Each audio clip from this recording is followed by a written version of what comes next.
everyone. We've got about 5 minutes.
Good morning, everybody.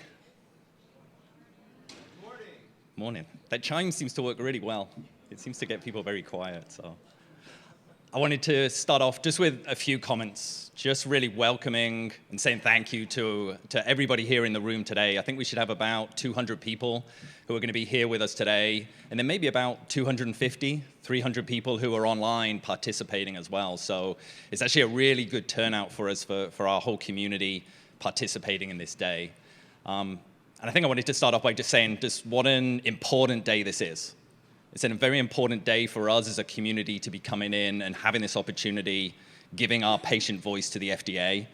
But it's also a very exciting day. I think it's also a really good time for our community to come together with the FDA in the room and in some ways acknowledge and celebrate the actual success that we've had as well.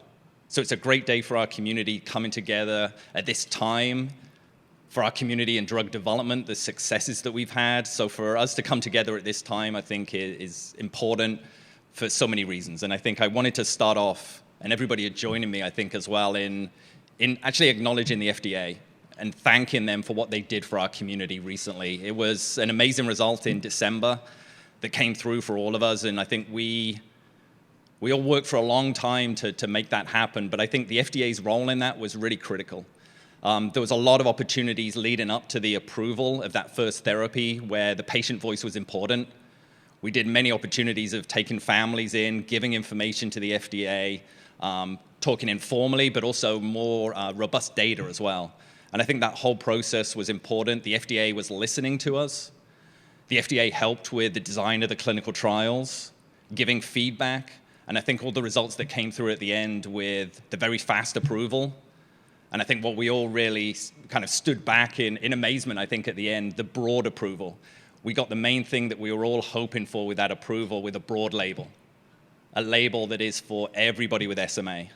It was something that we as a community were really focused on. We wanted to try to make sure our community is about everybody that has SMA, and we wanted that first approval to come through for everybody. And we got it, and that is thanks to the FDA, that result. So please join me in thanking them.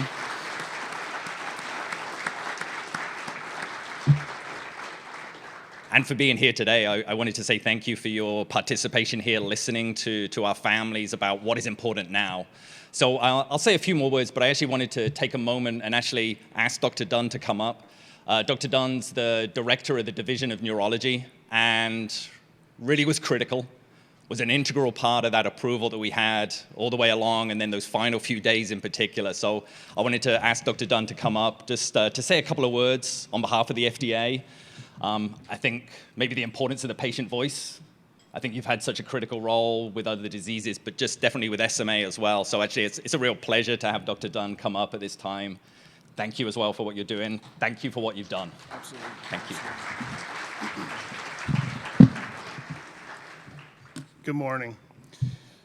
I don't have any prepared remarks. As a matter of fact, I think I just kind of slotted in with Kenneth here on the agenda. I really want to welcome you all to this meeting. It's a very important meeting, and I thought it'd be wise just to come up and say a few things to set the stage and let you know where we're at with meetings like this and what we think about. This is a particularly important meeting. As Kenneth already said, December 23rd, right? It's a pretty big day. Very big day for all of us who have been working hard to develop a therapy in this field, and we were really thrilled to be able to get that done as rapidly as we did. It was very challenging, but we certainly recognize the importance. Who are the folks that met with me in May of last year? Is there anybody in the room that was here? We had a number of folks from the SMA community come in and meet with us. I was hoping some of them would be here. Maybe they're online. But we had a very important meeting back then, and I remember when we got the top-line results from the company. That was in, Nick, that was July, end of July? I think it was a Saturday morning, if I remember correctly. And by Monday morning, I had reviewed those results over the weekend at a high level, and by Monday morning, the emails were flying. We were characterizing the data as best we could, and we had a plan in place that we put into place very rapidly with the sponsor. Is anybody from Biogen or Ionis here? There they are. Y'all keep your hands up so everybody in the room can see y'all. You talked about the FDA. I want you to know what tremendous people these folks are too. An unrelenting approach from Ionis and Biogen to support this drug and to work with us at the agency as well as with you and the patient community to get this done as rapidly as possible. You very kindly acknowledged the work of the agency, and I think we appreciate that very much. But I think really we choose to do this job. It's our job. I chose to be a physician. We all chose to do this job. People with disease, people with SMA don't choose to have that. I don't really think we deserve any applause whatsoever. I think it's the folks with SMA. I think it's the families of patients with SMA. I think it's those of you who champion SMA that deserve all the applause in the world. And I'd like to encourage all my FDA colleagues, folks from Biogen and Ionis, anybody else who's here to support that cause, I want to give all of y'all a round of applause.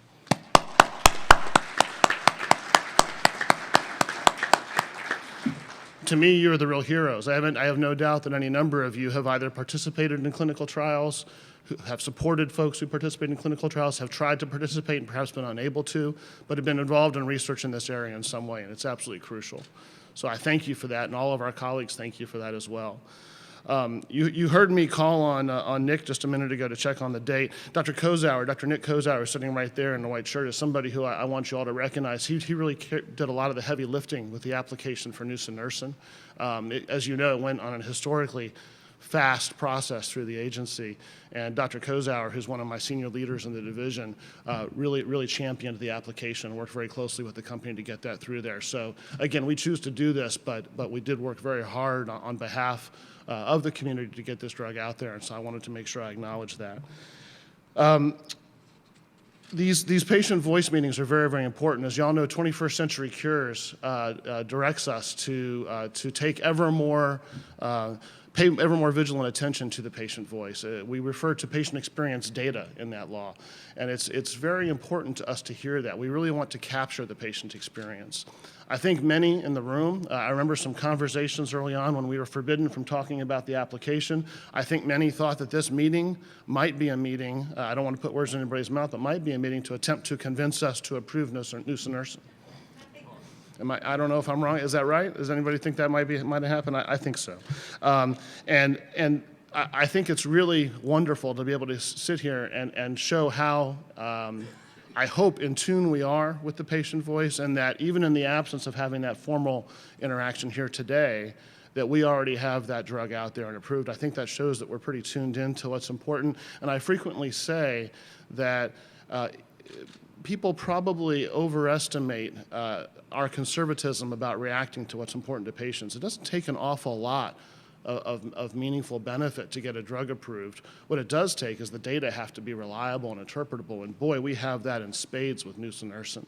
It's almost a case study for my staff when I often talk in public and say, you know, when a drug works, you know it works.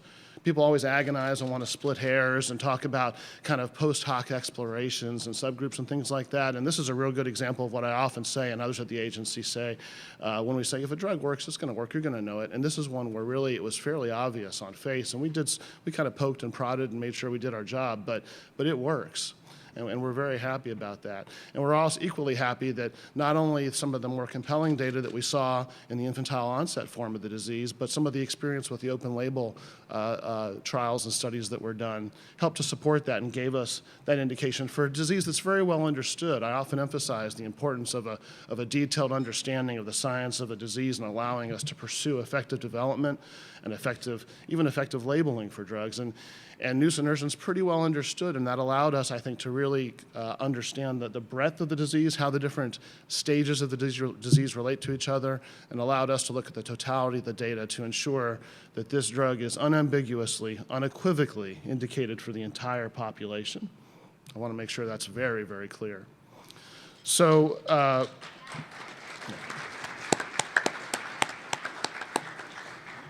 So I mentioned the 21st Century Cures Act. Again, it's important. We're here today to gain experience with the patient voice. Again, the patient experience data were particularly important interested in the importance, as the law points out, in understanding the impact of a disease on patients.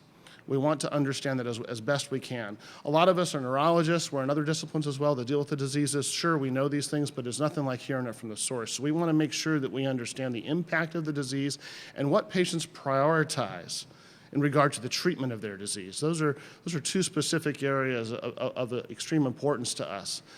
So I think that perhaps liberated, if you will, by the lack of a need to worry about a pending approval or not. I hope you all can focus on that. That's very important for us to hear, and I think it's those types of things versus kind of microscopic attention to an individual drug and the concern about what benefit may or may not have been seen about that. I think it's that broader approach to the disease. What does it mean to you? How does it affect you? And what would you like to be relieved by treatments that we are working in concert with you in the community and with our developers on the drug development side and in other areas? What is it that you need to have done in this area so that we can make sure that we're sensitive and receptive to that at all times? I don't think I want to take up much more time. There's a formal agenda. I just wanted to really express my deepest thanks for the opportunity to be here. I'm humbled by the efforts all y'all made to get out here. I know we have many more on the webcast. It sounds like a tremendous turnout. Each step of the way with the SMA community has been a distinct pleasure. I referenced a meeting I had in May of last year with members of the community. We were at a meeting just recently along with one of your colleagues. Was that in December? It was actually just a couple weeks before, wasn't it? Yeah, that was a really interesting day for me because I had a pretty good sense of things at that point. But of course, we hadn't taken the approval action yet. So, but that was a very good interaction too. So thank you for allowing us to be a part of your community, and we look forward to continuing that interaction going forward. Thank you, and I really look forward to today.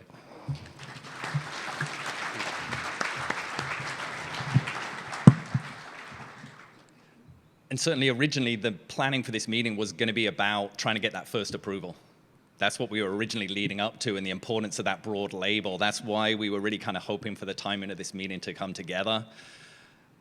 Obviously now it's a different message. It's a different focus that we have. We have the first approval, and so we're now talking about what's next. We all know as well that we still have a lot more to do. We still have a lot of needs that we all have to kind of focus on, make sure that we're communicating to the FDA and that we're looking at correctly in clinical trials. So a bit of a different message, a different kind of theme that we're going to have here than originally planned, looking for a first approval. It is now what comes afterwards, the other treatments that we need. We've got one, but we know that's not enough. We need many treatments to come through. We need to work towards that ultimate cure. So I think what's important, though, in looking back about what we did for the first approval is to know why that worked as well, and to keep that in mind, keep the approach that this community's taken so far, and keep that going forward as we come into the next approvals. So I think it's important to kind of step back and know that one of the really important things for that first approval was the way that this community works together. It does it in a very positive, constructive way. It's a very cohesive community, and that's a key thing that when we look, and you're going to see on the panels that we have here today, this is a community that is about all patients, all families, all caregivers that are impacted by SMA, and we stay together strong as a community. That was a key part in the approval process. What it's also important to do, I think, is know and look at the back of this room as well. We're a community that welcomes in other groups. So we have the industry groups that are here helping us with this meeting. They're part of our community, the same way that we look at the FDA as part of our community.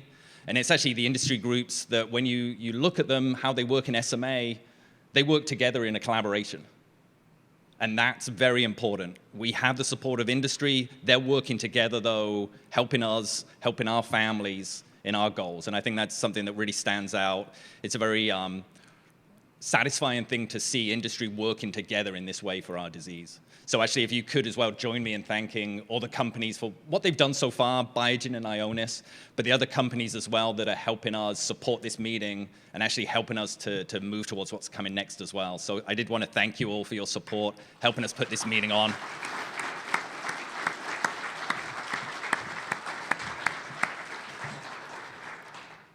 And I think the final thing I do want to say is actually coming back and building on a comment that you were saying, Dr. Dunn, about the importance of the people that participated in clinical trials.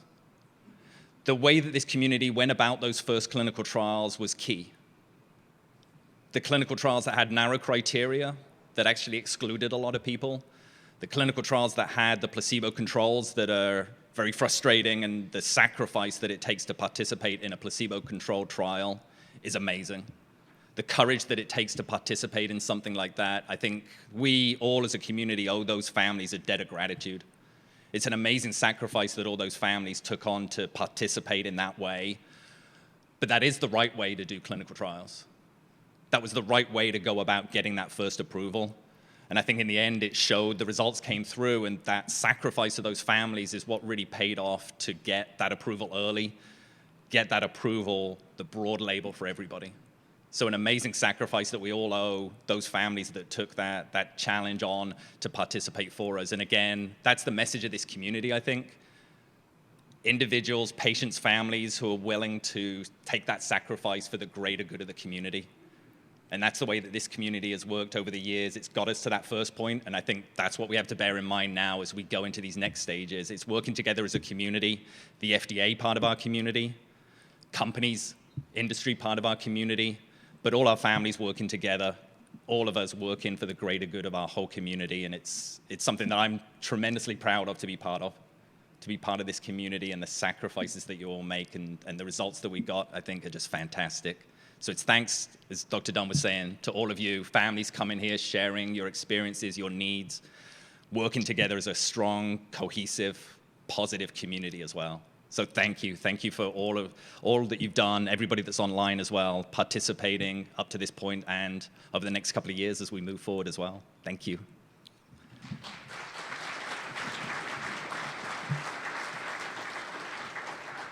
So to kick things off, I actually wanted to invite James Valentine to come up. He's going to be our MC moderator for the day. James has actually been involved with us for quite a few years now. A lot of the opportunities that we've had talking with the FDA so far, listening sessions, bringing families in, the Voices booklet that a lot of you contributed to as well. James has actually been involved in that process leading up to today. So I think it's a great chance to have you come in and now do this more formal meeting for us. James was actually at the FDA in one of their offices that took the patient voice into the FDA and worked on benefit risk. So James has got that experience. Right now you work at Hyman Phelps McNamara and is working with us over these years and then today formally to guide us through all of the panel discussions, moderate the questions that we're going to have coming from the audience throughout the day. So please welcome James. He's going to guide us and keep us on track, which I know we're already off, but keep us on track for the rest of the day. So thank you, James. Thanks for helping us with this. Thank you, Kenneth. Good morning, everyone. I'd like to echo Kenneth's and Dr. Dunn's welcome to everyone to the externally led patient-focused drug development meeting for SMA. We're very excited today to have a whole range of all of the key stakeholders in the SMA community. You've already heard from one of our senior FDA officials, and you'll be hearing from a couple others throughout the program today. As was already mentioned as well, we have our industry colleagues on the back of the room, and I'll also mention that we have members of academia and clinicians here as well today, representatives from our patient advocacy organizations, and then of course all of you here in front and center in the room, the stars of today's program, which are the individuals affected with SMA, and of course your caregivers and families whose voices are critically important to this conversation. As you'll hear over and over from us, this is really your opportunity to bring your voice as patients and caregivers to help guide FDA in their evaluation of future therapies for SMA, and really to help them in this shifting time with the first approval to help assess the benefits and risks for particular therapies for SMA, all with this goal of hopefully one day leading to a world without SMA. So to kick off our program this morning, we're going to have an overview, a clinical overview of SMA provided by Dr. John Day. To introduce Dr. Day, he's a professor of neurology and the neurological sciences director at Stanford University. He has had over 25 years of experiences in diagnosing, treating, and supporting patients with SMA and other neuromuscular diseases. Dr. Day graduated from the Albert Einstein College of Medicine and completed his residency and fellowship at the University of California Medical School in San Francisco. Dr. Day is board certified in neurology by the American Board of Psychiatry and Neurology. So join me in welcoming Dr. Day.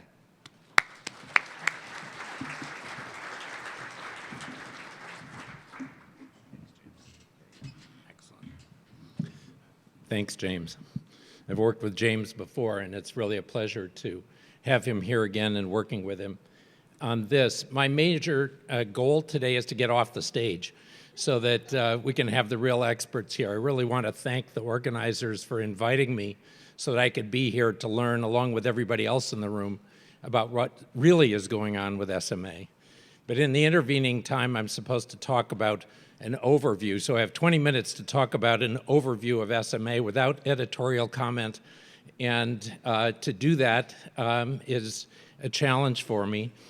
For those of you signing on from the West Coast, I feel your pain. It is early in the morning. I'm hyper-caffeinated, so hopefully we can get this done on time. I have worked with various companies in the room, often on SMA or related disorders, so do have to disclose that, but I'll try to be fair in my comments. I'm going to go through the pathophysiology of the disease, some of the clinical features, do a whirlwind tour of the genetics, current management, and kind of future direction of the field. What is spinal muscular atrophy? So spinal muscular atrophy affects one of the nerves involved in controlling muscles. The brain tells the spinal cord what to do. The population of nerve cells in the spinal cord then controls the muscle. And loss of those motor neurons in the spinal cord is what we primarily think of as causing spinal muscular atrophy. To understand what the loss of the nerves does, it's important to understand how the nerves actually innervate muscle. So during development, as motor neurons grow into muscle, those red bars on the right there are muscle fibers. As the nerve grows in, it will connect up with several of the muscle fibers in any one muscle. So one nerve goes to several muscle fibers, can be tens, can be hundreds, can even be thousands in a given muscle. And as enough nerves are present to grow into the muscle, all of them will contact a population of muscle fibers within that given muscle, so that in any given muscle there are hundreds of nerve cells, each of which is innervating hundreds or thousands of muscle fibers within that given muscle. So that's the groundwork. That's the way it's supposed to work. What happens when one of those nerve cells dies? It can be damaged for any reason, but if you get rid of any one nerve cell going into the muscle, those muscle fibers are no longer connected, they're no longer controllable, but one of the other nerve cells can actually sprout. There's a fair amount of redundancy in the system. One of the other remaining nerve cells is able to actually go to those muscle fibers and control it. But there's a cost to that, because now that nerve cell has to work extra hard to move extra muscles, so that there's no weakness in this situation. All of the muscle fibers are activated, but there is fatigue, because that nerve cell is now doing twice the job as it was originally intended to do. And those muscle fibers are having to work twice as hard as they respond to that one nerve that is now innervating all of them. As this progresses, and this is the concept in SMA, as we lose more of those motor neurons that are going to muscle, what you will see during chronic denervation is you lose more and more of those muscle fibers. And eventually you get to the point where the remaining nerve cells do not have the capacity to fully re-innervate all of the muscle fibers, and those muscle fibers will atrophy and stop working. So this is a stage in SMA then where you have both weakness, because not all of the muscle fibers are now active, in addition to the fatigue, because the remaining muscle fibers that are being controlled are controlled by a limited number of nerve cells that are working overtime. So that is the hallmark of SMA, a combination of weakness and fatigue. Now, one other point that needs to be made is that's the classic view of SMA, is that those nerve cells all die.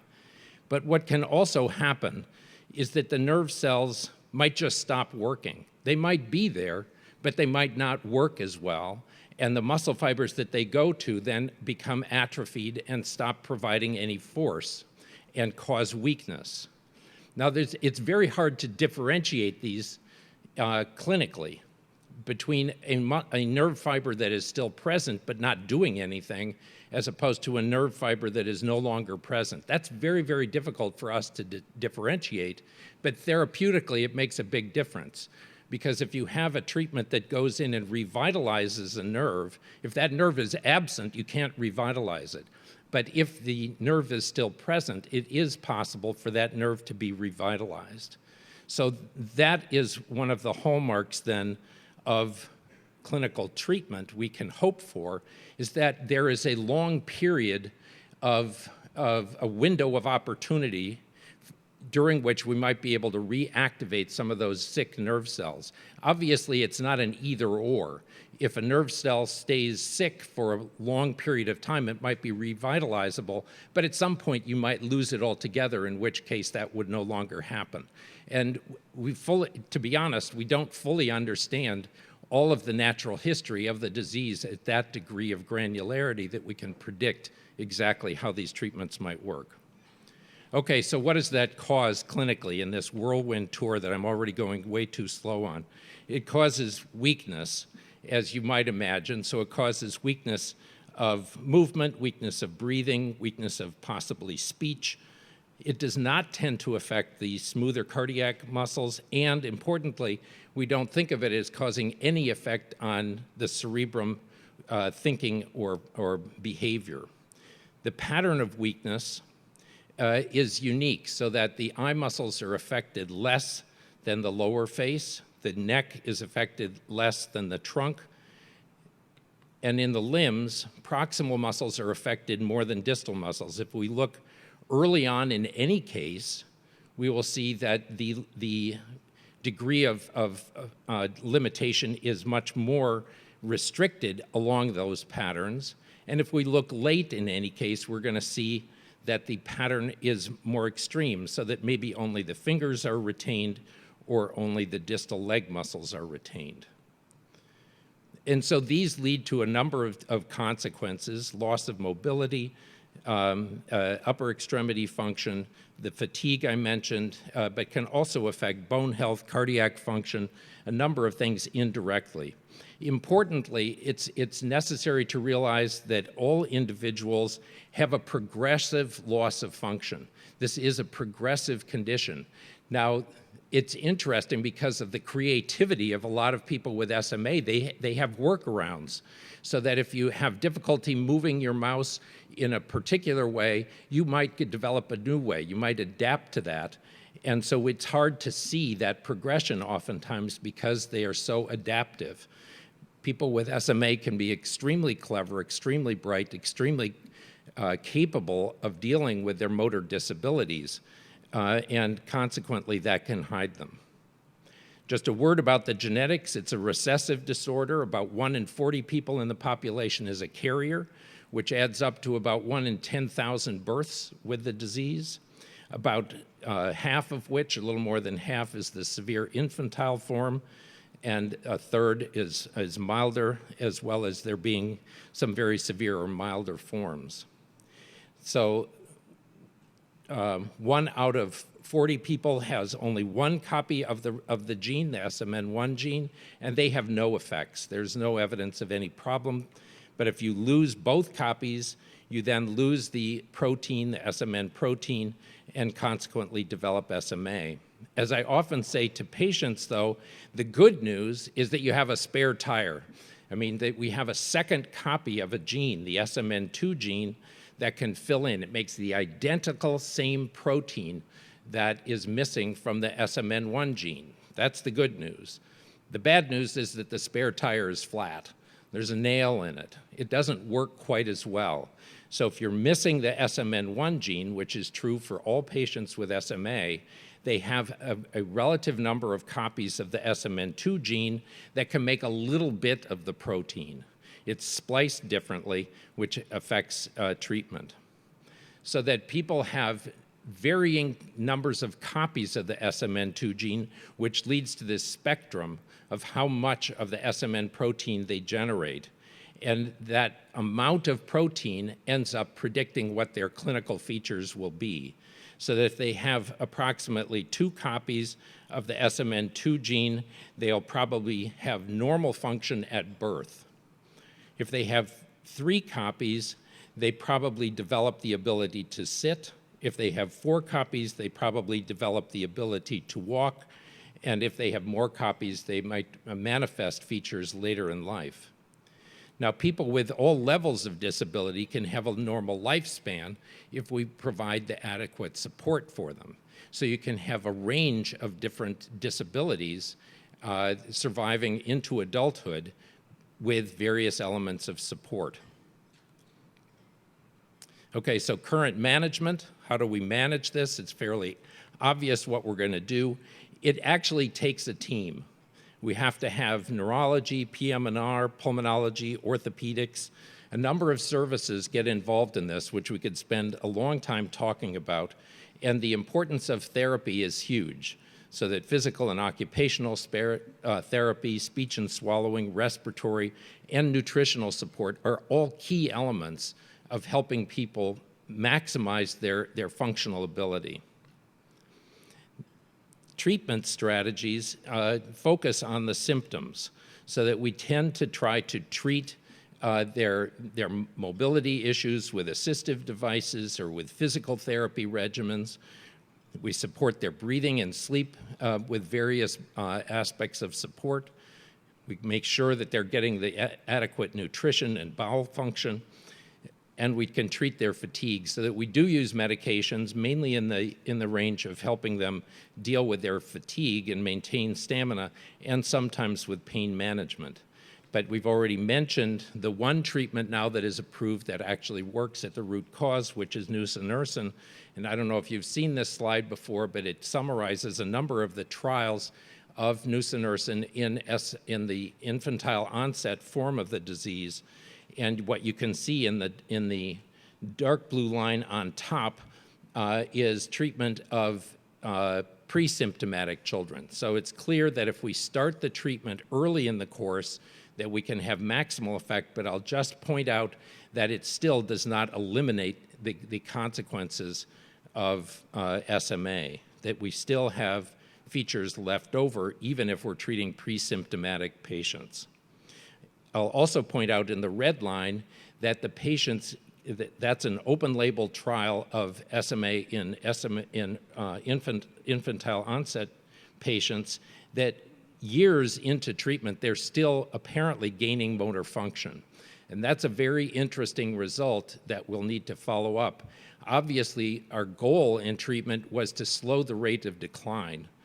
We've overshot that, but I think it's important for us to realize that we are happy to accept treatments that slow the rate of decline. That's an important milestone for us. We don't have to see improvements, although we obviously appreciate them. Developing treatments for SMA are on many fronts. One of the exciting areas is focusing on something beyond the motor neuron. So what can we do to muscle? It's possible that muscle is directly affected by SMA. We haven't seen that yet. We focused on the motor neurons. There's plenty of preclinical data to support that idea. And so it's very possible that we can get more out of muscle if we focus on treating muscle. And there are a number of programs that are directed towards that.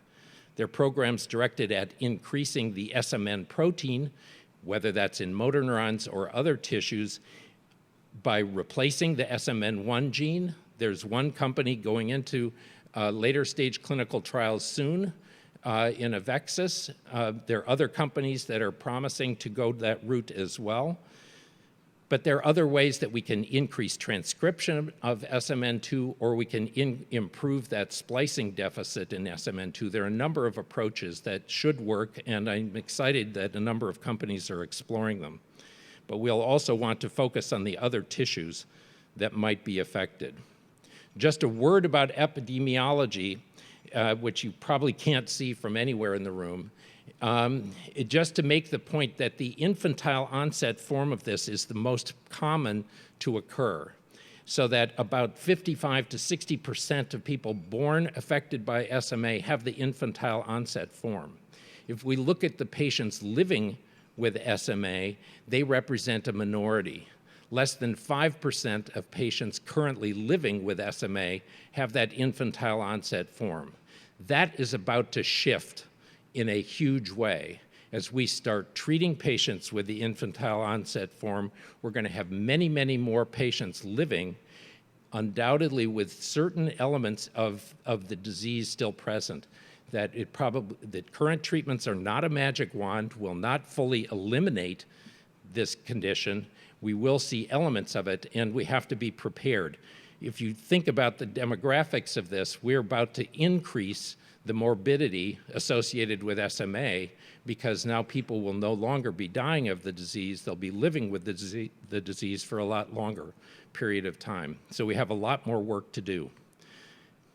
I've gotten through this whole talk without mentioning types, and I saved that for the end just to make a point. We talk about types of SMA, but it's very misleading because in the neuromuscular space, we have the word type meaning very different things. So type 1 and type 2 CMT, or Charcot-Marie-Tooth familial neuropathy, are completely different disorders. Type 1 is distinct clinically and genetically in all ways from type 2. That's not true when people talk about SMA. So SMA type 1, type 2, type 3, type 4, they're all the same disorder. It's the same clinical features, it's the same pattern of disability, it's the same genetic underlying cause. It's really the same condition, but there are different levels of severity. So it's a very different use of the word type. It's out there, I'm not saying we can't use it, but I think we have to use it advisedly. This is a spectrum. There's an overall spectrum of disease severity that can be looked at in different ways so that those patients can be divided by the number of copies of SMN2 they have. They can be divided by their age of onset. They can be divided by the best milestone that they ever achieve. Those are all legitimate, and they tell us something about the course of the condition. I'm not denying that. But it's important to realize that it's really just one disease. We're fighting with insurance companies now who don't get it. They think that type 1 is a different disease than type 2, and I think it's impendent upon us to really clear that up and understand this as one continuous condition. So in summary, SMA is a single disorder due to loss of SMN protein. By understanding SMA, as has been said already today, that has allowed us to get to this level of really, really precise treatments. It's incredibly exciting for the whole field of neurodegenerative diseases, what's going on in SMA. SMA is a prototype for our understanding that. By looking at other tissues now, by focusing on muscle, for instance, I think we're going to be able to add to that. So co-treatments of muscle and motor neurons is important. And then in addition to treatment, we have to continue focusing on comprehensive care. One of my great concerns is that patients will start getting nusinersen and not getting the other elements of care that will improve their overall function. So even with SMA newborn screening, which we hope will be approved in the near future, we're going to need to emphasize that comprehensive care. So the point being that with SMA, it's a progressive condition. We're going to see many more patients surviving into adulthood with it, and we need to be able to help them with all aspects of their condition so that SMA patients are amazingly creative and adaptable and can deal with their disability. The more we can help them retain any degree of function. I work with a patient who with eye gaze technology alone is going to college. I work with many patients who have very minimal movement of fingers that allows them to work full-time in various jobs. The amount of functional adaptability in SMA is remarkable, but we need to be able to help them preserve the function that they have so that they can do as much as possible. So I've overstayed my welcome here, and I'm willing to pass the baton. So thank you very much.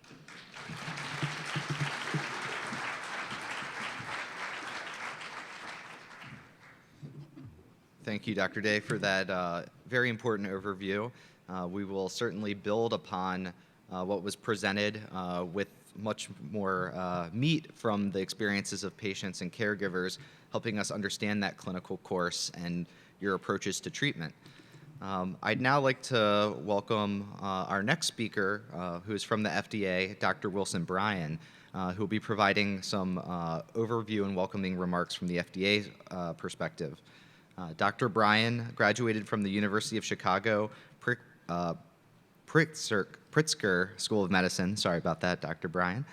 He served on the faculty of the University of Texas Southwestern Medical School, where he was an investigator for clinical trials in neuromuscular disorders, including in ALS and SMA.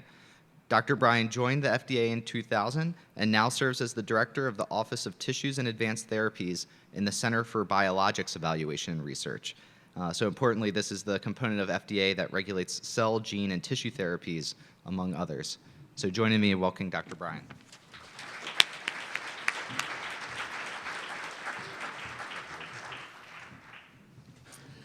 Good morning, and thank you. I appreciate the opportunity to be here today and make a few remarks. As Jim Valentine mentioned, I'm here on behalf of the FDA.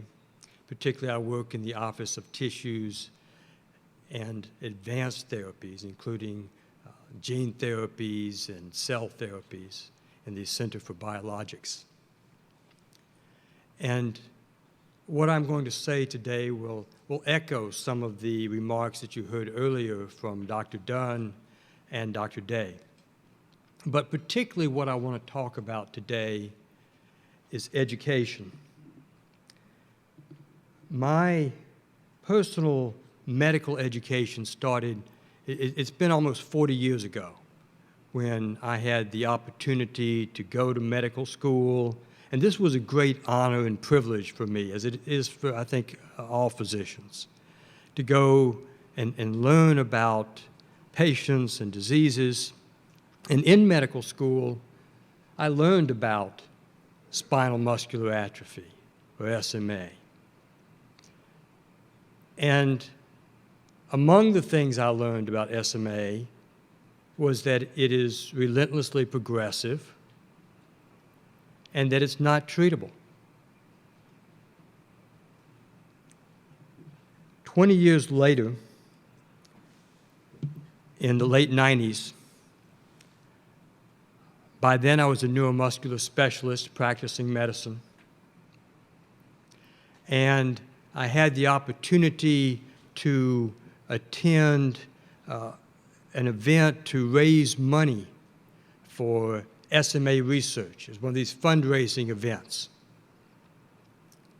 And at that event, as is often the case, there were kids with SMA, and they were in wheelchairs just going all over the place. As any of you have seen these kids, they're greeting everybody, getting into everything. And one of those kids was a 7-year-old boy who drew this picture and gave it to me. And he had been diagnosed when he was 1 year old. And although I had learned in medical school that this was relentlessly progressive, I was impressed with how well he was doing in a lot of ways at age 7 when he'd been diagnosed when he was 1 year old.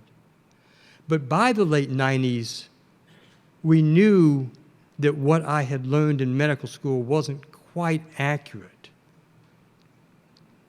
There had been natural history studies done by that time that showed that sometimes, at least from a functional standpoint, patients seemed to stabilize for long periods of time. And through those natural history studies, the patients who participated in those natural history studies, they educated the clinicians and the scientists about their disease. And I'm pleased to report that the boy who drew this picture grew up and graduated from college a few years ago.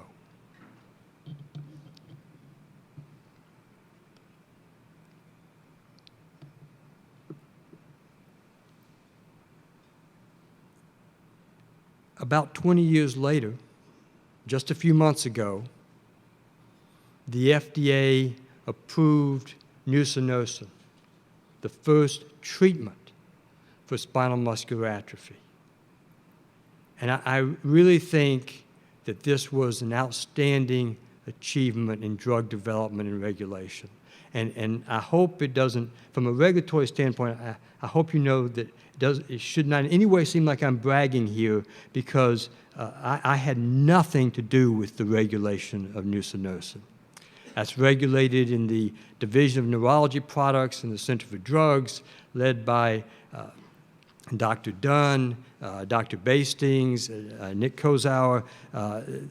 These are the folks, from a regulatory standpoint, who led that product through development.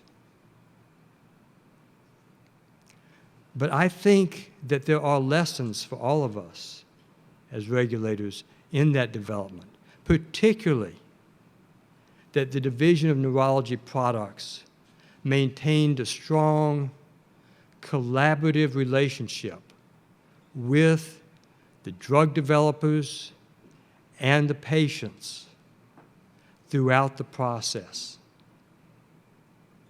so that the neurology department, the neurology Division of Neurology Products had input into the design and the analysis of those trials. Drug development and regulation work best when there's sort of the drug company and the patients teaching the FDA about the disease and about the product, while the FDA teaches the drug companies about regulatory standards and what will be needed for approval. And this mutual education process is what makes drug development most efficient and productive when we all work together. And so again, I think the nusinersen development and approval were exemplary, leading to the relatively rapid approval of that product.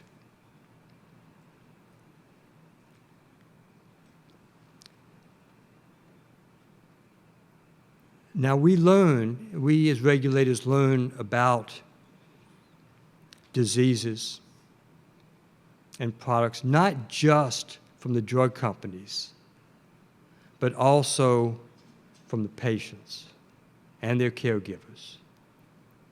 So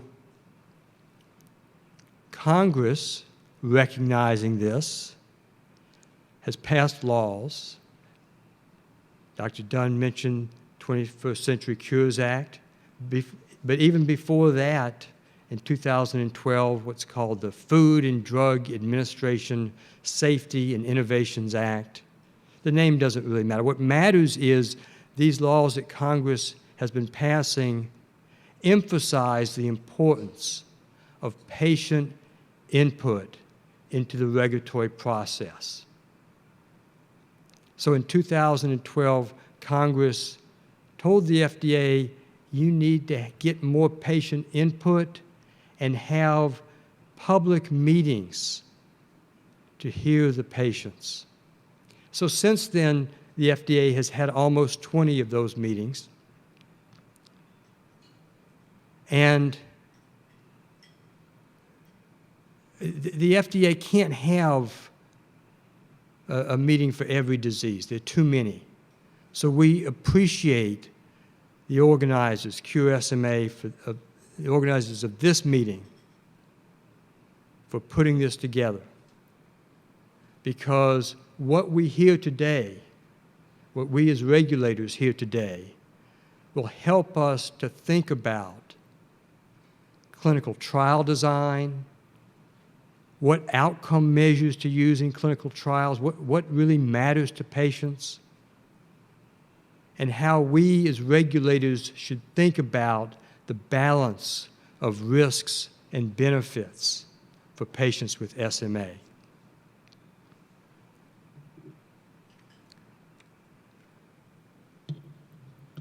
Now I want to come back to the picture.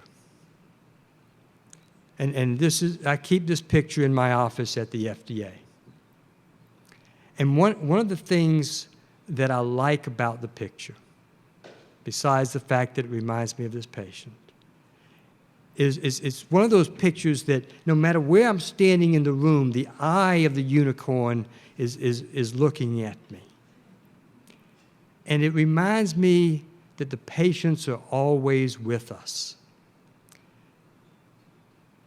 And while we may have had many brilliant professors like Dr. Day that taught us in medical school or later on, most of our medical education comes from patients. As regulators, patients educate us through their participation in clinical trials. They educate us by coming to advisory committee meetings and serving on advisory committees, and educate us by participating in meetings like this, where we can hear the patient voice.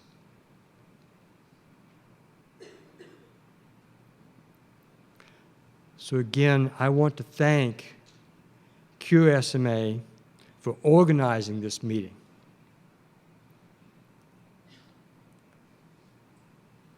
And particularly thank those of you who are patients and caregivers who are making the effort to participate today. Because this gives us as regulators the opportunity and the privilege to continue our education by listening to you. And I want to thank you.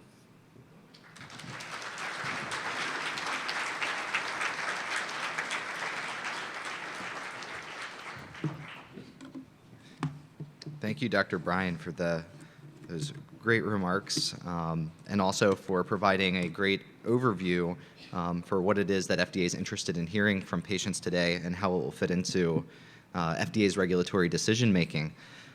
Now we get to move into the part of the agenda where we get to start hearing from all of you that are participating in the meeting today, both in person as well as all of you that are patients and caregivers participating on the webcast. I'm going to spend a couple of minutes providing an overview of the agenda, as we've built multiple methods or ways to hear from you all over the course of the day. So I just want to walk us through that, and then we can jump right into receiving that input from you. So the overall structure of the meeting is we have two topics. In the AM this morning, we're going to be talking about the most significant symptoms of SMA and the burdens of SMA on your daily life. Then in the afternoon, we have a second topic where we're going to discuss the approaches to managing SMA that you use, how well those things work and their downsides, as well as what your priorities are for future treatment. For each of these two topics, we've organized the agenda so that we can make sure we get robust input from the entire SMA community. So we're going to have discussions first, both in the AM and in the afternoon, with type 1 patients and caregivers. And then we're going to have a second session on each of the two topics with type 2 and type 3 affected individuals and their families. The way that each of these four discussions will be laid out is first we're going to hear from a panel of patients and caregivers. At today's meeting, we actually have 20 panelists that represent all types, ages, and stages of SMA. And their job is to set the foundation for the broader audience discussion that we'll have.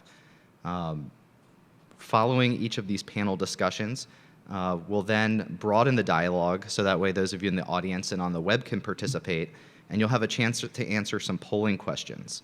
The purpose for this is to also aid in our discussion. Those of you that are here in the room, you'll actually be able to use your cell phone via text messaging to respond, and I'll provide the instructions for all of this once we get to our first set of polling questions.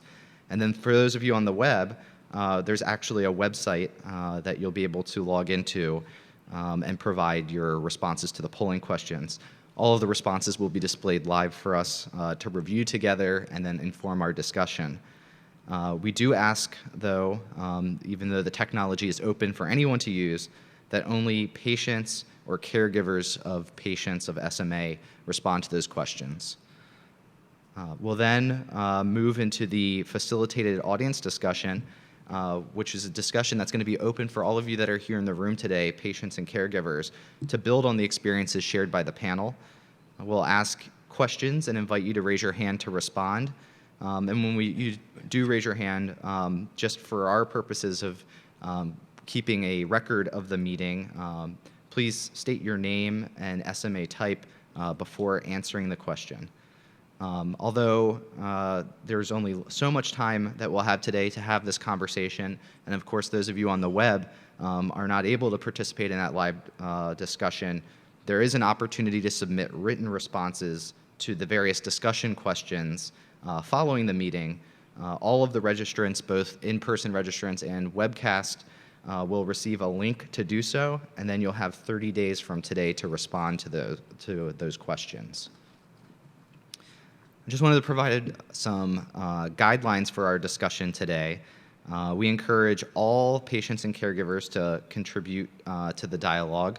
Caregivers, please do not feel that your voice is not important. It is very important, and we're interested in hearing not only about your thoughts and priorities for patients, but also we're interested in burdens on caregivers and families as well. We have over a dozen FDA officials attending in person throughout the day, as well as I'm certain many more on the webcast. They are here to listen and will not be asked to actively participate in the conversation, but please feel free to direct your comments to them. That's why they're here. We also ask that you focus the discussion today on health effects and treatments. Things like insurance coverage are outside of the scope of FDA's regulatory framework, and although very important, we want to focus and utilize our time today as much as possible to provide FDA the information that they'll be able to act upon when reviewing applications for SMA products. Understand that the views expressed today are personal opinions. There may be varied experiences within the audience, so please provide respect for one another. With that, we're going to move into our first set of polling questions, which are demographic questions, which will be open for SMA patients and caregivers of all types to participate in. I'm going to walk us through now, for the first time, the directions for participating in the polling questions. I won't go through these instructions each time we enter a set of polling questions. However, I'll point out that page 5 of our program provides instructions, and for those of you on the web, they should be displayed there as well. So you can follow along, and we'll have a couple of sample questions for you to get the hang of it before we move into our actual questions. So for those of you that are here in person and using mobile phones, the first thing that you want to do is send a text message. You're going to send the message to the following number, 22333, and then the text itself, the body of the text, should read 2017 PFDD. Once you send this text message, you'll be registered with the polling software, and you'll then be able to answer each question as it's displayed. For the single answer questions, we're going to ask you to enter the letter, and as you can see on the sample, the letters are provided next to each of the responses. And then once you type, for example, letter A, you just send that, and that'll enter your response, and you can see that the results come up live. There will be some questions where there's multiple answers, and so for each of those, you'll want to enter each of the letters that for your response, separated by a space, and then hit send. So if you wanted to respond A, B, and C, you would enter those all 3 letters in with spaces, and then send that in. If for some reason you send in an answer and you want to clear that answer and re-answer, just send undo, UNDO, and that will clear your response, and you'll need to then re-answer. There's nothing that you need to do in between questions. As each question comes up, you'll be able to send a new text message. So for those of you on the live stream, or if you're here in person and happen to be on a laptop or a tablet, you can log in to the website www.pollev.com/2017 PFDD. Or if you happen to type in pollev.com, there's a place where you can enter in 2017 PFDD to join the session. Again, so for here, you'll be able to click and answer your responses. And if need to, you can clear your responses on the web page. So go ahead and if you're in-house, hopefully you've already entered in, sent in your initial text. If you have questions, raise your hand and someone can come by and help you through the process. Can we move to the second test question? So the question here is, which 3 cookies do you like the best? Very important question. This will be in our report to FDA.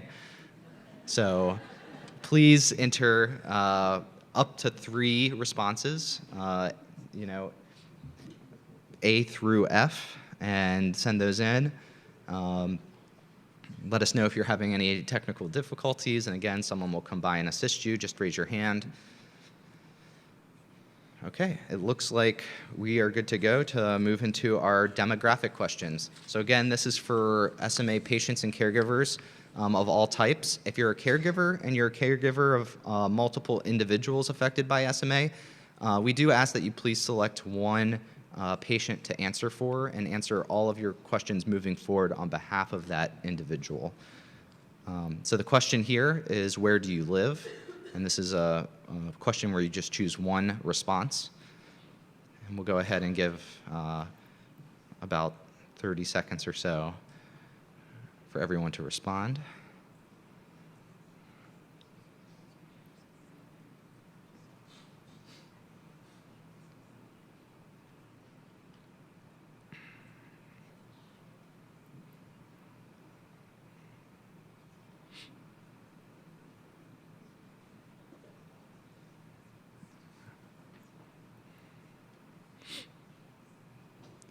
Looks like results are still trickling in. We'll give a little bit more time here in the beginning as you get used to the technology.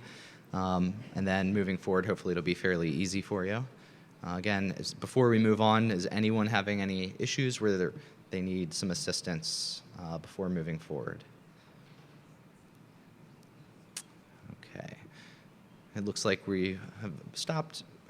They've stopped trickling in. So it looks like, and this is a combined result from our both in-person and web participation.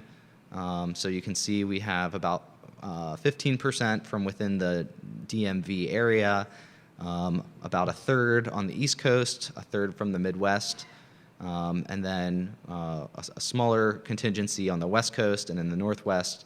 And we have a few participants outside the United States as well. So can we move to the next question? So this question is, where do you live? Again, select either A, B, or C. I'll give you about 30 to 45 seconds to respond to this question.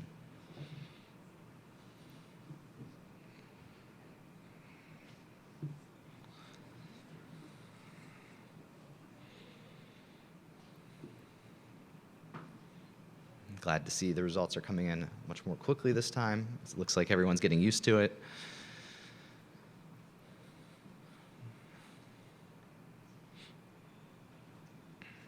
All right, it looks like we are overwhelmingly from suburban areas. We have about 1/5 of people from urban areas, and then about 10% total from rural areas. Next question, please. So here is, which of the following best describes you? The first option being A is if you are a patient. Option B is if you are a caregiver.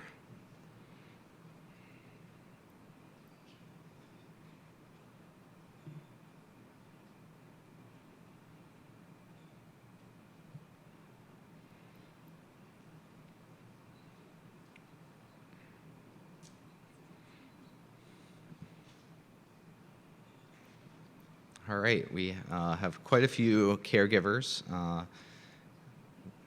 About, looks like a little over 80%, and just around 20% of our participants are patients. Can we have the next question? The question here is, have you or your loved one been diagnosed with any of the following? So here, select which SMA type you represent, or option F is if you are unknown at this time.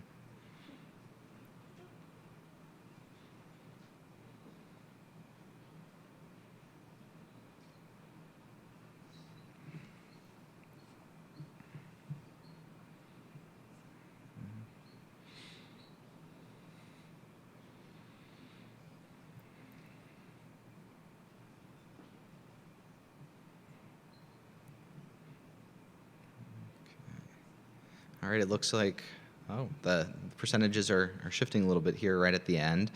It looks like our greatest contingency is patients and caregivers representing individuals with type 2 SMA, followed by type 1 and type 3.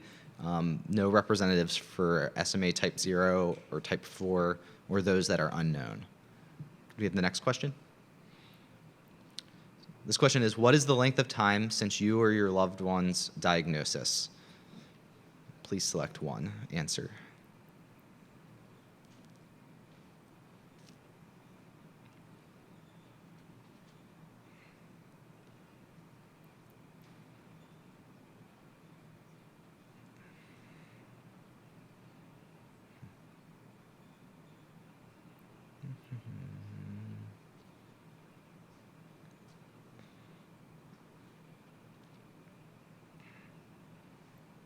All right, so the majority of our participants have the individual they're representing was diagnosed 5 or more years ago, then about a quarter in the 2 to 5 year range, with everyone else being 2 years or less. Can we have the next question? What is your loved one, you or your loved one's age?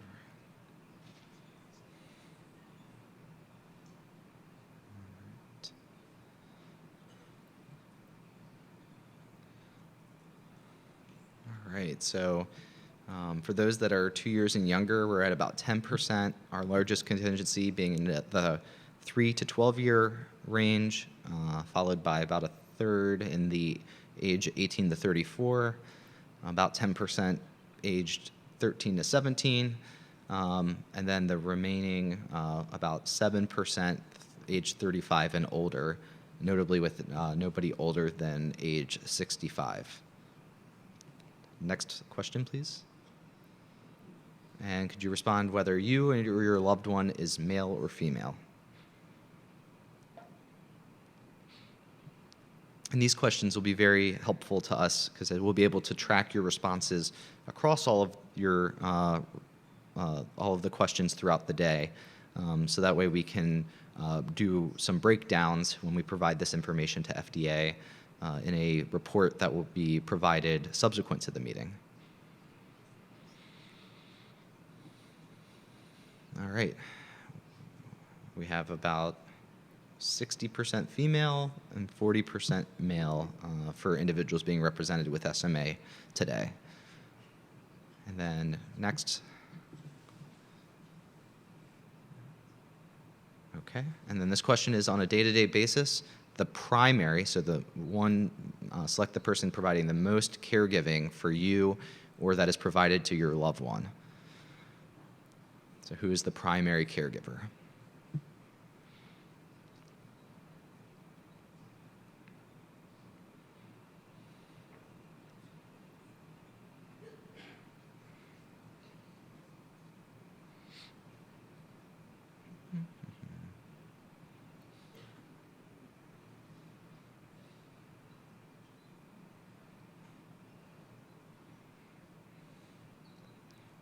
All right, it looks like for the majority of our patients being represented today, their parent is their primary caregiver, about 80%. The next being about pretty close, a little bit more being partners or spouses, followed by nurses or other professional caregivers. It looks like we do have a few people that their primary caregiver is either their grandparent or a sibling, and nobody fell into the other category. Okay. And that's the last of our demographic questions, so thank you for participating in that. I'll now invite our first panel members up to the stage. So now we're moving into our discussion of topic 1. This is our opportunity to share with FDA the most significant symptoms of SMA and the burdens of SMA on your daily life.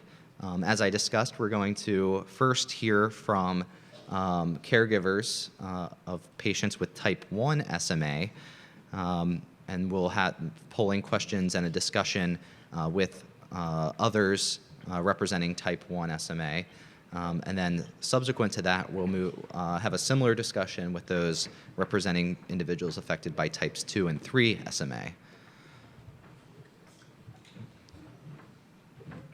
Do you all have mics?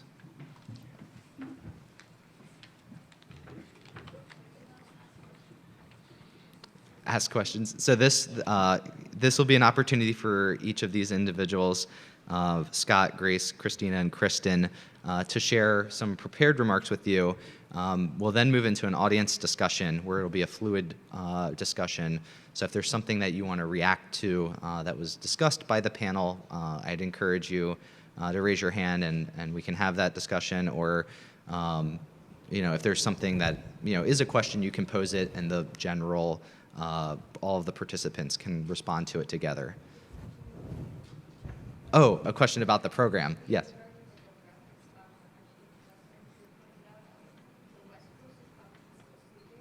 Yes.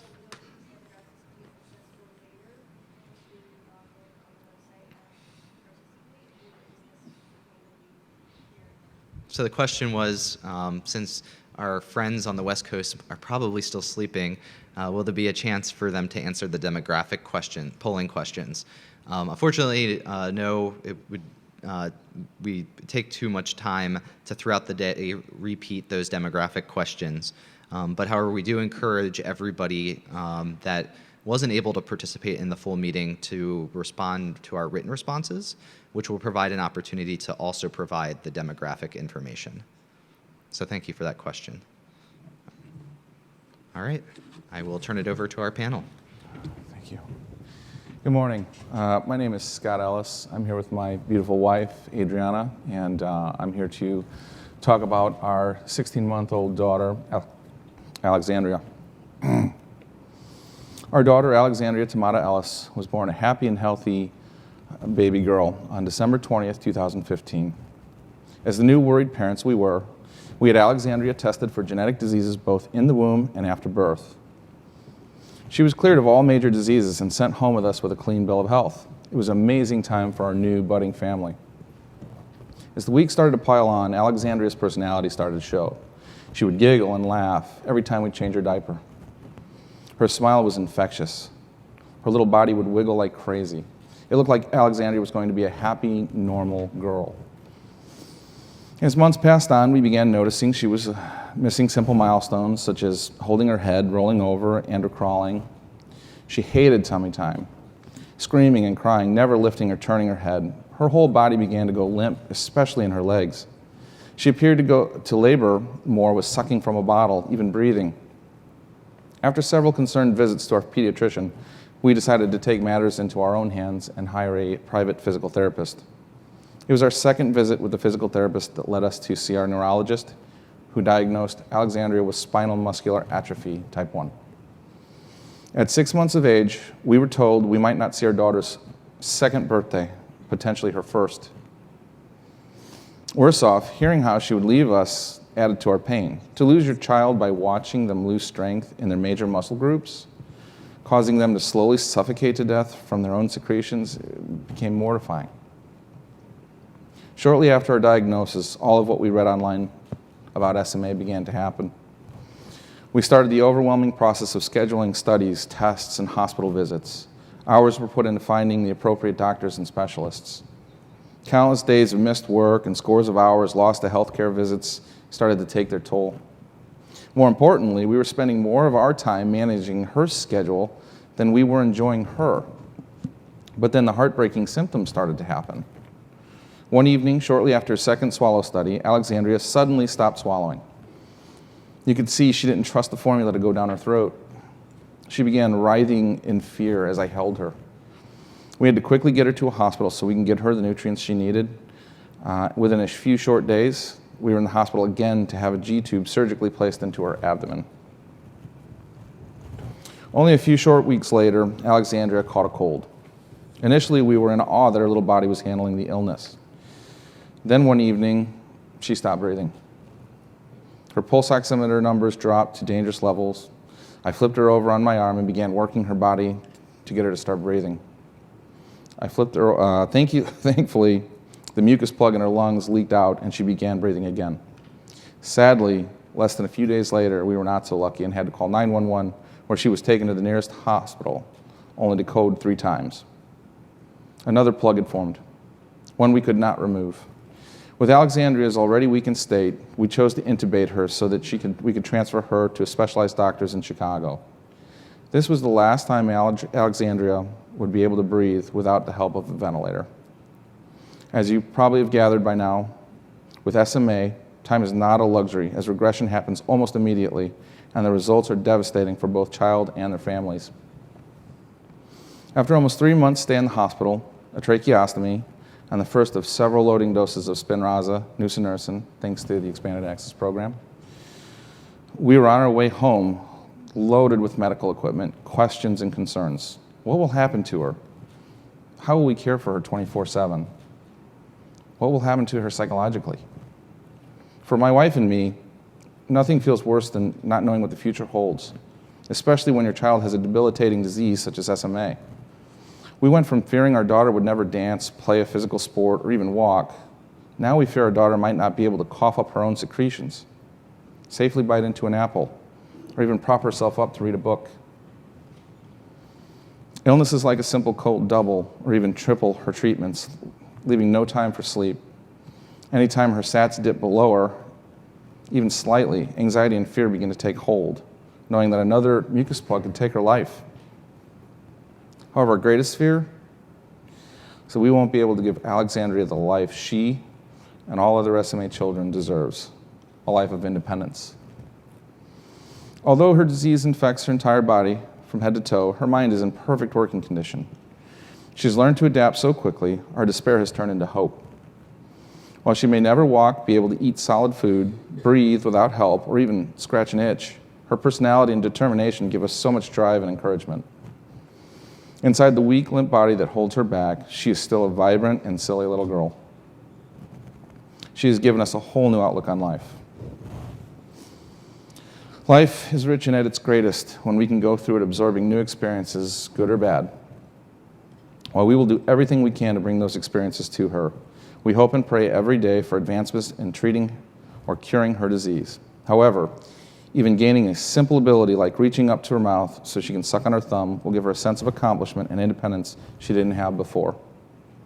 Although the most critical physical functions, such as swallowing and breathing, would greatly improve her quality of life, the smallest gains impact Alexandria in ways we've never imagined.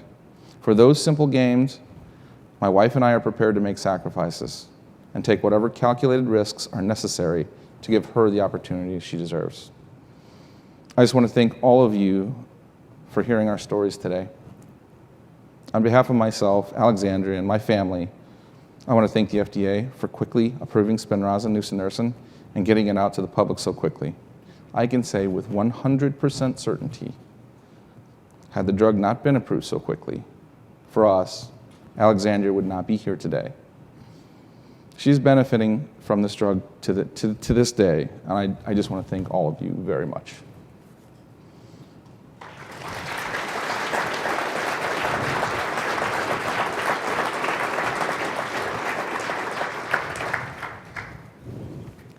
Hi, my name is Grace Grutter. I'm a pediatric registered nurse turned stay-at-home medical mom from Kansas City, Missouri.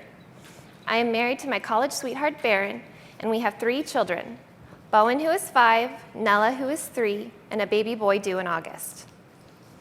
While my family is very happy and we do a great job of choosing joy and seeking happiness every single day, I am here to tell you about what life is really like with an SMA type 1 diagnosis. My pregnancy with Nella was beautiful and uneventful. I was young and healthy, and we had no family history of any genetic or chromosome problems. Nella was born happy and healthy on August 7th, 2013, and we left the hospital feeling tremendously blessed. Around 6 weeks, I started to notice Nella's strength was regressing. She couldn't tolerate tummy time any longer and wasn't kicking her legs as much. She still appeared very healthy, and most of my friends and family wrote off my concerns as they believed Nella was healthy and just a chubby, lazy baby. But my anxiety and fear only worsened. My mother's intuition was alarming that something was devastatingly wrong. On October 24th, 2013, our entire world shattered. Nella was diagnosed with SMA type 1 and was given weeks to months left to live. Her muscles would continue to atrophy at rapid pace, and she'd even lose her ability to smile, as SMA would rob that too. Suffocating and paralyzing grief took over. But while our hearts were aching, Nella's personality began to blossom. She knew she was safe and secure and loved fiercely, and her spark for life, at even 11 weeks old, told us we needed to fight for more time with her. With Nella as our guide, we knew we had to move forward, with grief and fear as our constant companion, and thus began our daily life in battle with SMA. Shortly after Nella's diagnosis, I could tell that her swallow was starting to weaken. She started to cough while nursing, which could very easily lead to an aspiration pneumonia. We made the tough decision to put a feeding tube in Nella's body. Our neurologist didn't believe Nella would be able to be extubated, but we knew we were making a choice to give Nella the best quality of life that we could. Shortly after, we started twice-daily treatment protocol to help Nella cough, and her lungs to expand with a cough assist and a BiPAP machine. Keeping her lungs open and healthy became of the utmost importance. We learned quickly that Nella's biggest threat would be catching a cold. Her weak muscles simply cannot handle the stress. A cold for Nella means around-the-clock treatments, a potential weeks-long PICU stay, strength lost, and worst of all, it could mean respiratory failure and death. We are vigilant about keeping Nella healthy, which means a lot of stress about cold and flu viruses. On December 7th, 2016, Nella got her first dose of Spinraza as part of the Expanded Access Program. We were beyond grateful that Nella qualified and was able to start getting dosed with a drug that could potentially halt the progression of her disease. As it stands, Nella is very fragile, but we are hopeful that with this drug, she will begin to gain strength through intense physical therapy, and we are hopeful for a greater quality of life for her. As you can imagine, a type 1 diagnosis is devastating, especially as Nella has become weaker over the years. It has taken its toll on our family financially, emotionally, and socially. Nella requires 24/7 one-on-one care. Her father and I do most of it with an in-home pediatric nurse caring for Nella 1 to 3 8-hour shifts a week so that I can simply run to the grocery store, do a few loads of laundry, or take my son to school. I am unable to work, as good quality nurses are hard to come by, and filling nursing hours is nearly impossible. Sleep is also sparse, as Nella requires frequent turning and positioning. So as you can imagine, we are very, very tired. I also struggle with obsessive compulsive disorder and anxiety as part of the post-traumatic stress that came from Nella's diagnosis. I live in constant fear of a plug or a respiratory distress episode taking Nella's life quickly, and I'm terrified at the thought that one day I may not be able to save Nella, even though I've done it many times before. These thoughts are consuming and haunting. I lay awake at night going over every single way that a germ could have made its way to Nella.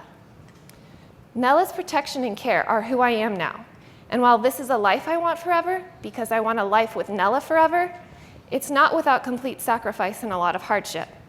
But it's worth it, as is her life and every single other SMA patient's. The FDA has a huge role to play in helping every single patient and family living with SMA. Our hope is that one day, parents of a child with SMA will not have to beg during a respiratory emergency for God to not take their child, not now, not this way. They won't have to tuck away their children's Halloween treat bag or Christmas stocking every year with complete dread, knowing that next year when they pull it out, they may not be able to fill it. They won't know what it's like to watch their friends lose their children again and again and again, all while thanking God that it was not their baby this time. We hope that with access to life-saving drugs, that an SMA diagnosis will not be a death sentence. Our hope is that our children will have a future. Our children will keep their smile. Thank you.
Good morning.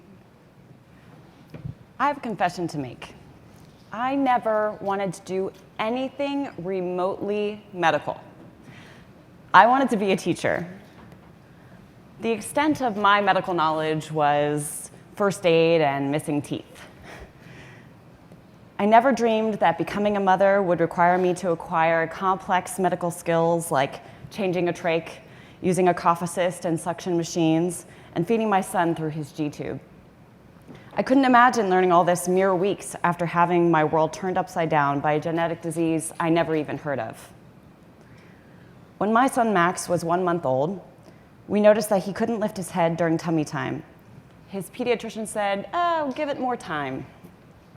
At 2 months of age, Max showed little movement in his arms and legs and was having trouble swallowing after crying and eating. 2 weeks later, we received a diagnosis of SMA type 1 from a pediatric neurologist. The natural progression of SMA is devastating. We were told that only 50% of babies with SMA type 1 live to the age of 2.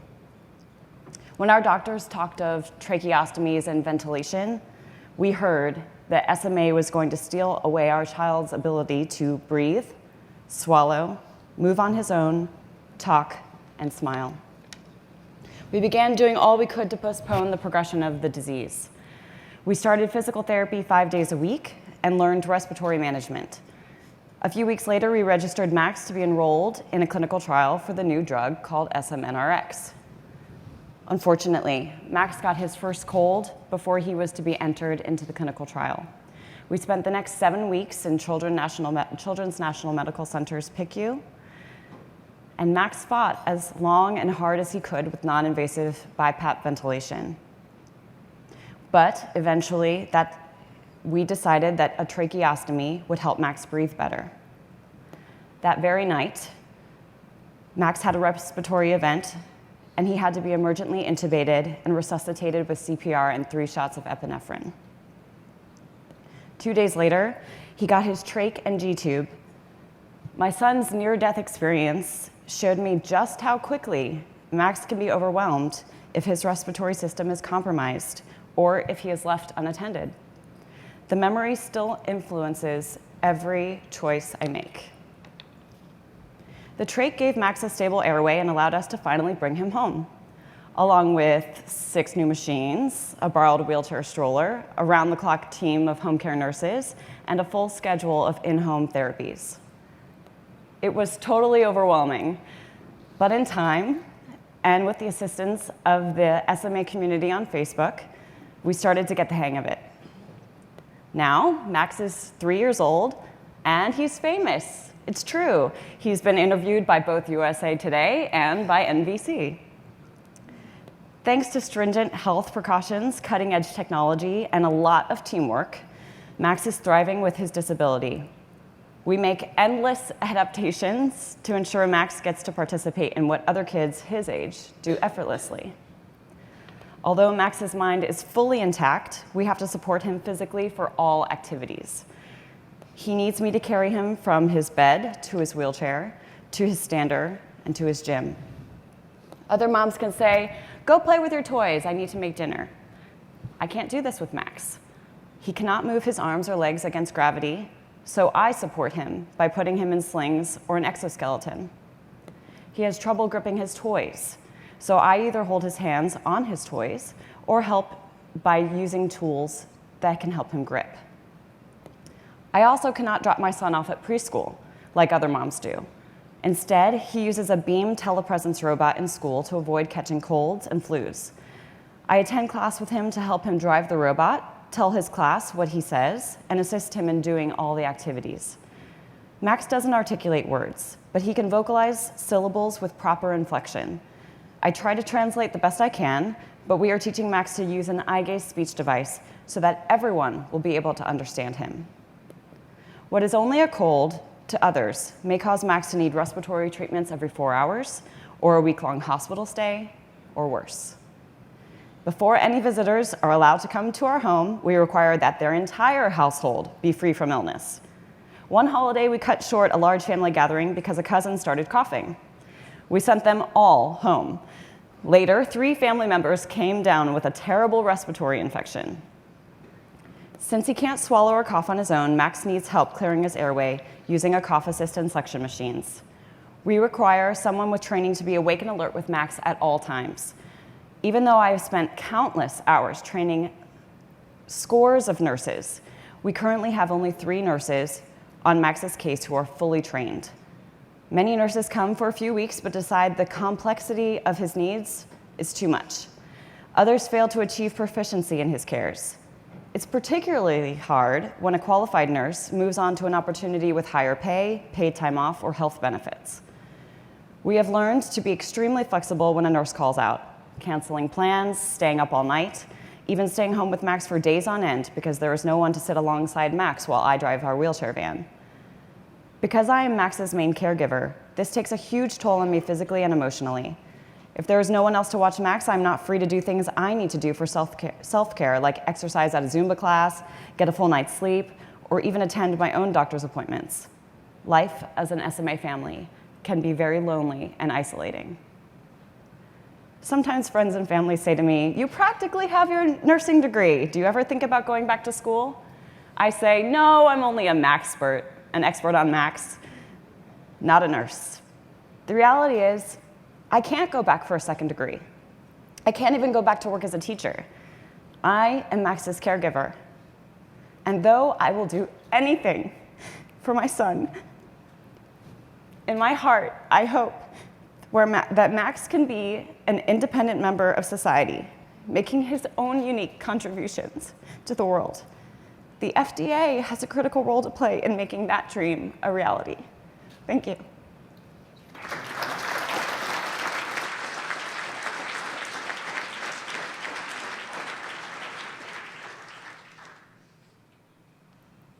Good morning. My name is Christina Murray. I have a short video of what our life is like with SMA.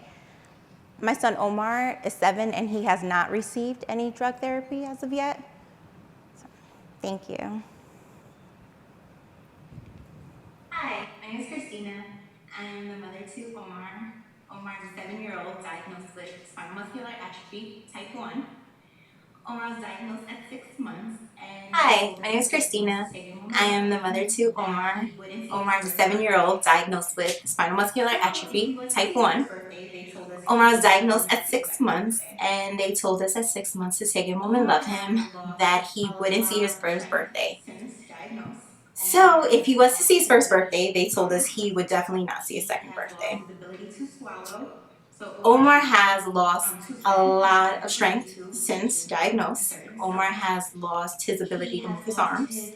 He has lost his ability to swallow. So Omar strictly tube fed. He's fed through a G tube, which is inserted in his stomach.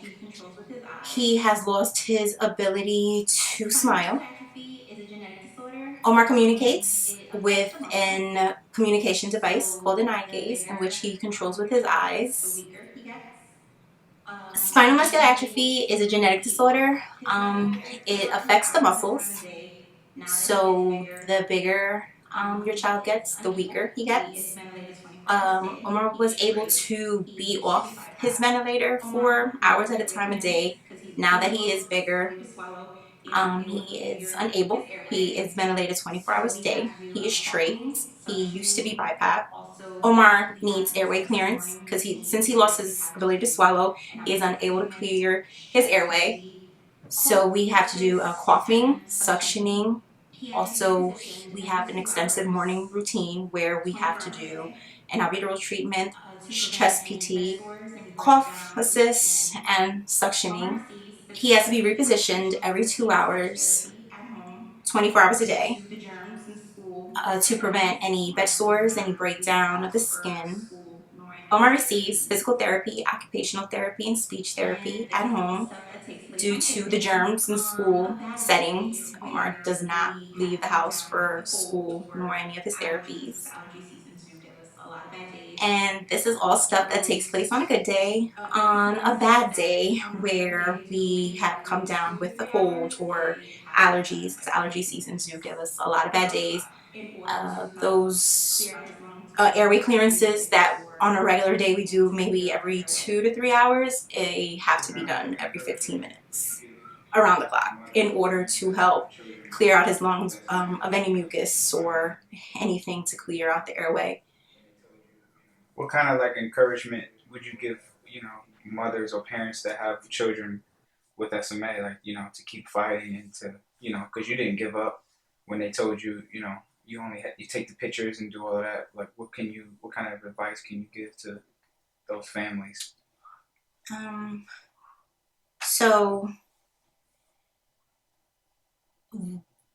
Omar's come a long way. I mean, from 7 years ago when we had no treatment whatsoever. And like I said, they said, take him home, love him, take lots of pictures. There's absolutely nothing you can do. And now we have, treatment. So honestly, never give up. And, you have to be your child's biggest advocate all the time because, every child's different and only you know your child.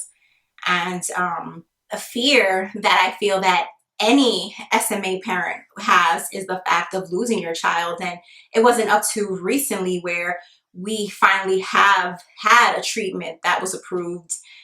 Before that, we had no hope. And, there was nothing that, we were just living and praying and hoping that, there is a treatment and, these kids are able to,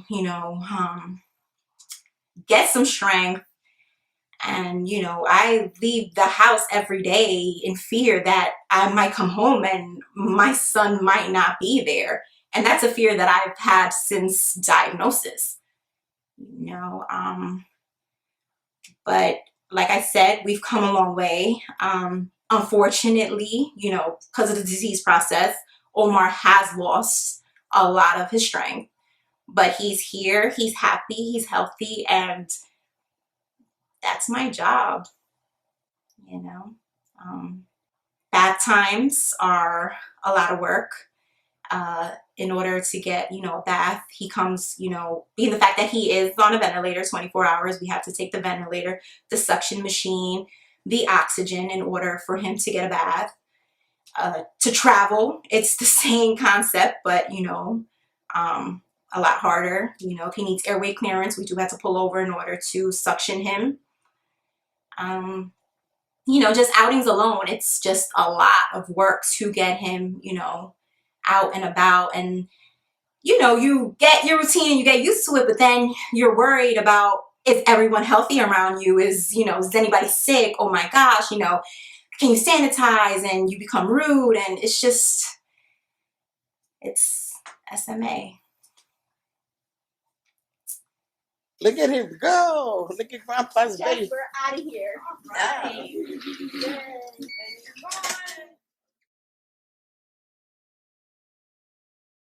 To speak and kick off our discussion today.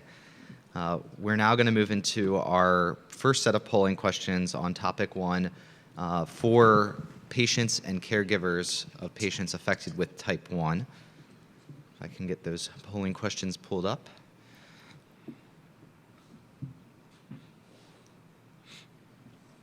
Okay, so we have 6 questions, and then we'll move into our audience discussion. So all of you here today can also share your stories. Our first question is, in the past year, how often have you or your loved one had to go to the hospital for emergency care or inpatient hospitalization due to SMA? And if you need instructions for how to respond, we went over the instructions a little earlier, but you can also find them at the top of the screen here. The symbol with the little monitor for how to log on from the web, or what to text next to the little cell phone image.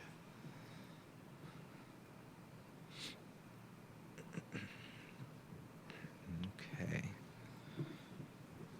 So it looks like of our participants representing individuals with type 1 SMA, the majority have not had to go to the hospital or go to the hospital emergency care or inpatient hospitalization in the last year. About a third have had to go to 1 to 2 times. About a fifth have had to go 3 to 5 times. And then we have about 3% each, either 6 to 10 times or even more than 10 times. Could we have our next polling question? So this question is, in the past year, how often have you or a loved one had to go to a doctor or a specialty provider for routine care or follow-up of you or your loved one's or follow-up for you or your loved one's SMA? And this can include routine doctor's appointments that are in a hospital setting.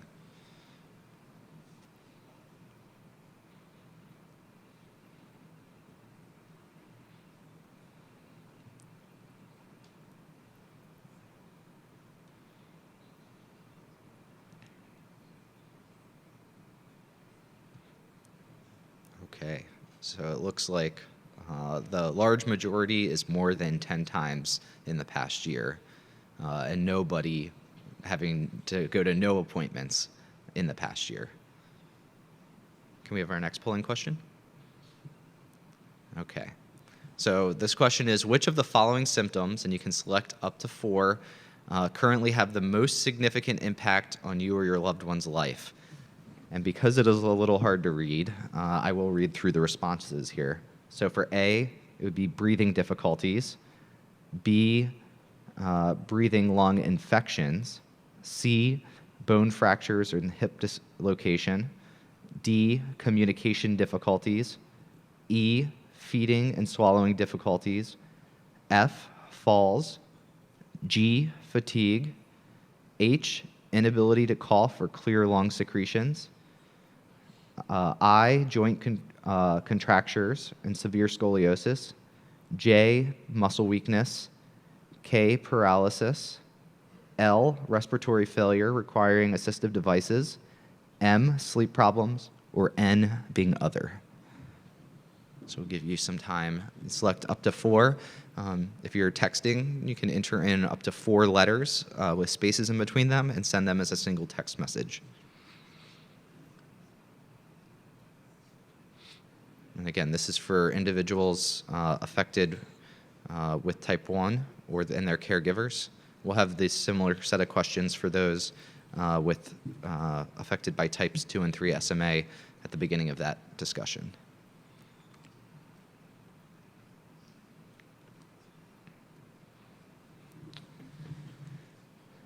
All right, it looks like our top most significant impacts are breathing difficulties, communication difficulties, and ability to cough and clear lung secretions. Although it's very spread out, I guess the next set just at or below 10%, being breathing and lung infections, feeding, swallowing difficulties, and respiratory failure. Although we do have individuals selecting the most significant impacts across the whole range of symptoms that we have listed here. Okay. Can we have our next polling question? What specific activities which are most important to you or your loved one are you or your loved one unable to do because of SMA? And again, pick the top 4. And just since it is a little small, I'll read these again. A is feed oneself. B, dress oneself. C, going to the restroom by oneself. D, transferring, such as from a wheelchair or scooter to bed or a toilet. E, turning in bed. F, attend to personal hygiene independently. G, independence and mobility. H, the ability to attend work or school. I, engaging in social activities and building relationships. J, engaging in physical activities, such as playing sports. K, ability to spend time alone or be independent. And L, other. I'll give you a chance, again, to enter up to 4 of what are the most important activities that you or your loved one are unable to do because of SMA.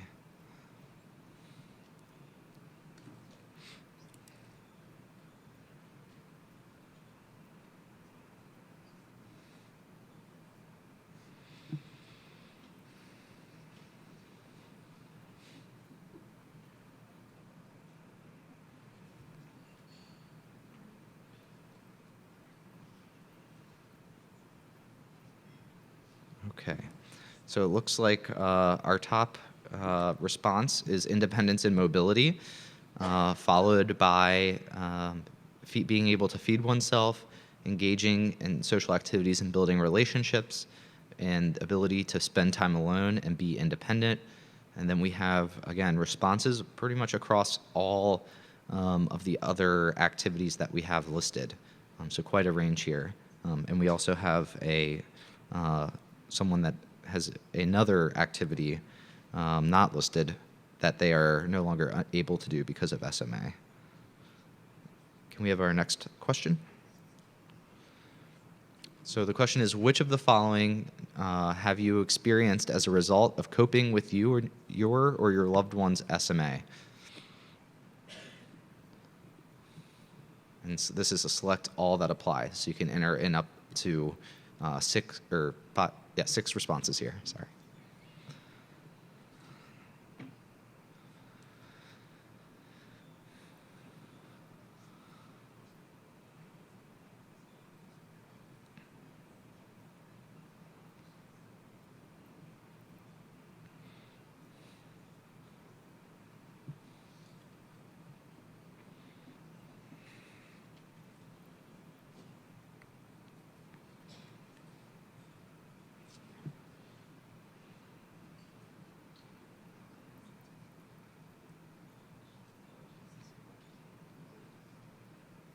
Okay, so again, we have a range across the different responses. Our top thing that has been experienced as a result of coping with SMA has been anxiety, closely followed by depression and social isolation, then troubled relationships and loss of job, and then, again, some others.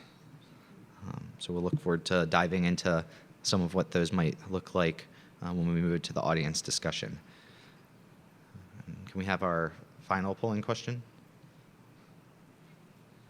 Okay. What is the estimated annual SMA-related expenses or costs that you or your family pay directly, including copays, deductibles, prescriptions, medical supplies, adaptive vehicles, and mobility devices?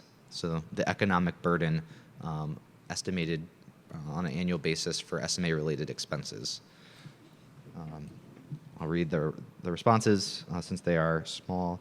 A is less than $500, B is between $500 and $999, C being between $1,000 and $2,000, D between $2,000 and $3,000, E between $3,000 and $5,000, F between $5,000 and $15,000, G between $15,000 and $20,000, H between $20,000 and $30,000, I between $30,000 and $40,000, J between $40,000 and $50,000, K between $50,000 and $80,000, L between $80,000 and $100,000, M over $100,000, N unknown, or O not applicable.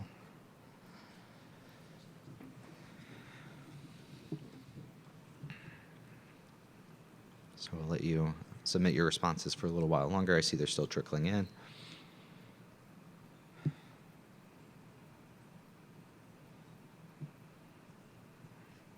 Okay. So it looks like our range is almost the whole gamut from $500 up to $100,000. No one reporting over $100,000. It looks like about a third of you are spending between $5,000 to $15,000 annually on SMA-related costs, but again, a wide range of expenses here. Okay, can we now move into our topic questions?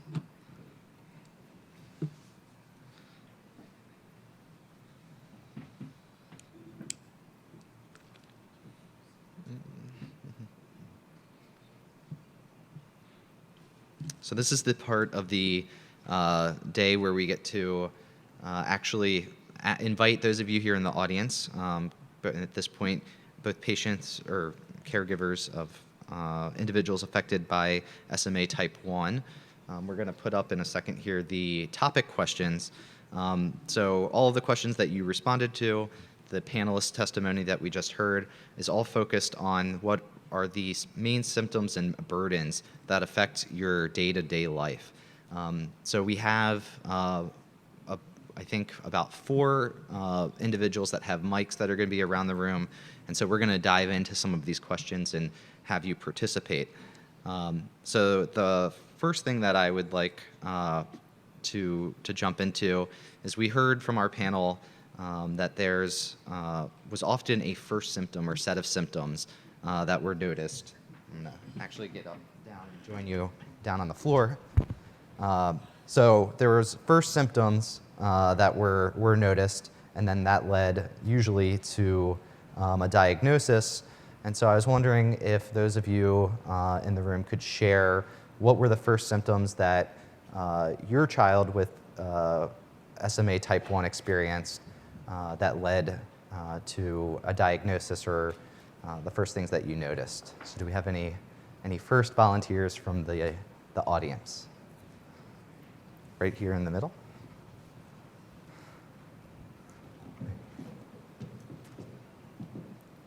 Somebody with a mic right here.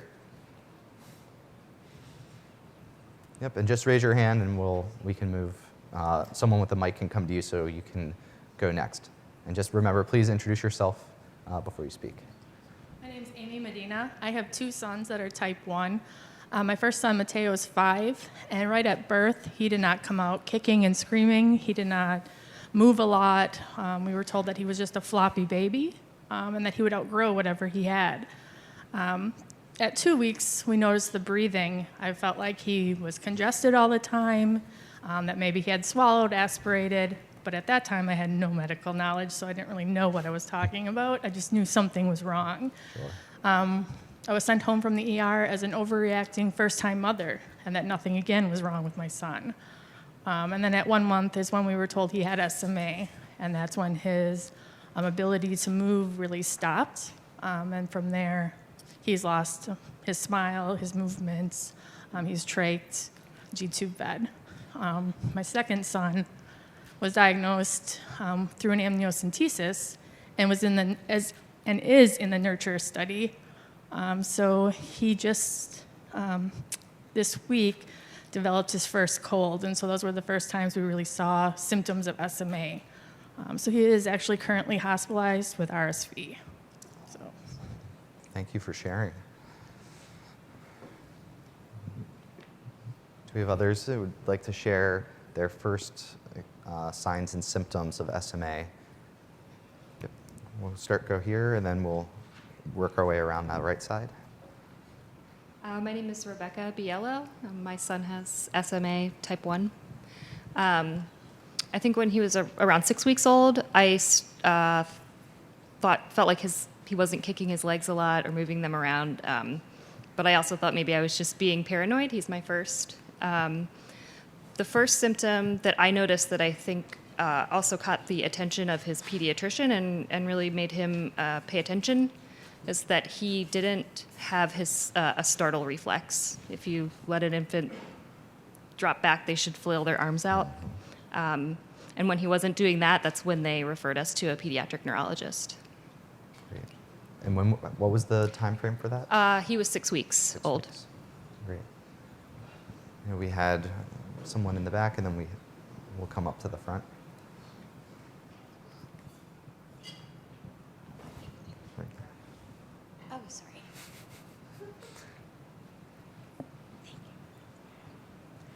Hi, my name is Jennifer Miller-Smith, and my daughter Madison is 10 years old and type 2.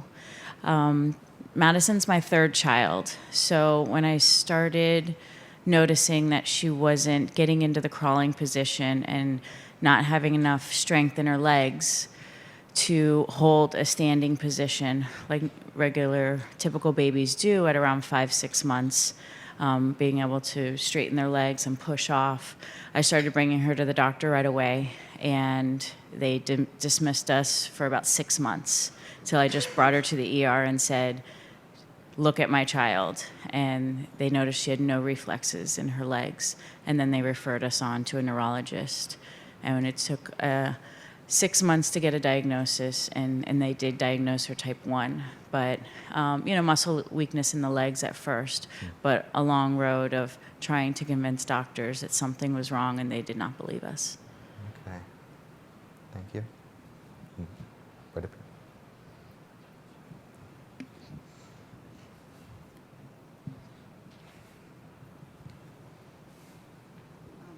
My name is Kate McBride. My son TJ is 11 and has type 1. So when he was first born, I thought he was having trouble breathing. He didn't like belly time. The pediatrician told me he was just regurgitating and put him on an inclined plane and he'd outgrow it. I'm a teacher, and we went on a play date with an occupational therapist whose child was the same age, and her child was sitting up, and we just dismissed it. Oh, he's lazy, he's too big, his head's too heavy. And it wasn't until his 6-month appointment with the pediatrician that they just realized he had no reflexes and sent us to a neurologist the next day, where we got a diagnosis that he was type 1. Great. Do we have anyone on my left side of the room that wants to share on this? If not, I'd also be interested to hear a little bit about your experiences with the progression of symptoms, and particularly if you're able to provide any stories or anecdotes for us of what a normal day is, and then if you could contrast that with maybe to what happens or what a worst day looks like in the life of you and your loved one. So anyone that can share experiences of how their worst day compares to an average day. This could be something like a story of a medical emergency.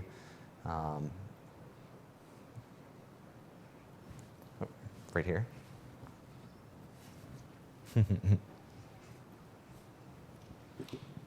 I'm Adriana Ellis, Alexandra's mom. Probably in its simplest forms, nothing's kind of easy. Your ideal day is a nurse showing up on time, your night nurse showing up, so maybe you got a few hours of sleep, physical therapist showing up, activity, and just being able to see maybe small gains or just little things. I think what we've noticed the most is something as small as her moving her finger or being able to smile or laugh at Mickey, her favorite thing ever, are benefits where the counter side was, maybe what you expected, or other gains that other kids have, they may have taken for granted.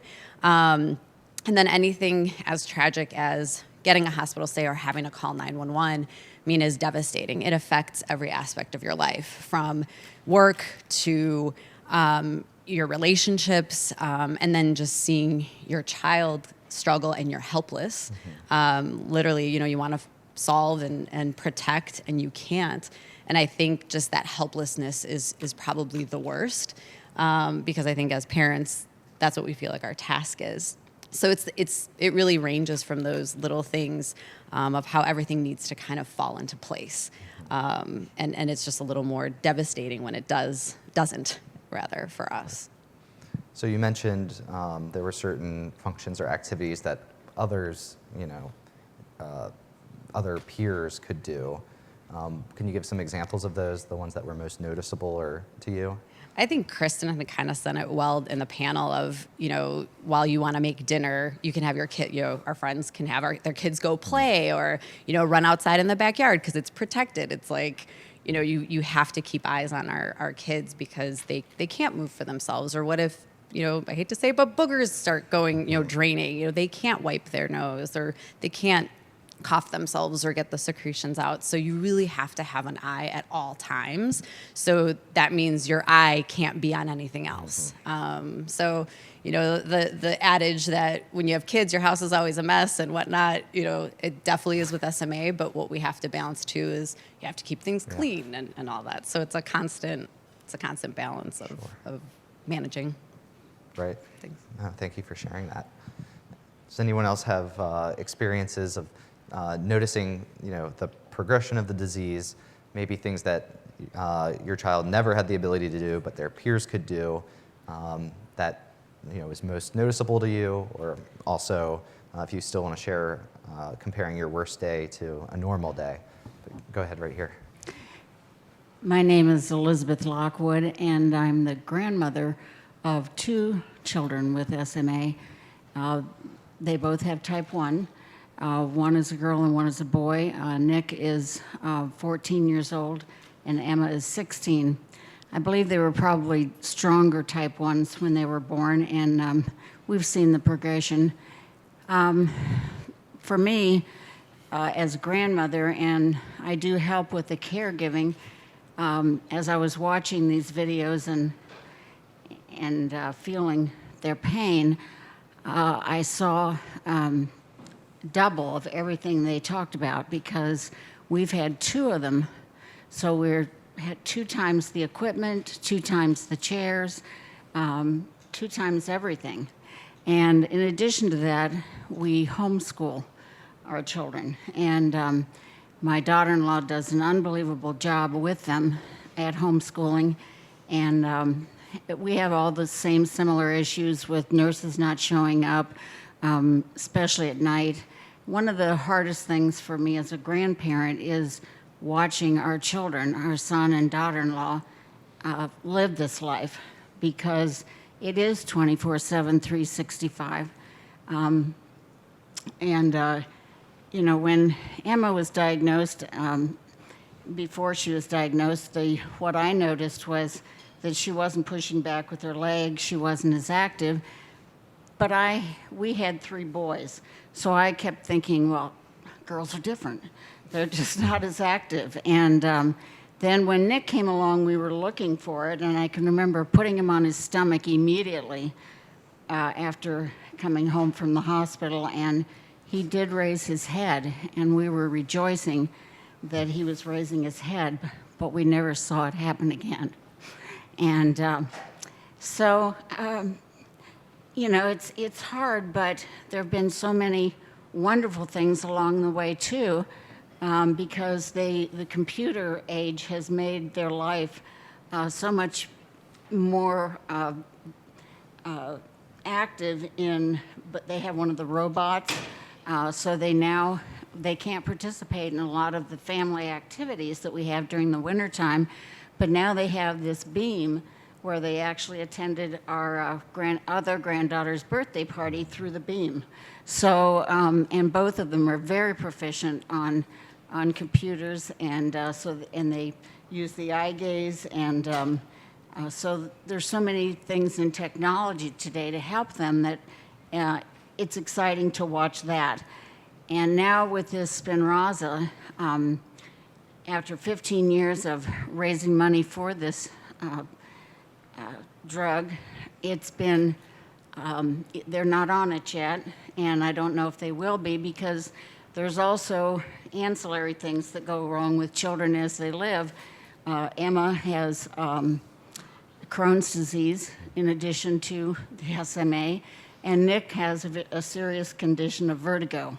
So he no longer sits in his power chair and drives around like he did for so long. So, but like I said, there's been so many joys along the way at the same time. My worst day was when I've had to revive one of them twice and one of them once. My best days are when I see them laughing and having a good time and being normal children. And I will say that my son and daughter-in-law have tried very hard to give them a lot of the things that a normal child would have. Even like, I just want to give you some ideas of some of the things that they've done. I remember when it snowed once in Cincinnati and Emma wanted to go sled riding. And they said, well, you can't really go sled riding. We can put you in a saucer. And Emma said, well, Dad, you could tape the bath chair to a sled and then strap me onto the bath chair. And they actually did that. And I videotaped them coming down the street, both of them, both parents, sliding her down the street so that she could have the experience of a sled ride. So, so there are a lot of things that you can do, and you'll see many joys along the way, but I can't tell you how much admiration I have for all the parents that live with this 24/7. And so I thank you. Yeah, thank you for sharing all of that. Very valuable. So I'll broaden the discussion to also include what best days look like. I think we'd like to see the range of the experience of the patient and their families. But each time, if we can anchor it to what is the experience of an average day, and how does that compare to our best days and our worst days? Do we have any other, anybody else that would like to share their stories? Nope, we have right here behind me.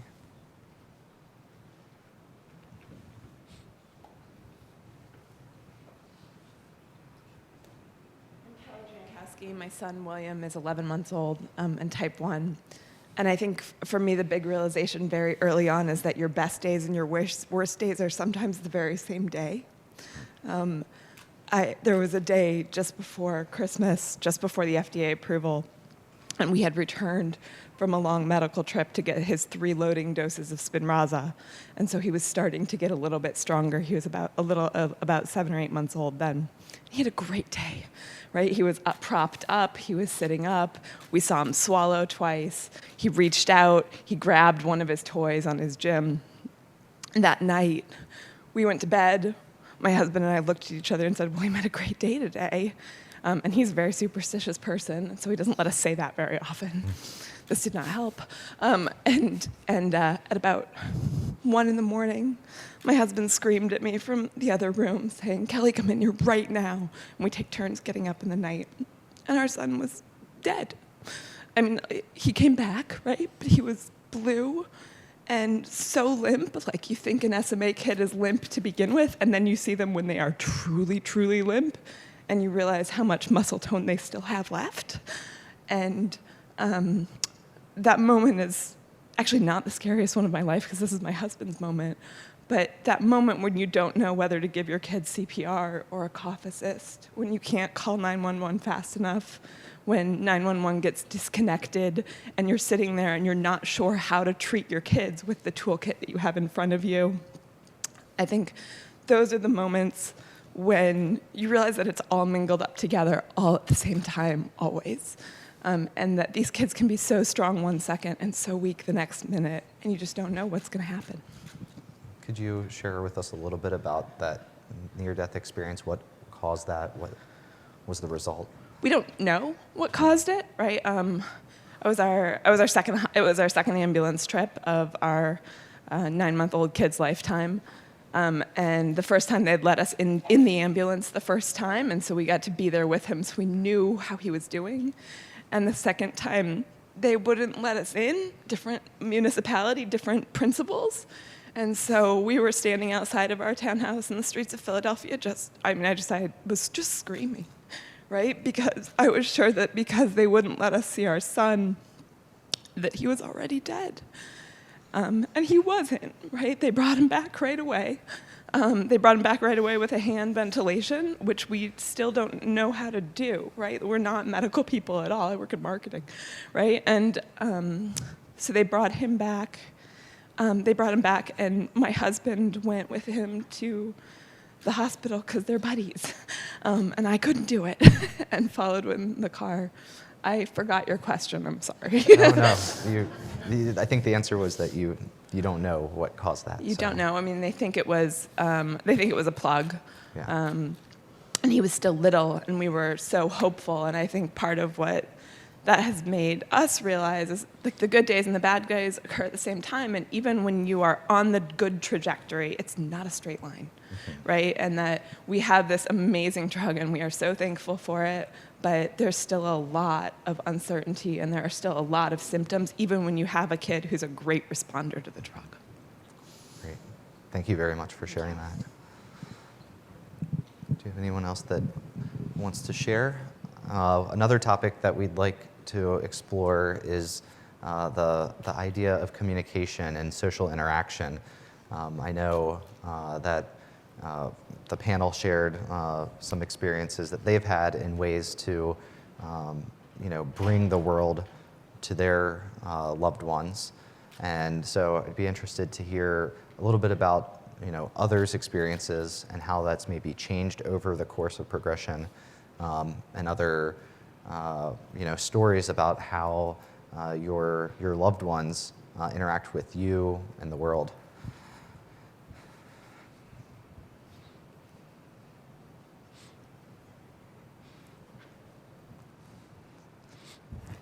Okay.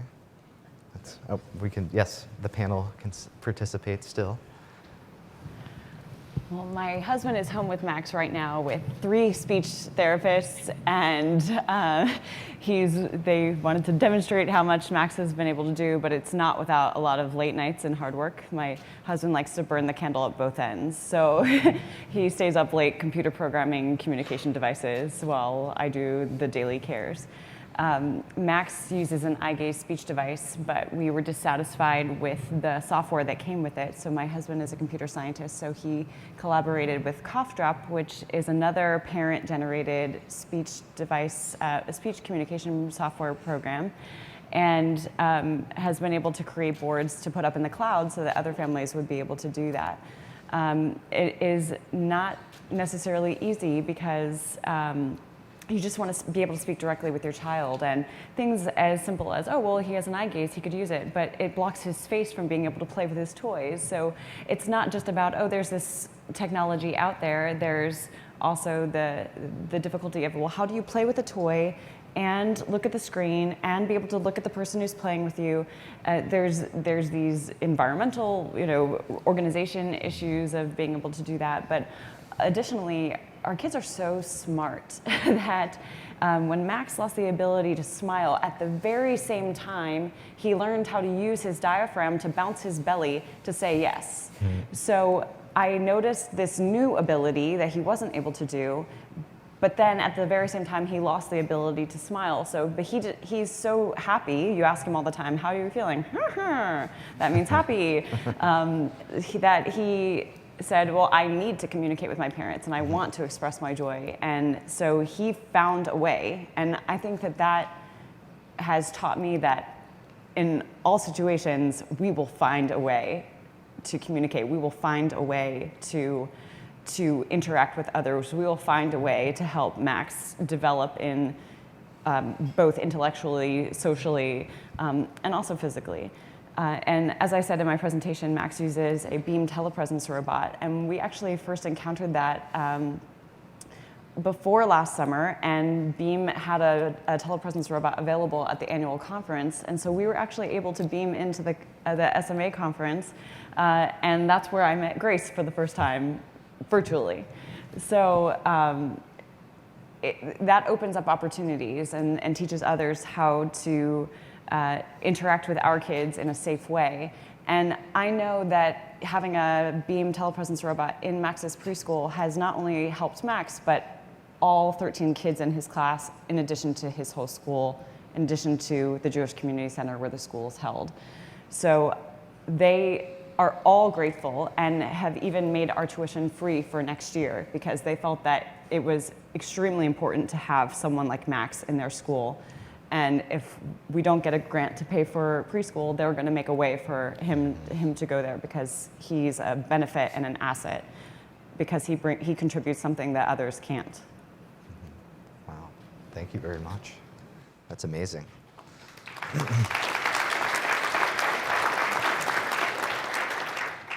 So do we have any other experiences with social interaction within the family, outside of the family?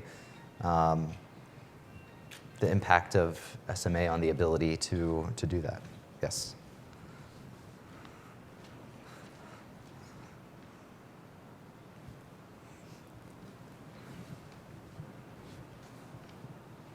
TJ's older. My son is 11, so we've been through all of that stuff. When he was little, he did sign yes and no.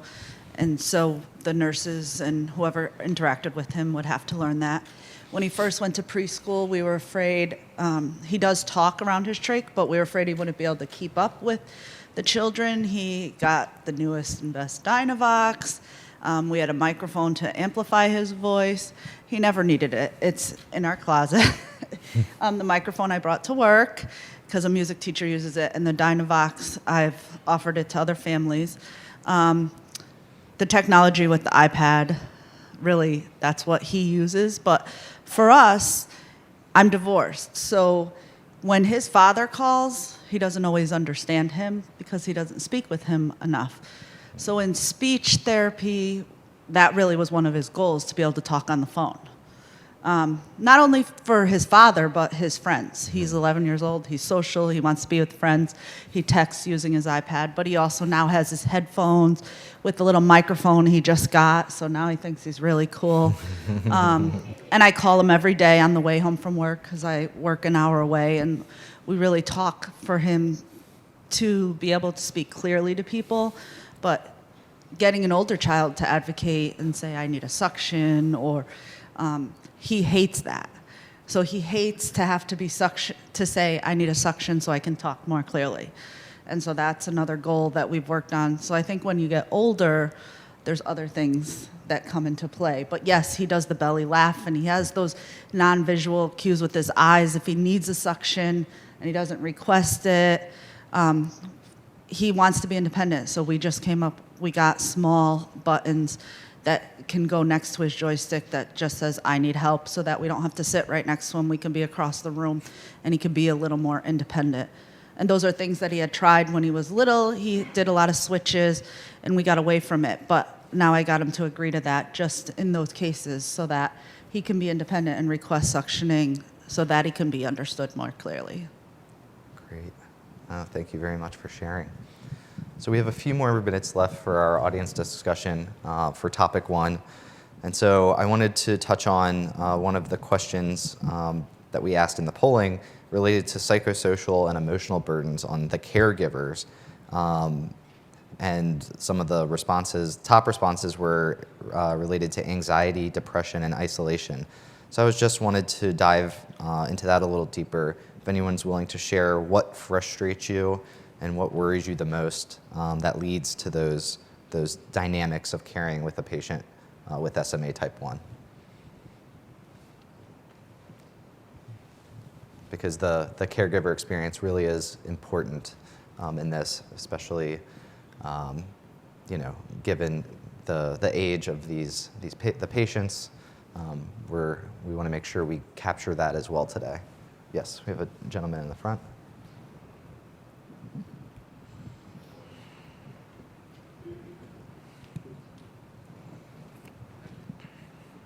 Hi, I'm Kelly's dad, and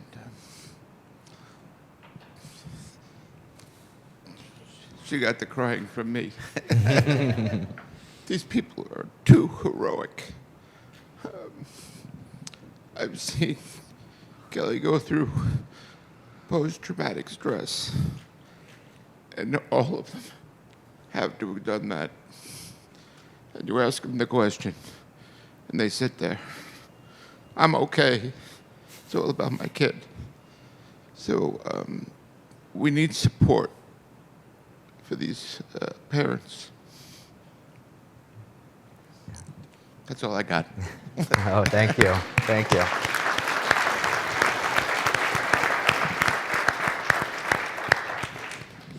I'll take any final comments on this or, yep, right here in the front as well. Can we get a mic up here? I think the biggest thing for us is we're very family oriented, and the idea that, and I think I've learned too, everybody's carrying hand sanitizer and is so worried about illness, and that's something that's keeping us very isolated. You feel like she can't go play with her cousins or her neighbors or whatnot because she can't necessarily move like they can, but also you're scared of an illness, you're scared of a hospital stay because of post-traumatic stress and what you've seen and what you know that it can do, or potentially that she may have progressed a little bit, but if she gets sick, she might spike backwards significantly. And unfortunately, the stakes that we're at, it's not just a regression, it's unfortunately a fatal consequence, and that's what we're all up against. The stakes are so high, which I think leads to the anxiety, which leads to so many different things. And I think that's some of the hardest parts is also you can't, as a couple, a lot of times you have to divide and conquer because both of you can't go and do something. So we finally allowed cousins and family over for Easter on Friday evening, a limited time, very controlled. But then you have the care. So I'm kind of cooking, he's making sure he has an eye. Both of us got taken out quickly for treatment before she goes to bed. My mom ended up staying upstairs with her. It was her birthday, so she missed us singing happy birthday. You know, there's a constant risk or consequence to all of this. And you try not to focus on it because it'll make you crumble. But when you kind of sometimes have that second, you realize that it affects so many aspects, and I think that's what contributes to all of those kind of factors that bubbled up. But like you said, it's all about the kid. Mm-hmm. You will do anything at any cost for that child. Sure. And if we could solve for it, I think all of us would do anything. So, right. Yeah. Thank you. Anybody else? Don't want to miss anyone that might be on the stage. Yes. Go ahead, Grace. I just have a little bit to piggyback on top of that. A lot of parents that are like us need intense therapy and counseling to move through this, but a lot of times it's expensive, it's not covered by insurance, it's hard to leave the house with our children. But a lot of what we are living in, which I've learned through talking through a counselor, is we're in anticipatory grief, which is one of the most profound yet least studied forms of grief. And I mean, you've got your daily stresses of, is my child breathing? Is my child, whatever, but always in the back of your head, you're knowing what can come at any minute. And that is a huge, huge, huge thing that just takes its toll. So, I mean, you do the best you can, and I think most of us we're happy in our day-to-day life, and my children are so happy. I don't think they know anything that, we experience is hard, but it's just, we're very complex people, I guess, now because of this disease. So I just wanted to add in that. Great. No, thank you for that. All right. Well, I think we're at a point where we're going to take a break. We'll reconvene at 10:55. So thank you all, and join me in thanking the panel and the audience for this discussion. Great job, guys.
retake their seats. We're going to get started with our second panel here in a minute.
All right.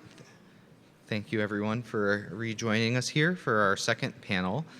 So we're still on topic one, talking about the burdens of life with SMA from the patient and caregiver perspectives. Now we're going to shift into a discussion of those affected with SMA types 2 and 3. And so we have a great panel here for you. Danny, Debbie, Kevin, Bryn, Brad, and Christine. So without further ado, I'll turn it over to Danny to kick it off.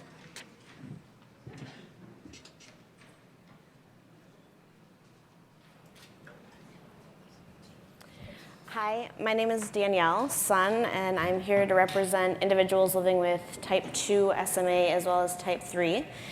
That includes my two children, Landon, who has type 2 and is 3 years old today, actually is his birthday, and Ruby, who is 6 years old and is diagnosed with type 3.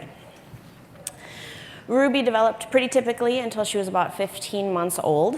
I always say she took steps because she just never took off walking like we expected her to. At most, she could walk across our living room floor before collapsing. She was diagnosed just before her second birthday, and right around that time is when she stopped taking steps altogether.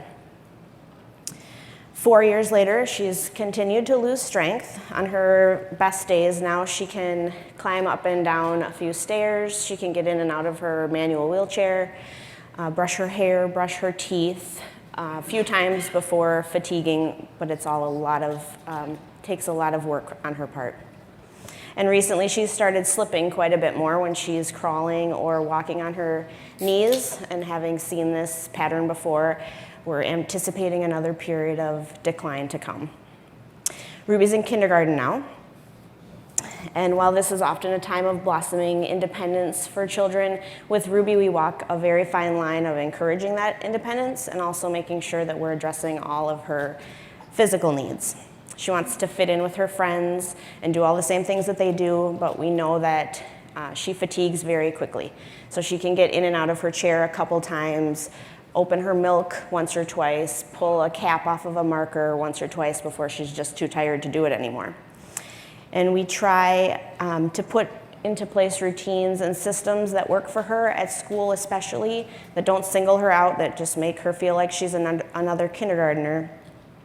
For example, earlier this year when she first started kindergarten, I noticed within the first week or so that she was starting to become increasingly stressed out and anxious about having people she didn't know take her to the bathroom. She was showing this in little signs. And so we sat down and I had a conversation with her about what could we do that would make you feel better, that would make you feel more comfortable, make her feel more respected so that she could do that at school. And having conversations like this with a kindergartner is just, it's a little heartbreaking. It has to be done, and she does it well, thankfully, but it's definitely hard on us all. And Landon is a typical 3-year-old, so he wants to get into trouble, and does, all day long. He's incredibly curious about everything that's going on. He's a very stereotypical boy making a mess of everything. And So for us to try to find adaptations and equipment that fit him just right, that are at the right height, that are safe for him to use, and don't take tremendous effort to get approved by insurance is a lot of work for us and frustrating for him too, I know. And he's a little bit weaker than Ruby because he's type 2. So when he gets sick, it hits him pretty hard. When he's sick, he needs increased respiratory treatments, cough assist every 2 to 4 hours to help him clear his lungs and to cough because he has such a weak cough on his own. And also when he gets sick, he needs pretty much complete support with repositioning himself. He can't sit up on his own at all when he's sick. So helping him sit up and stay up is something that he needs even more help when he's not feeling well. And then there are activities like camping or going to a playground that until you try to do with a wheelchair, you just do not realize how inaccessible they are. Last summer, we went camping with some family. I took both of the kids, and when we got home, even though we had a blast, I was completely drained and exhausted. I was physically exhausted from picking them up, carrying them, pushing their strollers, wheelchairs through grass, gravel, sand, whatever activity they were trying to do. And I was emotionally exhausted from constantly seeing things that they couldn't do or they couldn't do independently. So although we try to make the best out of all of those experiences, it doesn't make the challenges any less challenging. But perhaps the most difficult part of life with SMA is the unknown of it all. We know that SMA takes away more and more as time passes without a treatment, but the loss of strength is basically our only guarantee. We worry that our kids will be left out with peers. We worry they won't be able to get around a world that is very often inaccessible to them. And when we let ourselves, we acknowledge the fact that we may outlive our children. And we participate in this anticipatory grief that is overwhelming, and we have no idea if it'll ever actually happen or not. But we have a mantra at our house. It's a quote by Nelson Mandela, and we say it all the time.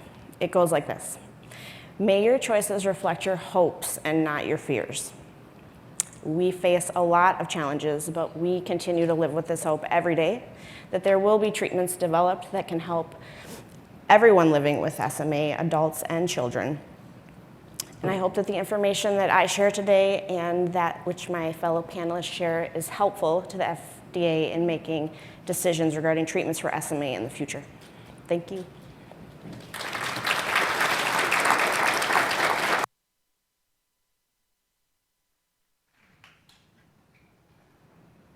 Hello, my name is Debbie Cuevas.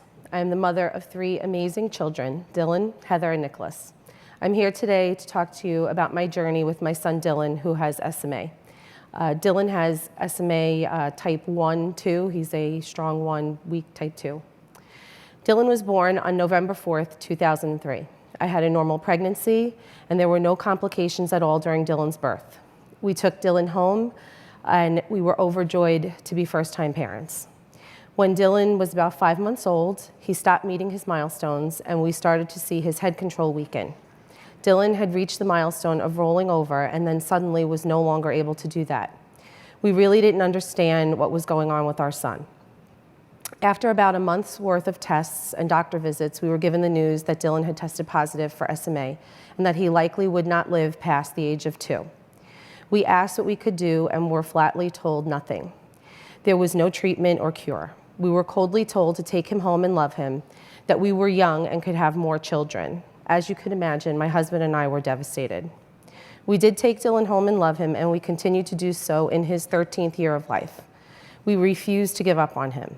It has not been an easy road. We have spent months on end in the hospital with Dylan for multiple pneumonias, infections, and surgeries. For Dylan, a simple common cold could land him in the hospital for weeks.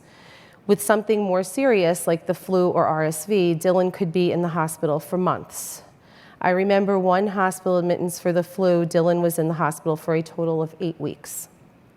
Surgeries, too, are always more of a risk. There are more complications involved, such as more risks for infection, loss of blood, lung collapses, ventilator challenges, and feeding issues. There is no cookie-cutter approach to any type of hospitalization for a child or adult with SMA, which often leads to many extended hospital stays. Dylan completely lost his ability to swallow when he was 13 months old and then required a feeding tube. Dylan lost his ability to breathe on his own when he was 2 years old and now uses a trach and ventilator. There have been many times where we almost lost Dylan. We have watched our son choke on his own secretions and stop breathing. We have had to manually resuscitate him with an ambu bag for over 2 hours waiting for a hospital transfer from the ER because he could not breathe comfortably on his normal ventilator settings. We have seen him stop breathing and watch his heart stop several times when he has had the flu and RSV. I have had to leave Dylan in the operating room and watch him go under sedation more times than any parent should have to endure. These events are embedded into the brains of my husband and I. It has especially left me in a constant state where I always feel on edge and one where I feel I can never let down my guard. We have spent countless hours fighting insurance companies, doctors, medical equipment companies, and schools in order to get the care, equipment, medication, and education that our son needs and deserves. We have been determined to find ways for Dylan to participate in society, whether it be going to the neighborhood library, going to a Yankee game, or going on a family vacation. We have tried to teach our son by our example to be a strong advocate for himself and to not take no as an answer just because of his disability. Dylan should not have to settle for things in life just because he has SMA. All of these things have not occurred without stress, angst, and sometimes even tears. But we try to live a life where we never give up on living and never take a day for granted. Through the years, Dylan has become more and more dependent on us in every aspect of his life. I remember looking at him at one point laying in his crib, desperately hoping that he would just hold up his head and crying hysterically at the fact that he likely would never be able to do that again because of SMA. I knew at that moment that my husband and I would have to really step it up as parents. We are lucky that we have excellent caregivers for Dylan. Between all of us, we care for all of Dylan's needs: bathing, toileting, running his feeds, respiratory care, and treatments. We also sometimes have to type or handwrite his homework. We have had to find ways to adapt his PC, tablet, and iPad so that he can use them. We have tried our best to adapt toys and normal everyday games so that Dylan can participate with us. With SMA, there are many challenges, and as a parent, you have to become very creative. I think one of the hardest things for me was when Dylan began to lose his ability to smile. That was something that we never thought about, but it takes about 26 muscles for someone to smile. 26 muscles that over the years have degenerated to a point that they no longer work for Dylan. It was a gradual thing that my husband and I noticed over time, and it was hard on all of us, especially for Dylan. I always tell people, don't look at my son's mouth to see him smiling. Just look at his eyes and you will see into his heart. I am so happy that there are so many treatments on the horizon for SMA. The fact that a parent never again has to hear there is no treatment and no cure for SMA makes me feel hopeful for the future of this disease. Without the hope of future treatments, I fear what my son's future will hold. I am afraid of him getting weaker and no longer being able to communicate with us. I am frightened for Dylan of what will happen to him once my husband and I are no longer on this earth. I am sad for the pressures that our other children may feel if they become Dylan's primary caregivers in our place when we get older. My life has changed a lot since Dylan's diagnosis. I have learned to advocate for him in ways I never thought would be necessary, but do so with great pleasure in order to get the services and support that my son needs to survive. Dylan has taught all of us that you don't necessarily have to have muscle strength in order to have strength and determination in your heart. I always tell people that every day I have with Dylan is a day I was told I would not. We try to make the most of every minute we have with each other and will continue to fight this battle until one day there are more treatment options or even a cure for SMA. Thank you.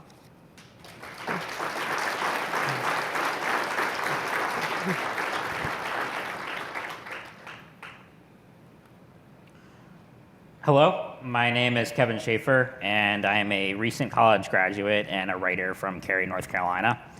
When I was about 18 months old, I was diagnosed with spinal muscular atrophy type 2. At the time, there was very little information about the disease and hardly any resources for my family and I. My parents were given little hope in terms of my life expectancy or quality of life, and there was no organization like Cure SMA to help families and patients. We were simply told that it was a severe neuromuscular disorder and given basic information about its symptoms and effects. I'm now 23, and while I've never allowed SMA to keep me from living my life and pursuing my education and career, the disease has still had a tremendous impact on the way I live my life and the obstacles I face on a daily basis. I was hospitalized multiple times growing up and have had a couple major surgeries, but the biggest thing I've had to deal with is the degenerative aspect of SMA. For instance, while I used to be able to eat without much assistance and raise my arms a bit, my arm strength began to deteriorate significantly when I was a sophomore in high school. Eventually, it got to the point where I could hardly move them at all, and I became fully dependent on friends and family to help me eat, drink, and get around. Fortunately, I was able to acquire a robotic arm in 2015, and this device gives me tremendous independence and allows me to perform basic physical functions such as eating and drinking. Just being able to lift my food without assistance from someone else is something that I could not do previously. Had I not received it, I'm not sure what I would have done. In many ways, my lack of arm and upper body strength is more of a burden than my inability to walk. Before I started to lose it, I didn't even think much about my disability. Now I exert massive amounts of energy just moving my arms a few inches, and this often leads to fatigue, and it can be extremely frustrating when I'm just trying to get things done. That said, the physical limitations of the disease are many, but having SMA type 2 also has a profound mental impact upon individuals and their families. The biggest challenge for me is that there are times when I feel like a burden to the people I depend on. My parents and caregivers bathe me, dress me, get me to and from the restroom, get me to and from my chair, get me to and from bed, operate my chest PT equipment, help me with meals, turn my robotic arm on and off, and help me with anything else I need throughout the day.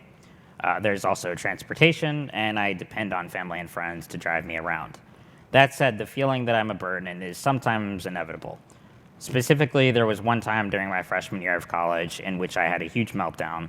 I was at home with my parents, and this was before I had caregivers.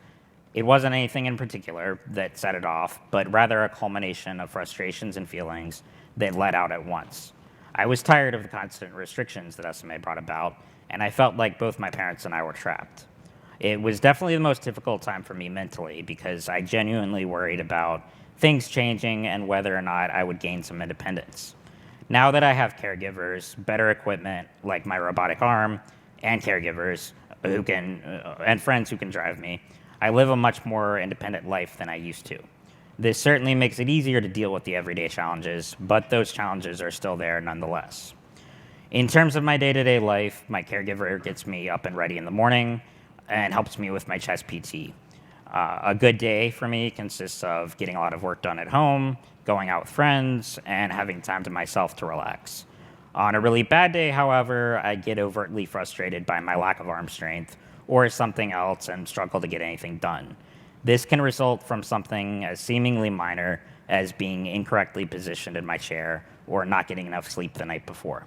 I have to be careful about tiring myself out as it leads to this kind of frustration. SMA impacts me daily in more ways than one. Since writing is my primary outlet, I try to focus on that as much as I can and not let my disability get in the way of it. At the same time, however, I do worry about how weak I will eventually become if the degenerative aspect of the disease continues. I worry that I'll eventually be unable to type on my iPad at all. And my hope is that if I receive the recently approved treatment, the degeneration will stop and I could possibly get back some of my upper body strength. Regardless, the obstacles I and others with SMA face on a daily basis are numerous. I simply want to live my life to the fullest, and I hope that future treatments will help me do that. Thank you.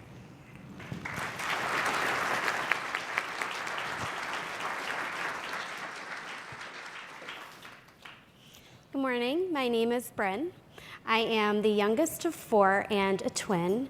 So it was pretty clear at a young age that I was not developing at the same rate of my siblings. My mom was always aware of my lack of coordination and slowness in keeping up with the siblings. She saw the soft signs of weakness early on, which included not keeping up during errands, being slow, and constantly falling.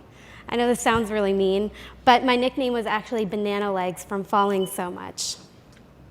At the time, my mom was really timid about pursuing down a path of determination in finding something wrong without it being my decision. She was waiting for the green light, which happened when I was 10. In the 5th grade, the public schools begin presidential fitness testing. And for the running test, everyone had to start at the same line, and we were all to run 4 times around the baseball ring, equaling a mile. I remember running as fast as I could and always falling. That day, I realized that something was not right. I went home that day and I said, "Mom, I really think there's something wrong with me." And the minute I said that, without skipping a beat, she said, "Okay, let's figure this out." We first went to a sports medicine specialist, then a geneticist, who expedited an appointment with the ever so wonderful Dr. Thomas Crawford at Johns Hopkins. And a few weeks later, I was diagnosed with SMA type 3. I had a tremendous struggle on many levels, mostly socially, psychologically, and physically with the adjustments that my disability gave me. This disease is terrifying, and it has the potential of letting the fear of the unknown define your opportunity. I lived in those fears for many years, which led to significant struggle all throughout middle school, high school, and well into college. I experienced most of my decline at the very detrimental age of 13 years old, which resulted in low self-esteem, confidence, and identity issues that plagued me for many years. There was a time I could go up and down stairs without the fear of falling and breaking a leg, resulting in me never being able to walk again. There was a time I could walk more than a half of a mile without my muscles giving out. There was a time I could be in public without being afraid of people's opinions and degrading comments.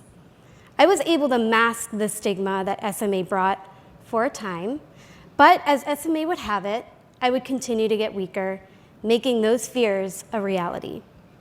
As I continue to get weaker, the biggest challenge I face is maintaining my functionality. Going up and down stairs is increasingly difficult, getting in and out of chairs, and I've seen my endurance in walking become truncated despite my dedication to exercise and healthy eating for weight management. When I was in 6th grade, I was able to walk on the treadmill at my fastest at the whopping speed of 3.2 miles an hour. Over the years, that has been shortened to 2.1 miles per hour simply because of the loss. My balance, once secure, now leaves me feeling as if I'm standing on the top of the Eiffel Tower, ready to fall at any moment. The muscle contractures and twitching have also gotten worse over the years with no solution or relief. Most recently, I've experienced long periods of fatigue that make me feel as if every muscle has a 100-pound weight to it. It makes it hard to perform normal tasks. Something simple like doing laundry becomes a draining and exhausting task. Even socializing can be difficult because of the lack of energy. This unpredictable fatigue can last a few days or even weeks and is probably the most debilitating part of my disease.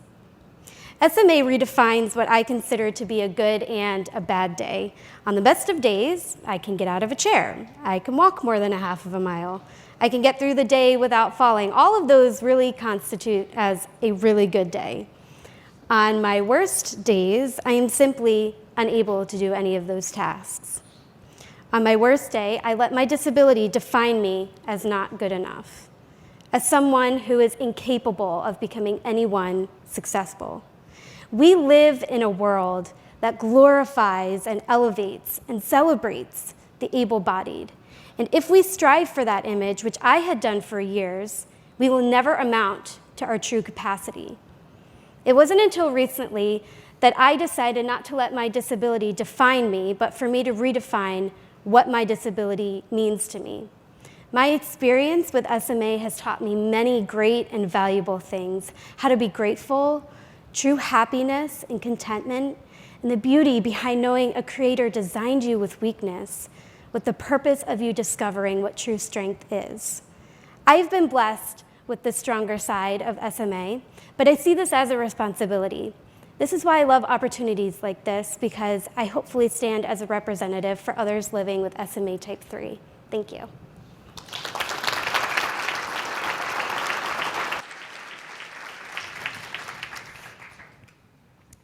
Good morning, my name is Brad Nunemaker, and I have type 3 SMA. I'm 42 years old, married, and have 2 sons, ages 12 and 8. To help you understand how SMA impacts my life, I thought it would be helpful to give you a glimpse into a typical day. Having SMA requires me to have additional planning, structure, support, and time to my daily routine. My day starts with waking up not feeling as rested as I would like. I don't sleep well because I have difficulty rolling over in bed due to the weakness in my upper body and core. Unfortunately, I have to wake my wife up a few times each night to have her help me reposition in bed. When I do get up for work, the first thing I do is use the bathroom, because I know that I will not be able to use the restroom at work, as I'm not able to stand up from a toilet without assistance or without using a bench or chair to push up on. Next comes my shower. I'm lucky we have a barrier-free shower, otherwise navigating over the edge of a tub requires assistance from someone. After showering, I need help from my wife or one of my sons to help me get on my pants, socks, and shoes. Because of the weakness in my core, I cannot bend over and put them on myself. Even having the arm strength to button my pants is often a problem. While my bedroom is on the first floor, our sons both sleep on the second floor. When we remodeled our house, we were able to put in an elevator that allows me to get to both the second floor and basement. I used to be able to get up and walk up and down stairs, but haven't been able to since I broke my leg 8 years ago from a fall that was a result of my leg strength. Without the elevator, I would be confined to our first floor. Once I'm ready for work, my wife helps me carry whatever I need to take with me to the car so I can drive myself to work. I can't carry things on my own because I walk with a cane and don't have the necessary arm strength. Depending on the weather, I will plan to arrive at my office at the same time as a friend so that I can walk into the office with someone who can give me a hand for extra support if necessary. We live in Chicago, so snow, wind, or even salt that is used in cold and icy weather makes for a risky entrance into work, even with a reserved parking spot close to the door. My role as CFO for the outsourcing segment of Aon requires me to attend many meetings. I carefully plan out where my meetings are that day and hope that I don't have to do too much walking. Conserving energy is important to make sure I'm not too tired or weak to do everything I need to do in a day. Luckily, I have a great executive assistant who has prearranged to have a special chair in the conference room. Because of the weakness in my core and legs, I can't get up from a chair with arms and wheels by myself. Getting up from any seated position is difficult unless I have something like a table or service in front of me that I'm able to walk myself up on. Other challenges during my day at work include having enough strength to carry my laptop and other materials to my meetings, as well as being able to carry food from the cafeteria for lunch. This is challenging because of walking with a cane, navigating through doorways, and my overall arm strength. Even a small amount of extra weight makes it harder for me to walk. In the afternoon, I learned that I need to make arrangements to take a business trip to our headquarters in London. Any sort of trip requires a lot of extra planning, from airplane travel to and from the airport, to hotel accommodations, and how I'm going to get to our office from the hotel. All of these things require planning and may require assistance from my wife or a coworker that would need to travel with me. I often have a lot of anxiety as I think about the unknowns I may encounter. I need to make sure that I'm traveling with someone who can help me up from the wheelchair service at the airport, as well as from the airplane seats. Traveling takes a toll on my body, and I'm constantly managing my energy. On this particular day, because it's windy and snowy out, I have to inconvenience a coworker to leave their office to walk with me to my car at the end of work. I've fallen a few times in the past, and the possibility of falling and possibly breaking a bone again and potentially losing the ability to walk worries me. That night, I head to my son's hockey game, which is at a rink that we have never played at before. On the way there, I call my wife to see what the parking, stairs, and seating arrangements are like. Hopefully there won't be too much walking because I've already walked a lot today. I love to watch my kids play sports, and it frustrates me when it is so difficult for me to get to see them play. Luckily, my wife can be there tonight too, otherwise I would have to stand up for the entire game because I cannot stand up from the bleachers by myself. Unfortunately though, even standing for long periods of time is also hard and tires me out. After the game, my wife reminds me that she has to stop at the grocery store. This and other chores and tasks are difficult for me as they often involve walking, lifting, carrying, or being on my feet for extended periods of time. I have an amazing wife who goes above and beyond and ends up carrying the burden of many of these tasks. Hopefully this gives you a glimpse into the typical daily challenges that I face with SMA. While SMA definitely makes things harder, I try not to let it slow me down or prevent me from experiencing everything I want to in life. That said, I do worry about the future and how my condition will continue to decline and things will get harder for me. I am concerned about my ability to continue to function at work and provide for my family. I'm lucky that my job affords my wife the ability to not have to work, but I worry that helping me will become more difficult for her as we both get older. For me, an ideal treatment for SMA would be to maintain and improve my strength so that I can continue to walk and perform daily activities independently. Thank you for your time this morning, and I hope that this was helpful insight.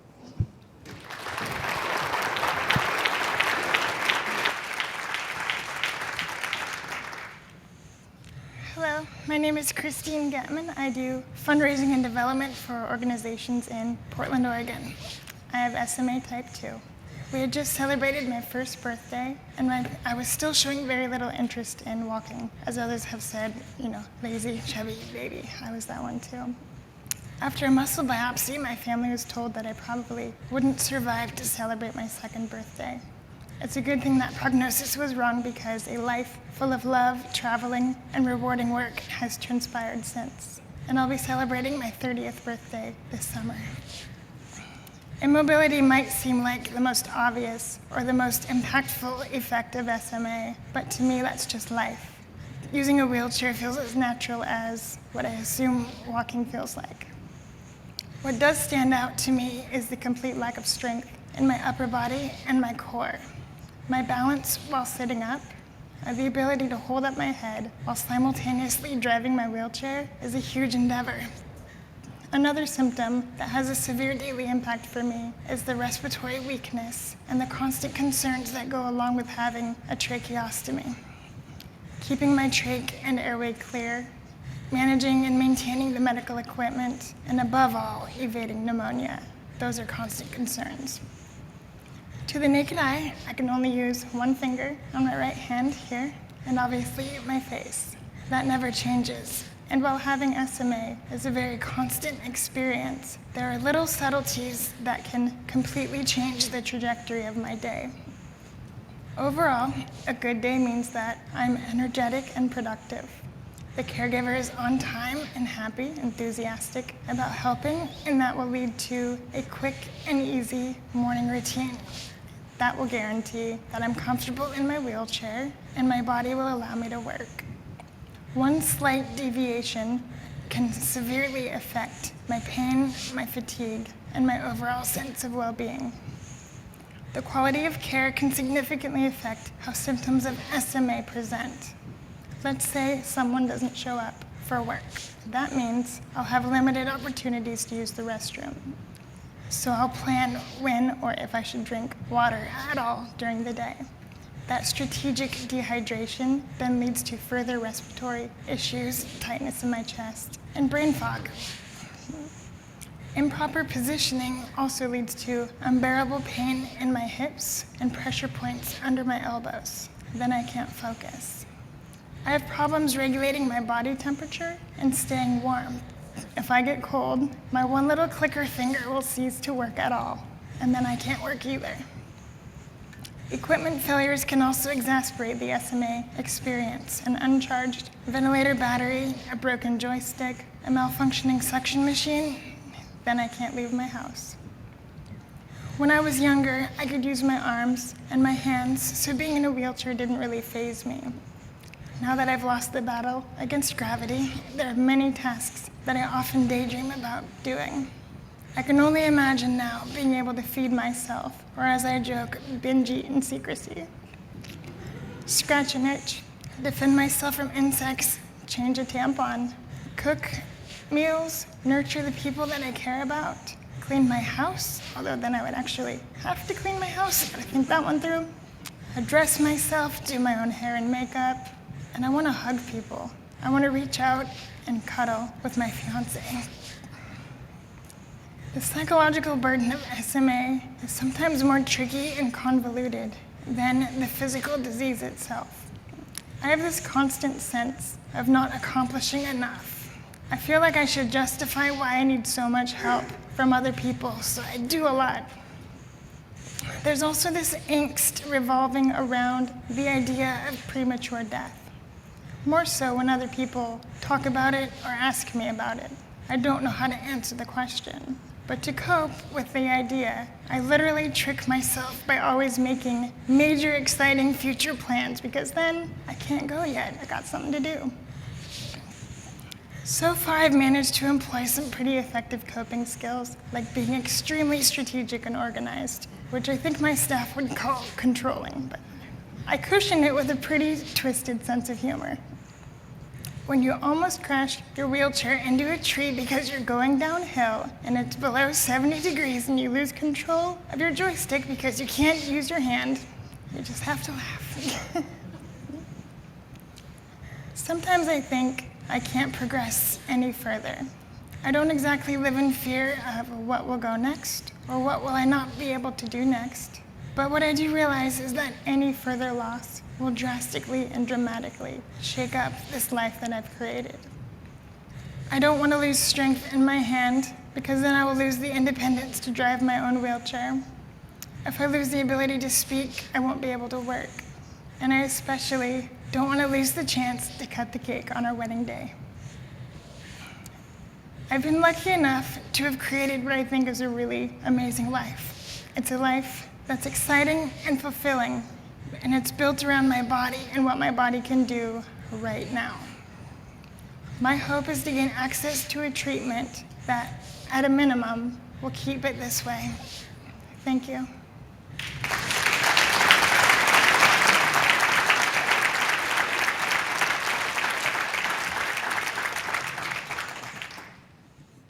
Thank you, each of you, for sharing your stories with us and getting our discussion started here on topic one about the burdens and symptoms, most impactful symptoms of day-to-day life living with SMA types 2 and 3.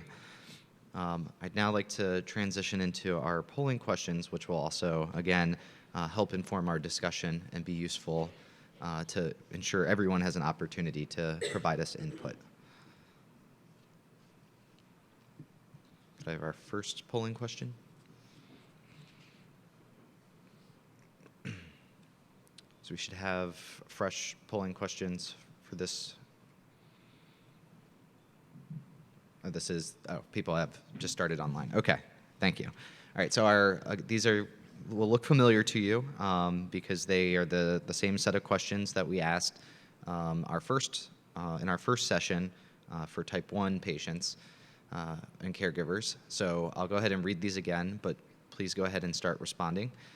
In the past year, how often have you or your loved one had to go to the hospital for emergency care or inpatient hospitalization due to you or your loved one's SMA? And again, please only respond if you're a patient or caregiver representing someone affected with types 2 or 3 SMA.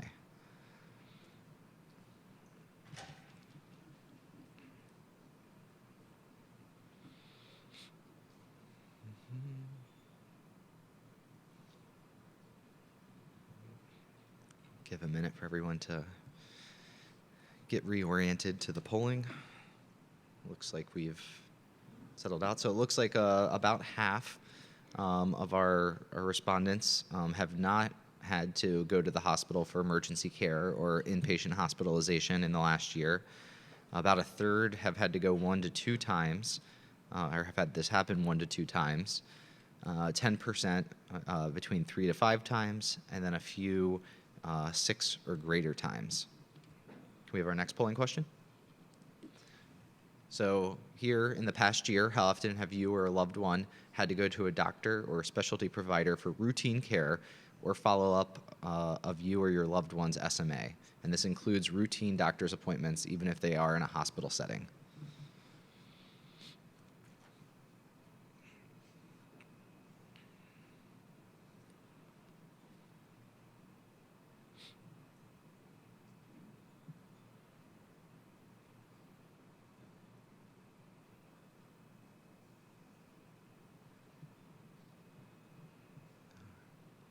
All right, it looks like we've had the majority, about 40% of you have said that you've had more than 10 routine or specialty visits.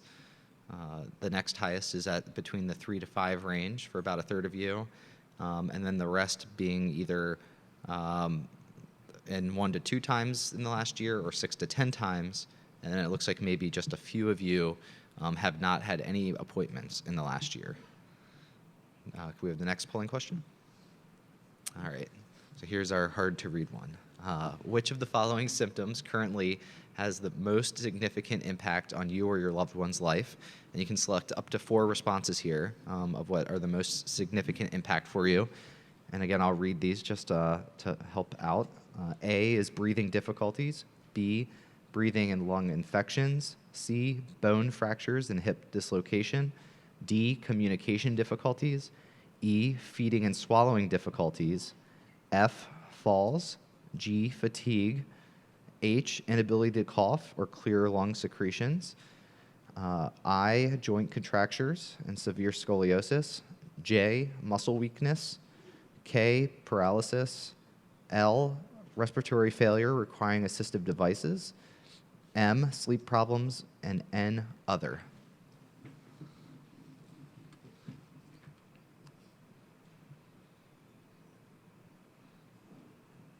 And again, if you're texting, you can enter all of those in a single text message with spaces to respond to this type of question, up to 4. All right. We've still got responses coming in. It looks like our top 2 responses, clearly top 2 responses are fatigue and muscle weakness. After that, joint contractures and severe scoliosis. And then it looks like we've got quite a spread across the others. Nobody saying paralysis, and maybe one or 2 people saying other. Can we have the next polling question? So here, the question is, what specific activities which are most important to you or your loved one are you or your loved one now unable to do because of SMA? And again, you can select up to 4. I'll read these as well. A is feed oneself. B, dress oneself. C, going to the restroom by oneself. D, transferring. E, turning in bed. F, attend to personal hygiene independently. G, independence and mobility. H, attend work or school. I, engage in social activities and building relationships. J, engaging in physical activities. K, ability to spend time alone and be independent. Or L, other. Give you a minute to provide up to your top 4.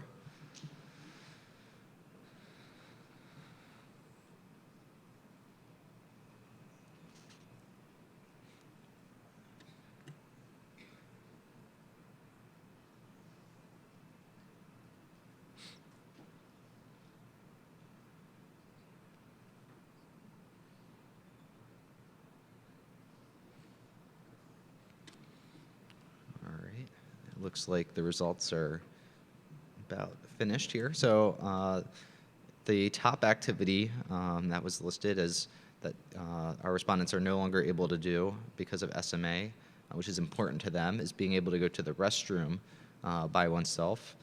After that, we have dress oneself, transferring, and turning in bed as close seconds. And then we have a nice distribution across the other activities as well.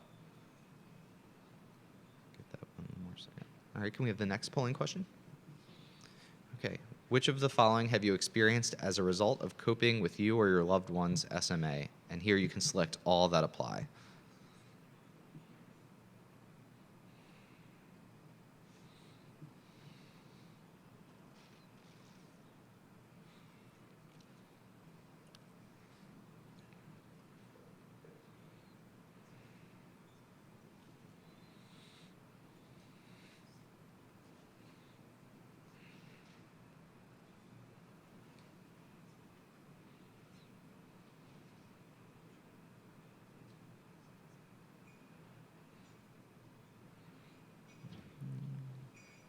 Still got a few more results coming in.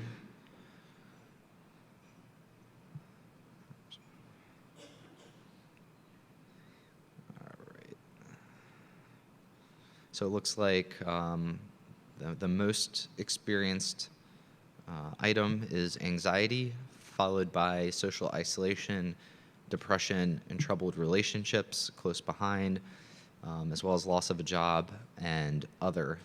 So we'll be interested we have a 7% response there. So be interested to hear from you what else you have experienced as a result of coping with your or loved one's SMA when we get into discussion. Can we have our next polling question? All right, and so here is what is the estimated annual SMA-related expenses and costs that you and your family pay directly, including copays, deductibles, prescriptions, medical supplies, adaptive vehicles, and mobility devices. Here we have A being less than 500, B between 500 and 1,000, C 1,000 to 2,000, D 2 to 3, E 3 to 4,000, F 5 to 15,000, G 15 to 20,000, H 20 to 30,000, I 30 to 40,000, J 40 to 50,000, K 50 to 80,000, L 80 to 100, M being over 100,000, and N being unknown, O being not applicable. So I know it's a lot of options.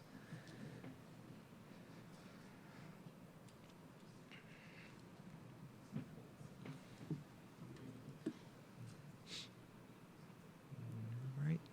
So oddly enough, it was some very similar breakdown to our earlier group for type 1 affected individuals, with 5,000 to 15,000 being the largest response. It looks like we have some on the lower end here in the 5 to 1,000 and even below that range, but we also have some here over $100,000, and there's a good percentage, about 6% of people that it's unknown how much that they their economic burden of SMA is on them and their families. So with that, can we have the topic questions, and we'll move into our audience discussion.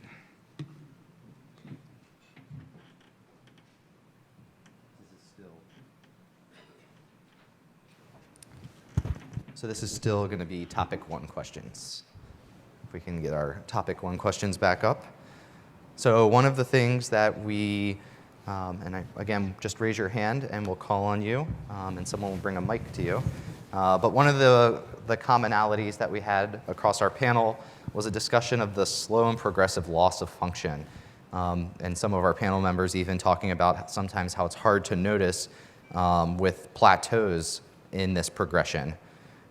So we'd be interested to hear some of your experiences, some stories that you have about trying to describe your shifting progression of disease over time and how that shift in the progression has impacted your life.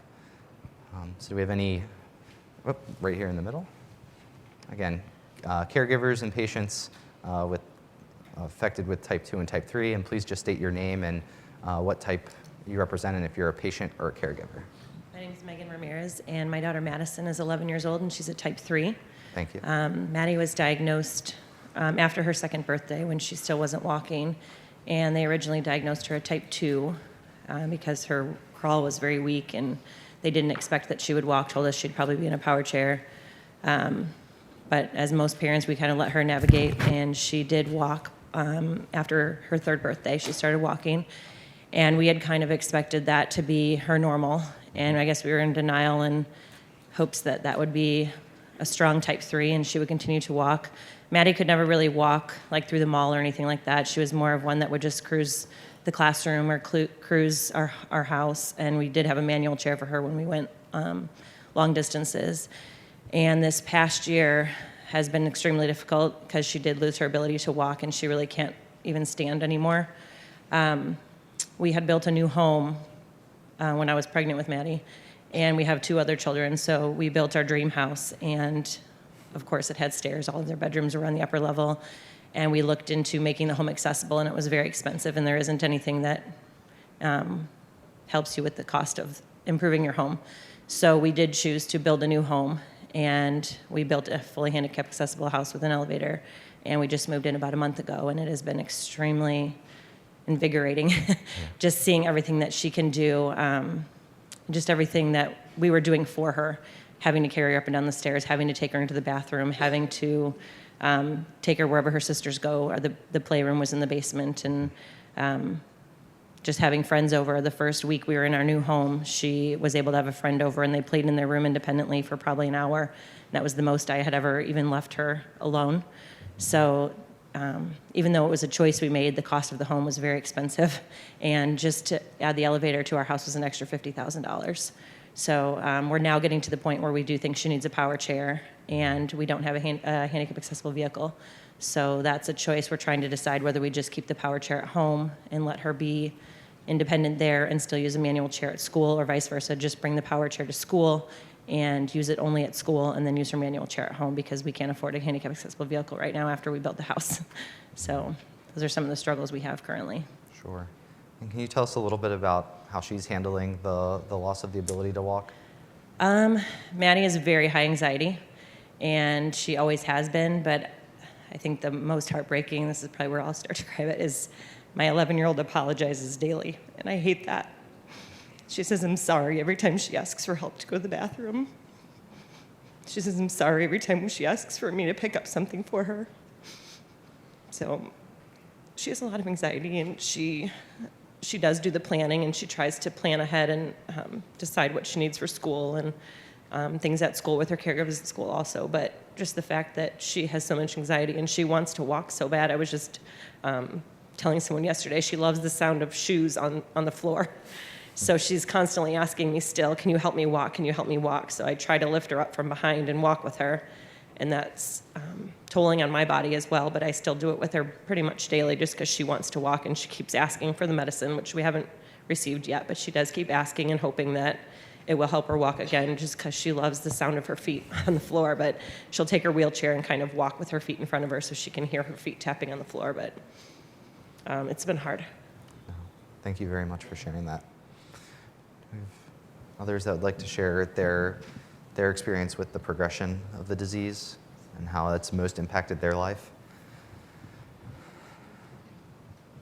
Back up so I can. Yep, right here. We'll go here, then we have a question or a comment over here next. Hi, I'm Rosie McClay, and my daughter Kylie is a type 2. She's 14. And I think current losses that we've seen is really around fatigue. For an example, going to the grocery store, she would zip around and come back to me and leave, and I would maybe give her items she could get herself from the shelves. And now it involves stopping, leaning back, repositioning multiple times through the store. I think also fatigue comes into play when she comes home from school. She used to be able to do a lot more activities, and now she'll request to lay down, so she'll have to get out of her chair.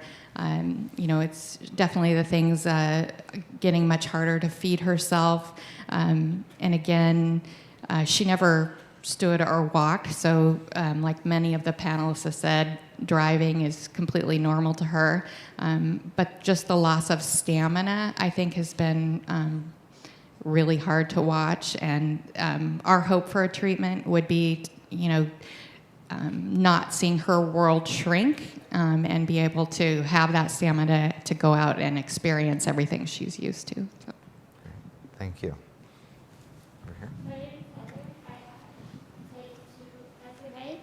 And so I've always been small. I've always chewing and swallowing have always been hard. I've never eaten a lot, but sometime in between graduating college and starting my first job over, maybe 2 to 3 years, I ended up, without realizing it, losing 20 pounds, which for a normal person, they would probably be pretty happy.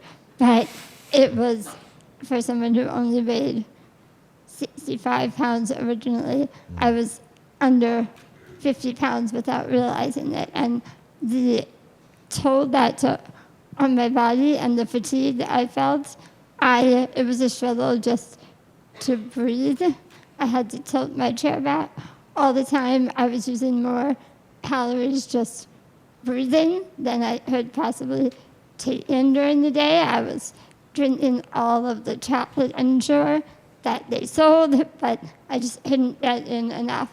So I had to make the decision to get a feeding tube that I used overnight, which was a really tough decision for me because it was a real clear milestone and decline that I didn't really want to think about. It has improved my quality of life a lot, for sure. I can get through the day and I don't have to be eating every second of the day. I use it overnight so I can still eat when I want during the day.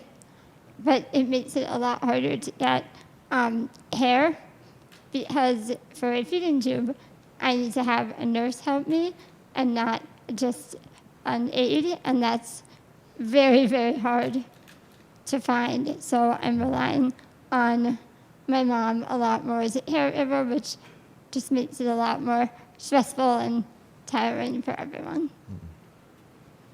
Thank you very much. We have one comment here. Anybody else want to be on deck while they're running the mics?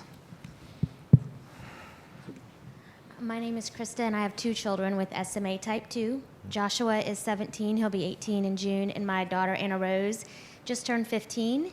And I think my biggest concern is Joshua's looking at colleges and he wants to go as far away as possible. And for me, I just don't know how that could work because we did have a series of illnesses a couple years ago, so he does have a G-tube. He eats what he likes, and he doesn't eat what he doesn't like. If he doesn't like what I cook for dinner, he doesn't eat. He puts it in his tube. He is on BiPAP at night. We had a flu bout about a year and a half ago, and after that, he has to sleep on the BiPAP. And he also has trouble managing his secretions now. So it's just a lot to take in for him to go away. My daughter, I worry about her with what might come, having seen his decline in the past few years. So anytime anyone gets sick, which fortunately isn't that often, it's always a concern of how are they going to recover out of it. Like everyone else, we're extremely fatigued. We don't sleep at night. We're up rolling all night long, and it just wears on you. It's just a constant state of zombieism, I guess. My husband and I both work full time, and it's hard to find caregivers, that are reliable. We've been fortunate, but that changes. Kids grow up, caregivers grow up. We use a lot of college kids. They graduate and move on.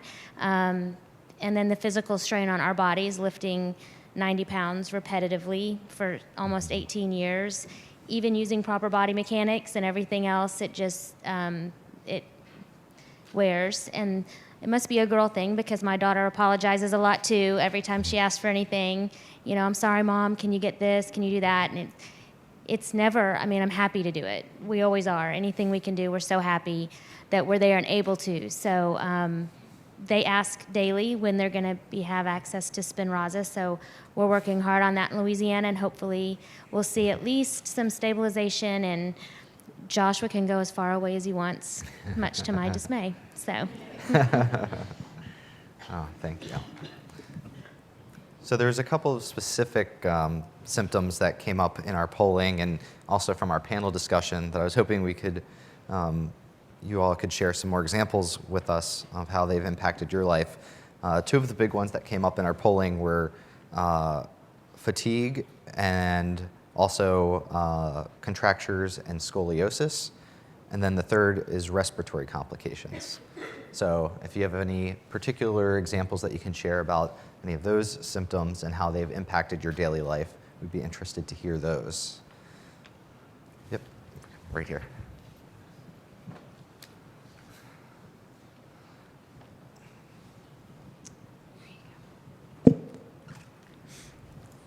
So I applaud the panelists for being able to talk so fluently and freely about their experiences with SMA. I know that it's an emotional topic, and for me, it's emotional, and that's very far from what I normally do. I'm an objective thinker. I'm very cerebral, so I strategize, and this is going to be difficult for me to talk about. So if I get a little out of hand, just somebody calm me down.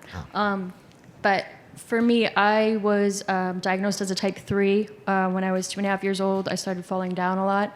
I reached all of my milestones early, so my parents had no idea that anything was wrong with me until I started repeatedly falling and not being able to keep up with my peers. I'm the oldest of 4 children, so my parents had 3 other children after they had me and after I was diagnosed. They chose to make that decision, and none of my siblings have SMA, nor does anyone in my entire family generations back. So I am the only one with SMA in my family. So that shows you that it genetically can be something that you might not see ever in your family except for one case. When I was 13 years old, I was experiencing a lot of pain in my torso, and I didn't know where this was coming from. My mother tried to take me to the doctor. They dismissed it. Finally, we went to have an x-ray, and it was found that I had a 90-degree curvature in my lower spine, and I had, I think, a 45-degree curvature, or somewhere between 45 and 50-degree curvature in my upper spine. So my spine was literally bent into an S. And I had to have emergency, basically within the next 3 to 6 months, surgery to put rods, basically fuse my spine from my cervical vertebrae to my, through my lumbar vertebrae. So that quickly took away my ability to walk because of at that point in time, it was 1998, the recovery period was 9 months. At that point, insurance decided they weren't going to cover the rehabilitation, so 9 months turned into much longer, and everyone that knows anything about SMA knows that it's relentlessly progressive. And so not being able to physically exercise or go to rehabilitation after having such a severe surgery basically permanently made me reliant on my wheelchair earlier than I should have been. That in and of itself spawned pretty much the exacerbated progression of my disease. And now I'm 32 years old, and I have probably achieved the progression level that was set for me originally to be later, like very later in life. 50 years old, I'm 32 years old, and I'm completely reliant on home health aides and caregivers and my fiance for all of my care and all of my needs. Going to the bathroom, I hit other because some things you want to experience as a human, express yourself, and you can't. Dancing, I used to horseback ride. All of those things are impacted. I lost my job because I was a teacher after graduating, but I was able to continue working because of the respiratory infections and other sicknesses that you get by being social with other people in an open environment. That's dangerous for anyone with SMA at any level. It can impact you. Breaking a bone can impact you, which is why the surgery was such a big deal. And I think that those are constant concerns, is how much can you socialize with other people? How much will you be able to do? And I lost track of exactly what I'm talking about, which is why I strategize normally. Yes. But I think I'm done now, so. Could you talk a little bit about, you talked about your progression to needing to rely on a wheelchair. Can you talk about your upper body progression and how that relates in timing to the surgery and, to current time? Absolutely. So my upper body was always more, I would say it progressed kind of on par with my lower body initially, where both were very strong. Once the curvature presented and I had the surgery, my upper body took control as the stronger half of my body, but only for a short period of time. Because the surgery and how I compensated using my torso to bend and flex to get my arms above my head and dress myself and use different muscle groups to compensate for weaker muscle groups. I was unable to do that after the surgery. After I had the rods, I couldn't bend or maneuver in that way. So I guess mentally, in a lot of ways, I also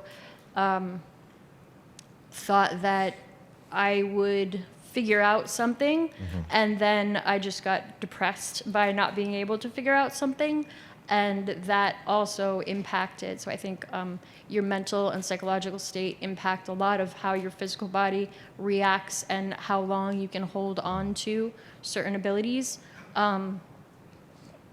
But my upper body severely started to decline once I entered high school and then college. The independence and the stress and requirements of me being away from my siblings and my parents, who were my primary caregivers throughout most of my life. I was now my primary caregiver, and I taxed my body beyond what's healthy and expected of you as an individual. If you use it too much, you also lose it. So that, the progression speeds because you can't rebuild your muscles if you break them down too much. And that's exactly what I was doing. So between 21 years old and 27 years old, I essentially lost the complete ability to lift my arms over my head anymore. And from 27 to 30, I was unable to essentially dress myself anymore. So now I'm completely, as I said, reliant. The progression was quick and in spurts. There were some plateau periods. However, you always know that there is going to be a period of progression. And I mean, that's pretty much, I guess, that's what I'm saying. No, thank you for sharing so much. Does anyone else have, we have a comment. We'll take it over here, then we'll come up. Yeah. Thank you. My name is Lori Wiseman, and my daughter, Liza Wiseman, is 14 and was diagnosed at 13 months as a weak type 2. And as a parent going through watching your child do this, you have to make tough decisions from, the time trying to find the diagnosis and then you get it. But we made the choice to get her in drug trials right away, which was great and benefited her. It was a very difficult choice to go against doctor recommendations when when they said she's 8 and her spine should be fused because severe scoliosis, and we chose not to intervene at that point. We were able to, a year later, get her in the Vector rods, which were great because they enabled her to grow, but the result of that was 12 back surgeries and putting a kid in and out of the hospital that has compromised lung capacity, everything. It's a very difficult choice to make. And then the results of that were positive in one sense, but in another sense, it impacted her ability to be in the trials for Spinraza. So as a parent, you're constantly making decisions, and how they'll impact your child's life is very difficult. But I just say that it's, I would hope that people can be confident in their choice and do what's best for them and their family at the time, and help the doctor community, the medical community, to understand and give as much information to families as possible to understand the impact of their decisions or non-decisions at an early age. So as much information as we can get, we can make more informed choices moving forward. Sure, thank you. Yes. Yep, you can use your mic. So I agree with you. Talk about scoliosis.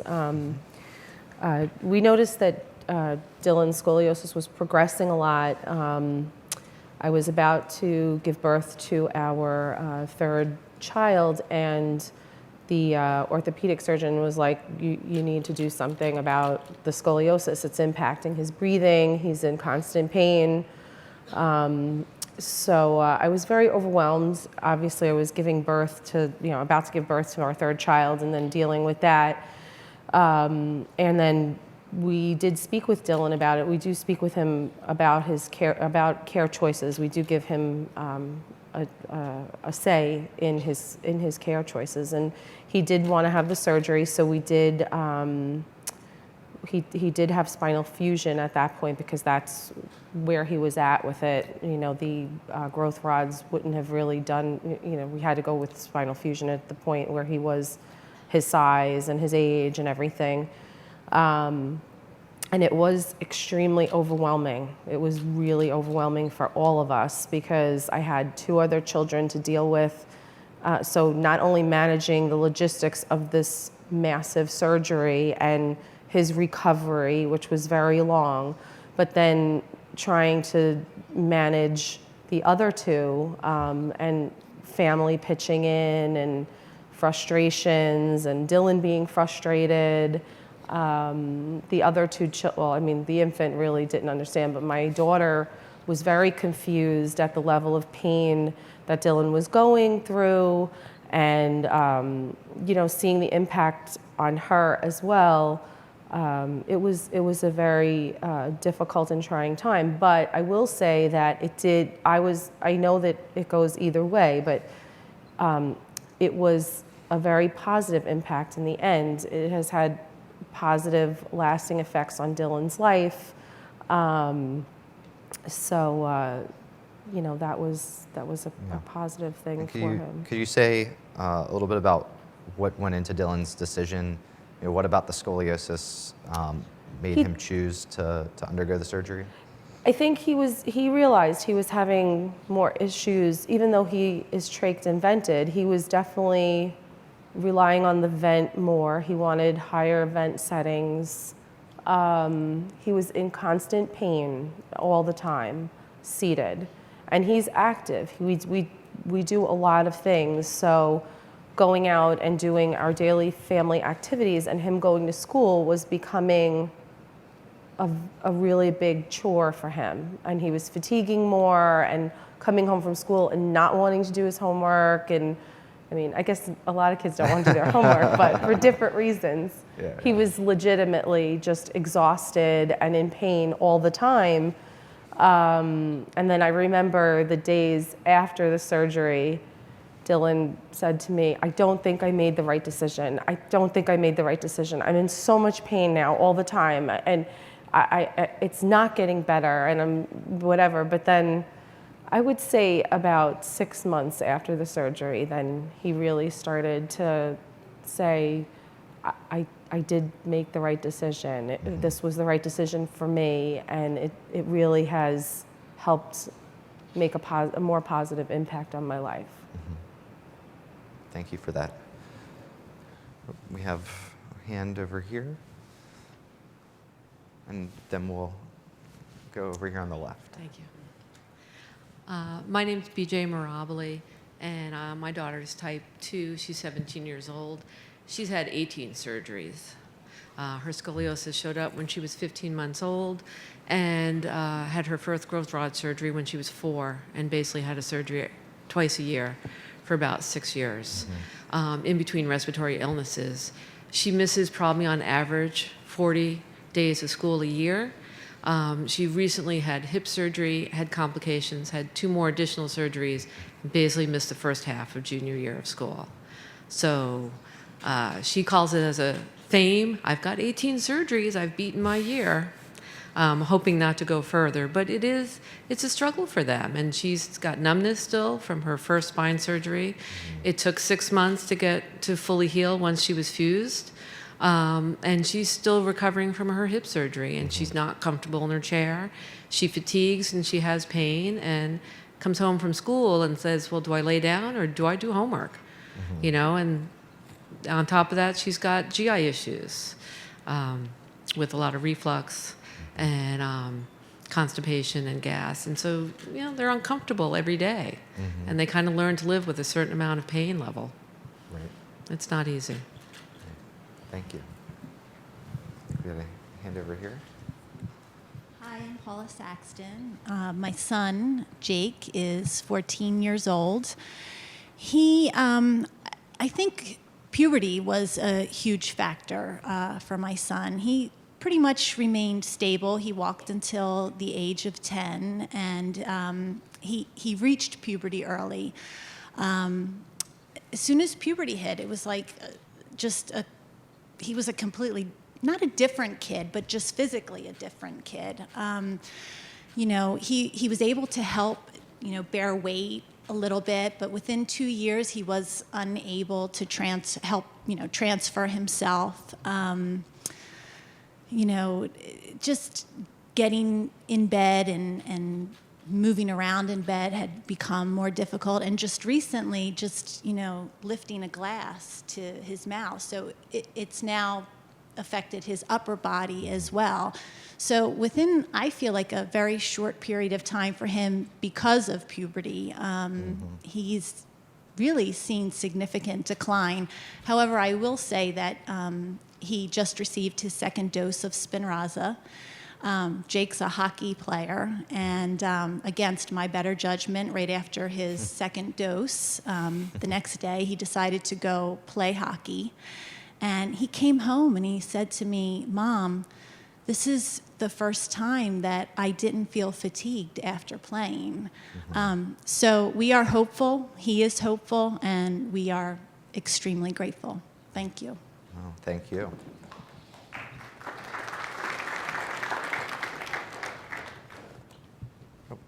Yep, we can come right here.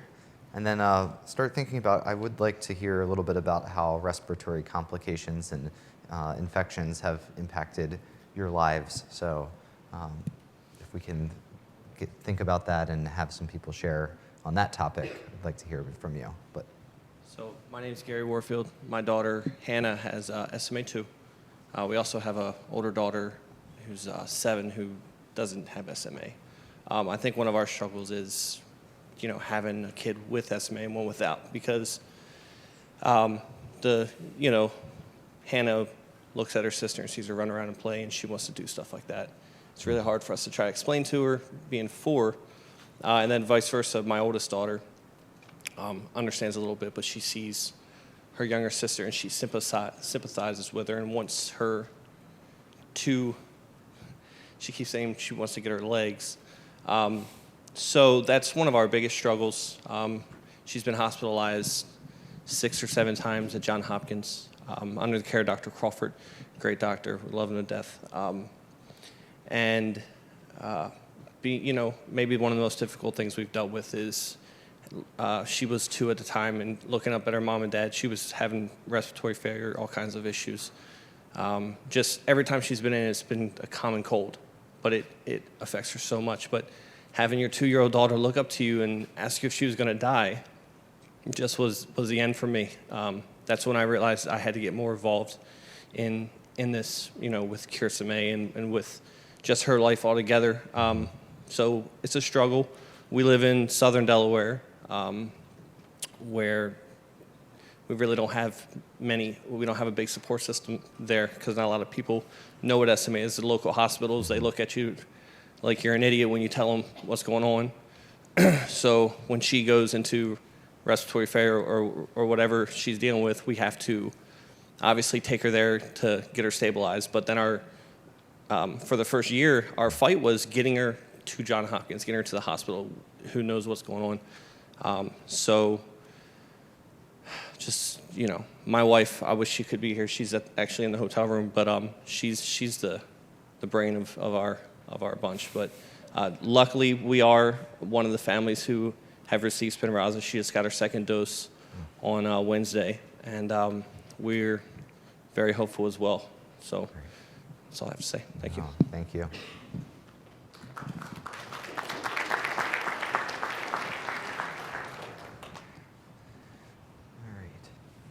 So did we have any volunteers on the respiratory complications? Oh, we got front left. Hi, I'm mom to 3 girls. 2 of them have SMA. I have a type 3 daughter and a type 2 daughter. So the respiratory stuff is one of the biggest shocking things. Wherever I am when someone sneezes, the panic that just pulses through me is really intense. And it's come to also affect my unaffected 11-year-old. She hears someone sneeze and she's like, who was that? Where did that just come from? My Ruby is my youngest, and last January when she was 3, she was hospitalized from a cough. She never had a fever. She had a cold. She ended up hospitalized with a bronchoscopy, and we left with the NG tube. And many of you in the room already know this, but it all happened so quickly. And up until that point, we had been living with SMA for 3.5 years, and family members kind of thought we were nuts because someone would sneeze, and we'd be, I had my sister would call me from the car on her way to our house saying, my son just coughed. What do you want me to do? I turn around, don't come anywhere near us. So it was really eye-opening for our families and friends to have such a minor thing, a little cold, put Ruby in the hospital for 5 days and just stopped everything. So from a respiratory perspective, it's so intense, the fear and how quickly it can just devastate everything. And certainly for Ruby being type 2, for Emma, a type 3, she can handle the cold, but something that she could get over, or a typical child could get over, lasts for her 10 to 12 days. Mm-hmm. And being type 3 with the cold, then she's out of school for those 10 to 12 days. She, can't stand up or can't move. So the simplest cold is just so scary. So. Oh, thank you. Mm-hmm. Any other comments on this topic? Yes, we've got a comment right here.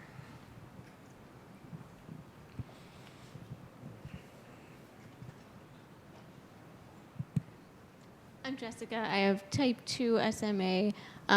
I managed to live a fairly independent lifestyle, and I normally live on my own in an apartment, now a condo that I just bought, which I'm not living in yet because of accommodations that have to be made. But one struggle is dealing with caregivers, as I'm sure everybody is aware of, to find reliable help. And if you can, then what if they get sick, and whenever somebody comes in with a cough or a cold, then I have to make the decision, do I have them help me? Do I call my mom? How do I handle that? Do I risk getting sick and being out of work for days, or just dealing with that risk? And honestly, most times I don't get sick, but it's that constant fear of not knowing if that will happen. And so a drug like Spinraza that can just alleviate symptoms like that and allow somebody to live an independent lifestyle and maintain their quality of life is very important. Mm-hmm. And can you share, you said you described your fear of getting sick and not wanting to be sick, but could you describe for us what it is like for you when you are sick and how that impacts your life? Yeah, I haven't been hospitalized in a long time, like since I was a kid, because we figured out how to manage it at home with vents or cough assists. But it's pretty much like constant coughing, nonstop, and usually physical help because I don't have the strength to cough. So I'll have my mom or somebody push on my stomach. The cough assist can help as well, but it doesn't really give that push that a body can give. But it's exhausting to be sick, and which makes it even harder to recuperate from that because your body is so tired from constantly coughing and trying to keep the airways clean that it just makes everything take 10 times longer. But we've figured out how to do it at home for the most part and just manage the care that way, because going into the hospital often just make things more difficult and complicated. Sure. Thank you. So I think we have a couple minutes left. I wanted to, yes, go ahead. You can add right on to what she said. I just wanted to add one more thing onto this. Yeah. We talk about the respiratory issues, which are profound, and we always live in fear of them. But in addition, we had on a few occasions to deal with the acidosis, because especially when they're sick, they're not eating as well, they're not taking in as much food. You go to the emergency room, they're worried about getting you maybe liquids, that's about it. And that's another complication that really, truly drains them, and the fatigue, it just compounds the issue whenever they do get sick. So. And could you share with us who you are? My name is Tom. I'm their dad. Okay, thank you. Thank you, Tom. Yes, please do. Is my mic on? It's on mute. Oh, we're on you're now. good. Okay. I just wanted to briefly talk about the respiratory thing because it was an intervention that led me to changing my whole life entirely. When I was 11, I had the spinal fusion, and then suddenly I was 3 inches taller and I couldn't reach my mouth to feed myself. So in a matter of less than 6 months, I dropped a bunch of weight and I weighed 48 pounds. And a simple cold that I didn't know that I had caused a respiratory distress situation. And I basically died at my best friend's house at her garage sale down the street. I had the whole out-of-body experience and everything. And it was 3 months, and really just recovering and bouncing back from the spinal fusion is what got me to where I am today, because it caused me to get a trach, which is the biggest decision of my life. I was a teenage girl and I liked boys and I didn't want a tube because that's gross. But it was the best thing I've ever done because I gained all my weight back, all my energy back, and I've never had a respiratory issue since then. The worst that I had was a little bronchitis, but I evaded pneumonia. So I know it's scary and we want to stay away from germs and we don't want to avoid too many interventions, but I think it's, for some people, it's the best thing you can do. So that's just my little 2 cents, that the trach, I'm over it. It's a good thing now. Yes, thank you, Christine. So we're about at time. If we have any final comments on topic 1, we'll take them. Do I have any hands? No? All right, then we are at lunch. So we will reconvene the session at 1:20. If I can have all of our panelists, both from the morning and afternoon, join us over on the far side of the room where Kenneth is sitting. We just need you all to gather for a minute. Oh, sorry. Well, actually, can we meet right outside in the hallway by the registration desk? Okay, for the panelists. But thank you all, and we'll see you all at 1:20.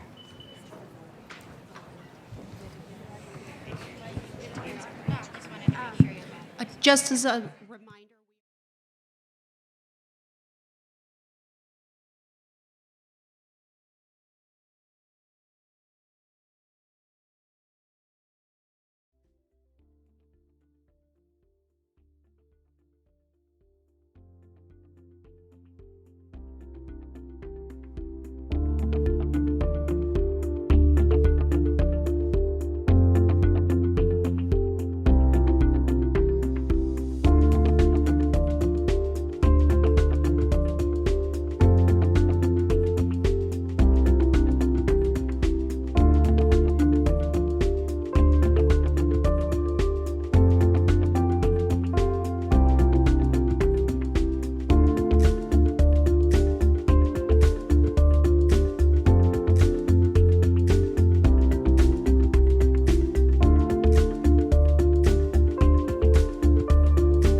Oh, well.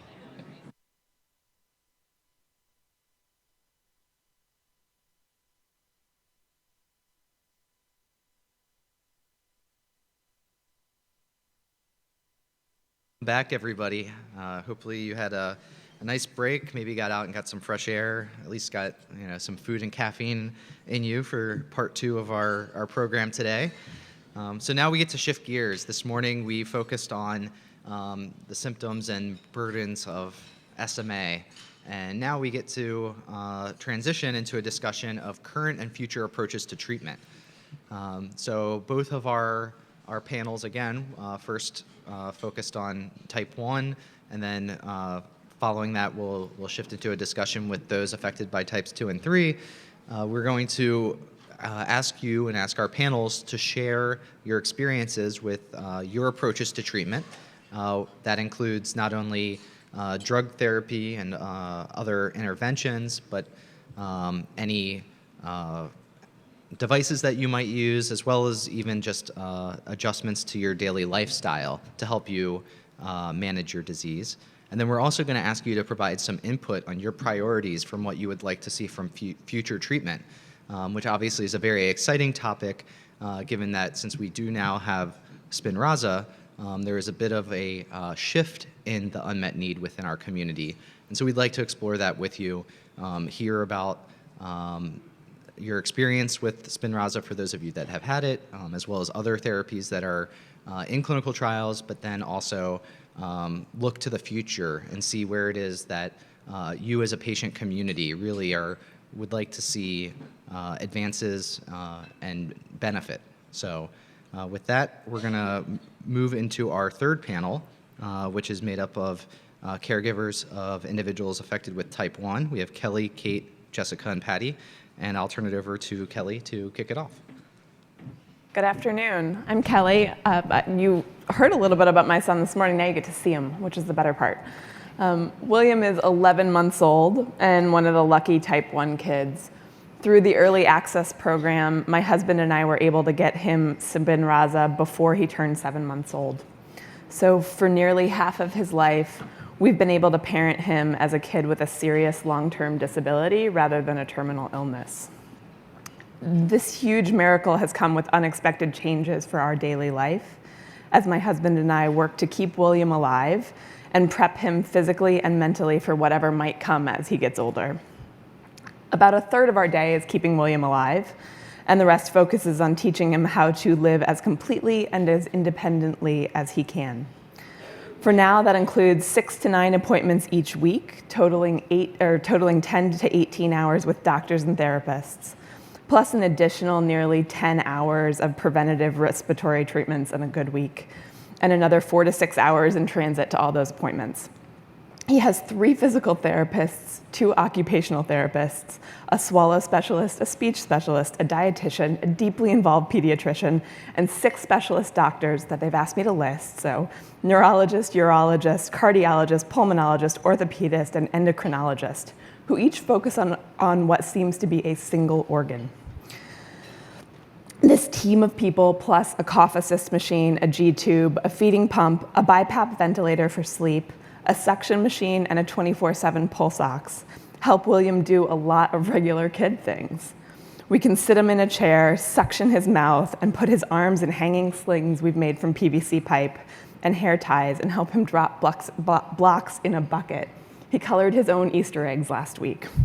He gets regular ultrasounds, body scans, and evaluations that always come with the risk of picking up a new virus and sometimes require sedation, which can be especially dangerous for an SMA child. Our job as parents is to help him experience as much of the world as he can, and here's how we currently do that. Keeping William breathing is priority number 1. With Spinraza, William's actually gotten pretty good at this. His respiratory routine is able to be done only twice a day in its full form, down from 4 to 6 times at its peak. He's on BiPAP only at night, during naps, and in the car.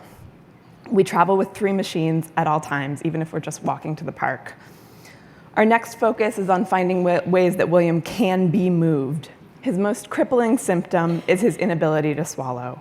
It turns simple activities like supported sitting, rolling practice, or even just being held into choking threats. We carry with us a suction machine that is too loud to use during group classes like music and has the wimpiest battery I have ever encountered, so it requires us to be within 5 feet of an outlet anytime we're out of the house for more than 10 minutes. Even with Spinraza, no one is sure whether whether William will, or any other type 1 will ever gain back their swallow. But that would be our primary wish for him right now. We cannot use medications to dry up his secretions because his lung function is too weak to handle the thicker secretions that come with that, and options like Botox are considered too risky for his weak muscles. Sitting and communicating are the next big challenges that we face for William. Treatment benefits here do not have to be huge to be meaningful. My son can move his hands and his wrists, but not his upper arms, and that lets us adapt things. It may let him drive a power wheelchair someday. Even maintaining tiny finger movements can help him to be self-sufficient. As he gets stronger with Spinraza, he spends more of his day upright, putting stress on his weak muscles. So many days, he will soon wear a full body armor of plastic braces that leave him sweaty but supported as his bones grow. Communications comes next. Wills has to learn to be a little boss with a team of people who are going to help him move. He needs to learn language and signs and how to charm different types of people in order for him to accomplish basic tasks so he can participate. As parents, one of the hardest parts of treating William is how few of the possible treatments, especially for secondary symptoms, are backed by evidence of success. We live less than 5 miles from a top 5 children's hospital, but it's notoriously conservative, even among children's hospitals. So they refuse to recognize or recommend any treatment that isn't scientifically vetted, such as specialized diets that break things down into elemental pieces, like the AA diet, or vital stim therapies that can promote swallowing in some kids. Our small patient population for SMA often means that important secondary things are not studied. So as parents, we have to guess. For us, we will always want more for William, so incremental improvements are worth the risks.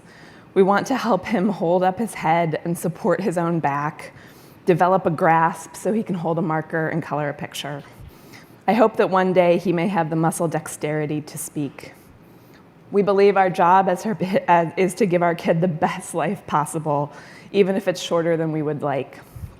Our kids will get over the pain of a shot or a headache. He needs to learn to deal with stuff because his life will involve a lot of sucking it up. We will take rare but serious risks. When our son was diagnosed, we were told, like so many other families, to love him and hope for science to move quickly. We decided immediately that our job was to provide quality of life first and quantity second, and we'll continue to do whatever we can to make sure that Wills has the maximum quality of life possible, and he will increasingly get a say in what that looks like as he gets older. Thanks.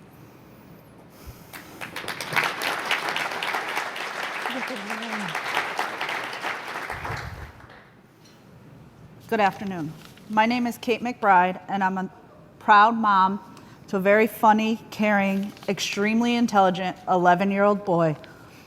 TJ has SMA type 1, and although he's stronger than many, every day of his life is a miracle, despite the fact that he is completely and forever dependent on machines in order to survive.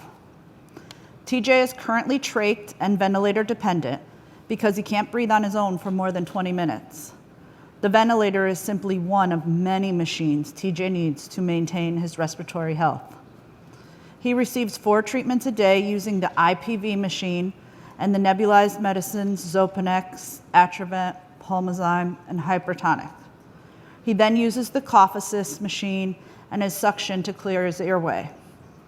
He also needs to have the inhaled antibiotic Colistin every other month to treat the Pseudomonas that grows in his trach. He receives several meds and his Elecare formula through his G-tube. We are fortunate to have amazing nurses who help take care of TJ, so I am still able to work full time. TJ recently received his 3rd power wheelchair, which helps him not only with independence, but also with controlling his own positioning. He loves that he can move his own feet. I remember the first time TJ attempted to drive at 18 months old. The vendor thought we were ridiculous. But once his therapist and I put him in the chair and got him positioned, he made his way out to the hallway, and I'll never forget that look on his face when he realized he was moving by himself. This life definitely is not the one I hoped or dreamed for, but it taught me so much about life and what is truly important, and I wouldn't change a thing. TJ's diagnosis was a shock. However, from the moment we were told the reality of his condition, I vowed to make him as happy and healthy as possible for as long as I have him. Therefore, my focus has and always will be to choose a treatment plan which will provide the best quality of life for my son.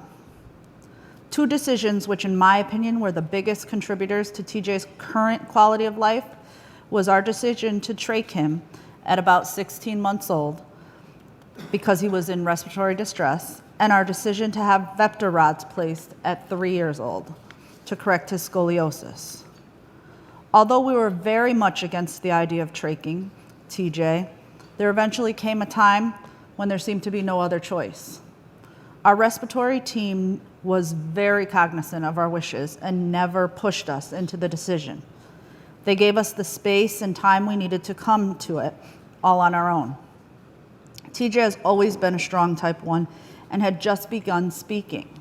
My ex and I were afraid he would lose his voice.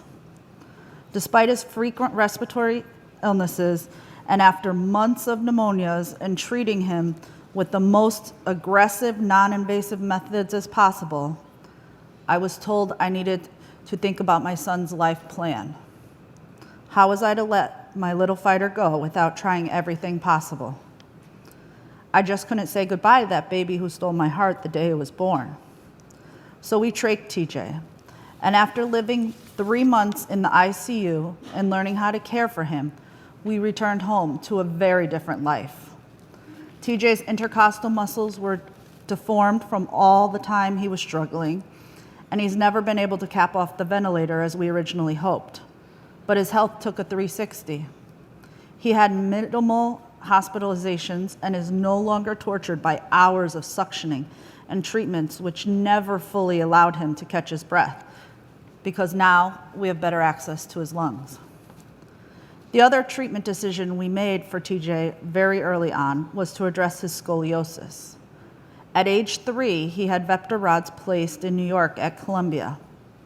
TJ's scoliosis had progressed rather quickly from no visible curvature to a visible 60-degree curve in less than a year's time. This is why we chose to have the rods placed. At the time, he was the youngest child they ever placed rods in, and the only type 1 child. This summer, after 7 years of traveling to New York at least twice a year and several surgeries to grow his rods, TJ had his rods removed and his back fused. This surgery proved to be the most difficult for TJ to recover from. He actually ended up having 3 more surgeries as a result of a pressure sore that formed from the inside out, and you could visibly see a screw through his back. Although TJ had to endure several surgeries to be grown, and his energy level hasn't truly returned since this summer's ordeal, it's been the best choice for us. The ability to correct TJ's scoliosis has given him a new lease on life because he's able to sit up comfortably and his lungs are no longer compromised. In fact, our pulmonologist often asks me to speak with other families to share our experience with both the trach and the Veptor rods because she feels these decisions are what has proven best in our circumstances to improve TJ's quality of life. We are better able to position TJ and have drastically improved his respiratory health. I acknowledge that not all circumstances are the same and that this disease has so much variation, not even among the types, but also within the types. However, the decision to use aggressive treatments at a young age with TJ allowed him to become a very normal 11-year-old boy despite his physical limitations.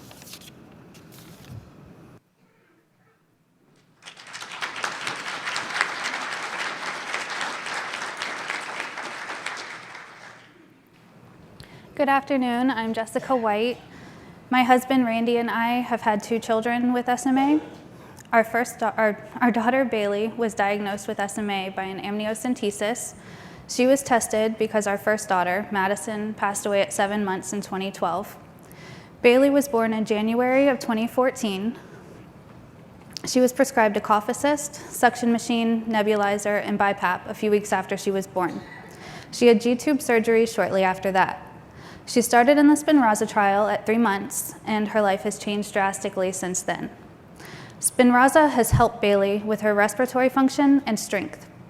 When she started receiving the drug, she was needing to use the cough assist twice a day and much more frequently when sick. After approximately a year of doses, she no longer needed the coughing treatments. Her cough is very strong and brings up whatever is in her lungs. She has never needed the BiPAP that has sat in our house for over 3 years now, which was completely unexpected after her diagnosis. She does still need to be suctioned occasionally. During an average day, it is used approximately 5 times, as opposed to the 20 or more times it was used within her first year of life. She needs it less and less as time goes on. She has also become so strong over the years. Before she started on the drug, she had lost movement in her legs and could no longer lift her arms or hold up her head. She now has her arms and legs in the air anytime she is lying down. She can roll on her own, can lift her bottom off the floor, and she is able to propel herself in a wheelchair. She can also bear weight on her legs. She seems to gain strength and stamina daily.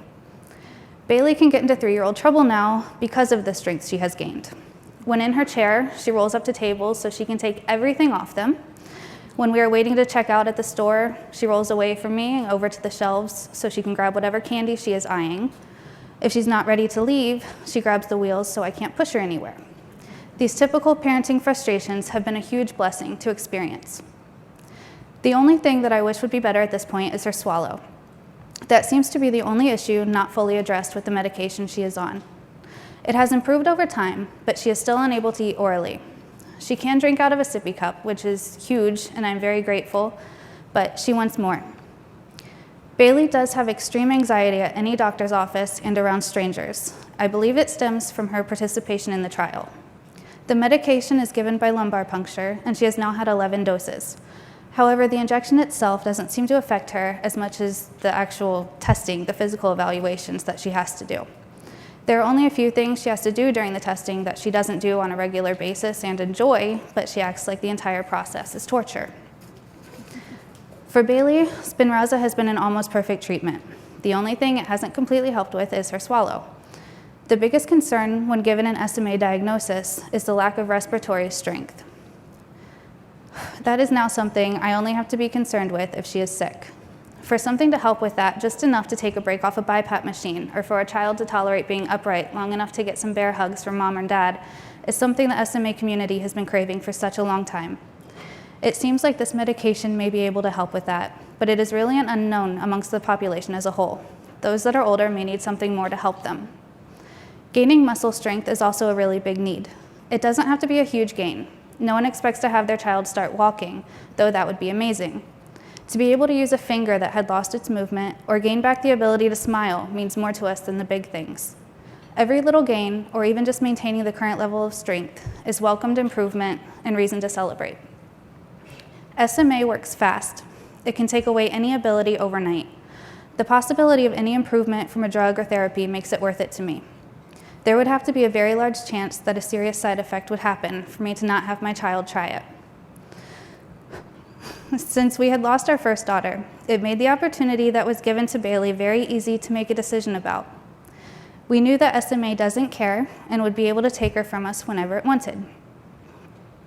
The risk was still fairly unknown when she started, but there were other families that I was able to talk to that had a child participating. Seeing the gains their children were making took away any doubts that were running through my mind. Even if I hadn't found those others, Bailey still would have been enrolled in the trial. I would have been more nervous about it, but the hope that it provided was a game changer for my family.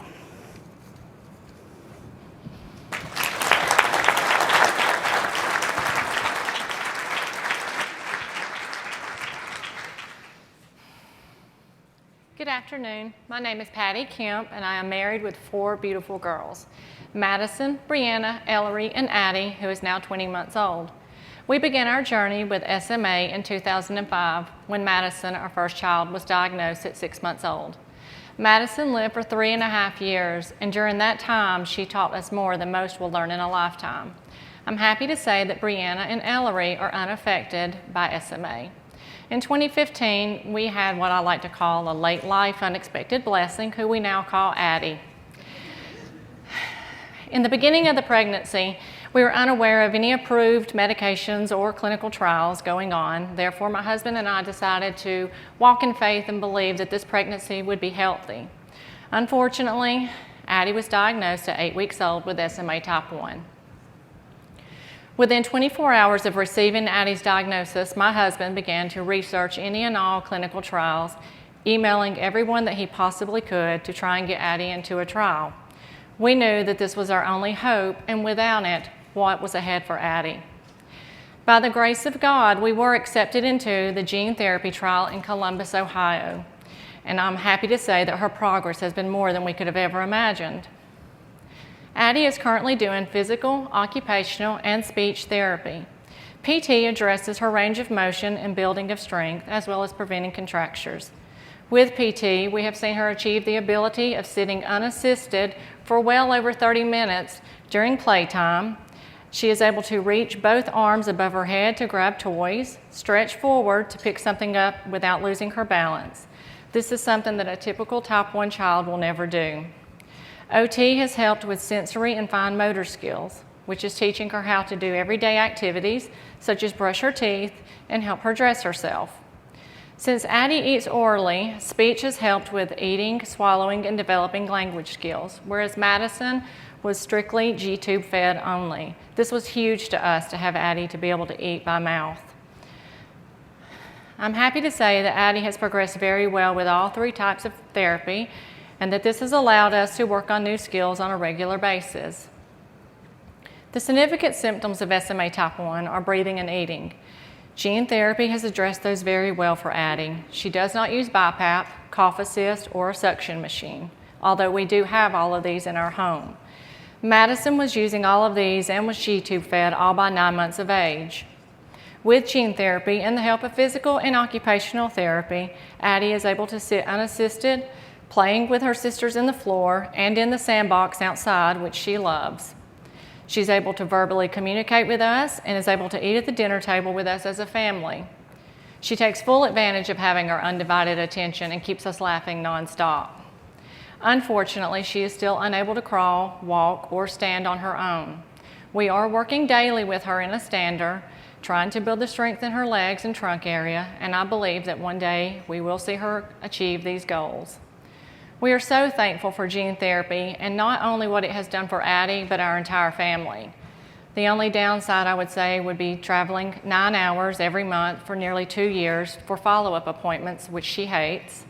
Since we have 2 other children, we have to make arrangements and take time off of work, but by no means am I complaining. Please know that we would have done whatever it took to get Addie into a trial.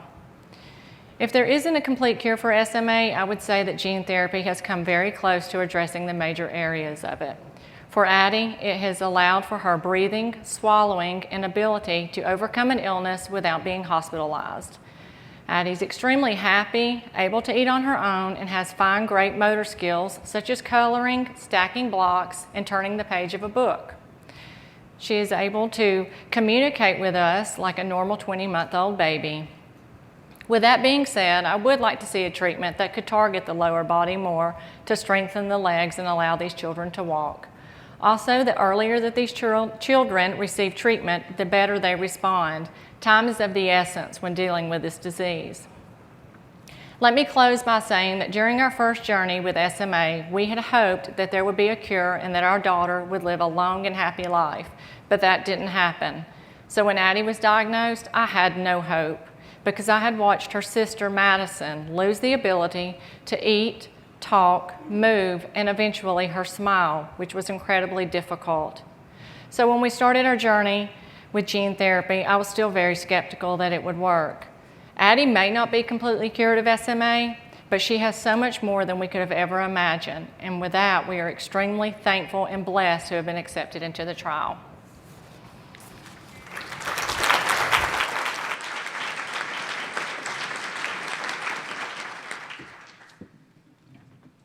Thank you to all of our panelists here on panel 3 for sharing your experiences with approaches to different treatments and also with your considerations for what you would like from future therapies.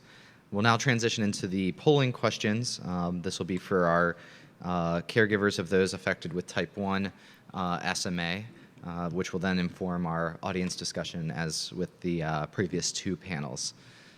So I'll go ahead and read this again for those of you who might have joined us a little later in the day and didn't get the full instructions. You can see the instructions at the top of each of these slides, or if you're on the webcast, you should be able to see some instructions posted there. So the our first question is, have you or your loved one ever been prescribed, either by your doctor or through a clinical trial, and taken the following medications? And please select all that apply. And I'll read these out loud. We have albuterol, which is A, inhaled. B is albuterol liquid. C is albuterol tablet. D is carnitine. E is creatine. F is hydroxyurea. G is steroids. H is VPA. I is sodium phenylbutyrate. J is riluzole. Sorry if I mispronounced that. K is nusinersen or Spinraza. And L is other. So please select all that apply. If you have more than one response in your texting, you can enter all of the letters with spaces in between and send that as a single text message.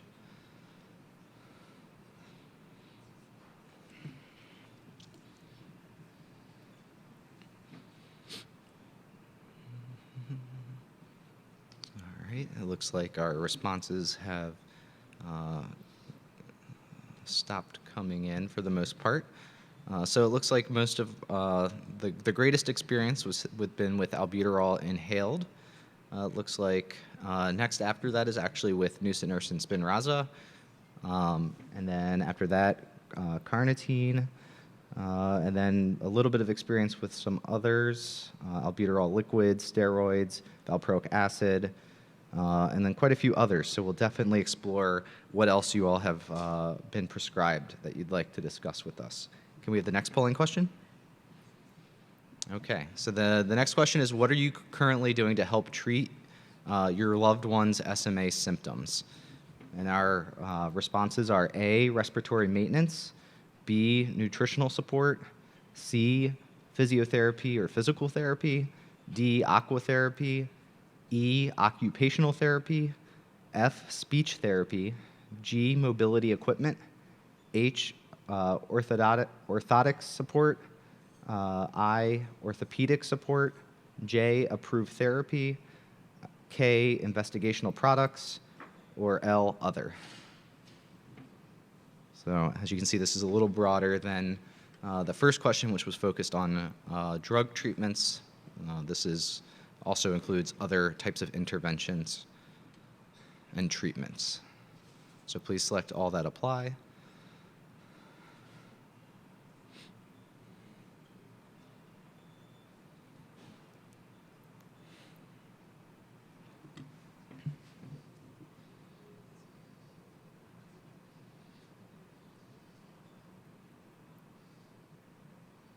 So it looks like the top approaches, well, there's just quite a few. I'd say it looks like we've got quite the spread of different approaches taken.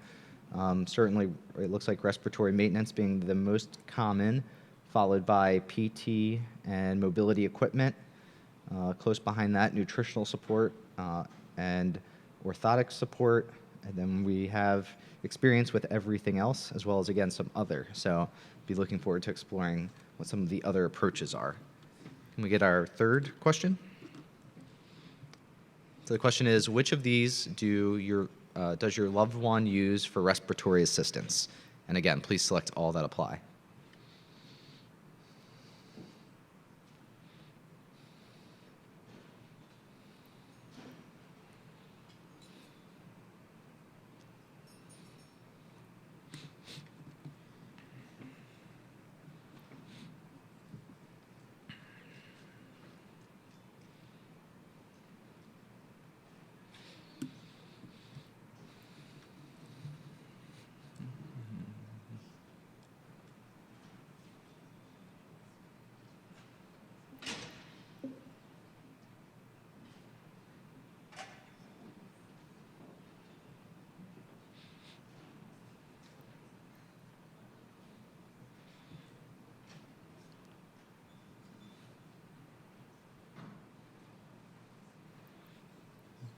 right, so it looks like the most common methods for respiratory assistance are the cough assist device and suction to remove secretions. Next being CPT for clearance and comfort. And then after that, we have experience across all the other methods and no one listed other here. Can we have our next polling question? So have you or has your loved one undergone scoliosis surgery? And this includes growing rods or spinal fusion. Yes or no, please.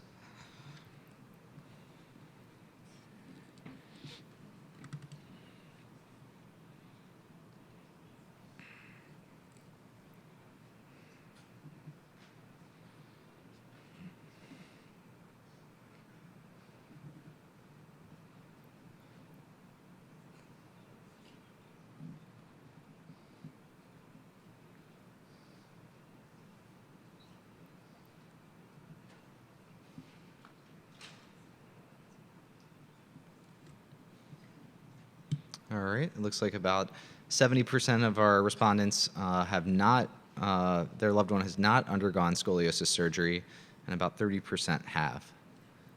Can we have our next polling question? So which of the outcomes below would you rank as most important for a possible drug treatment? So this is turning forward to the future, and I'll read these for you. A is the treatment will provide gains in function, for example, increased strength, energy, or doing something I was unable to do before. B is the treatment will lessen symptoms that would improve my loved one's current quality of life or allow for enhanced activities of daily living. C is the treatment will stop or slow down disease progression, even if it does not provide lessening of symptoms that would improve my loved one's current quality of life or allow for enhanced activities of daily living. D is the treatment will provide or prolong the lifespan, and D is other. So A is gains in function, B is lessen symptoms, C is stop or slow progression, D is prolonging the lifespan.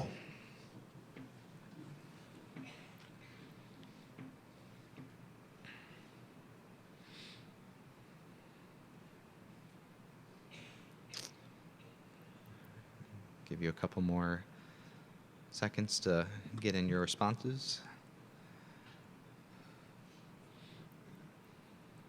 All right, it looks like most of our caregivers of SMA type 1 patients are looking for gains in function. Next most important amongst our respondents is lessening symptoms that would improve quality of life. And then the next most respondents said that they would like to see a stop or slowing of the progression, and no one responded that they would most want a prolongation of lifespan. Can we have our next polling question? So which of the following factors would influence your decision to not use or stop a given treatment? And please select all that apply.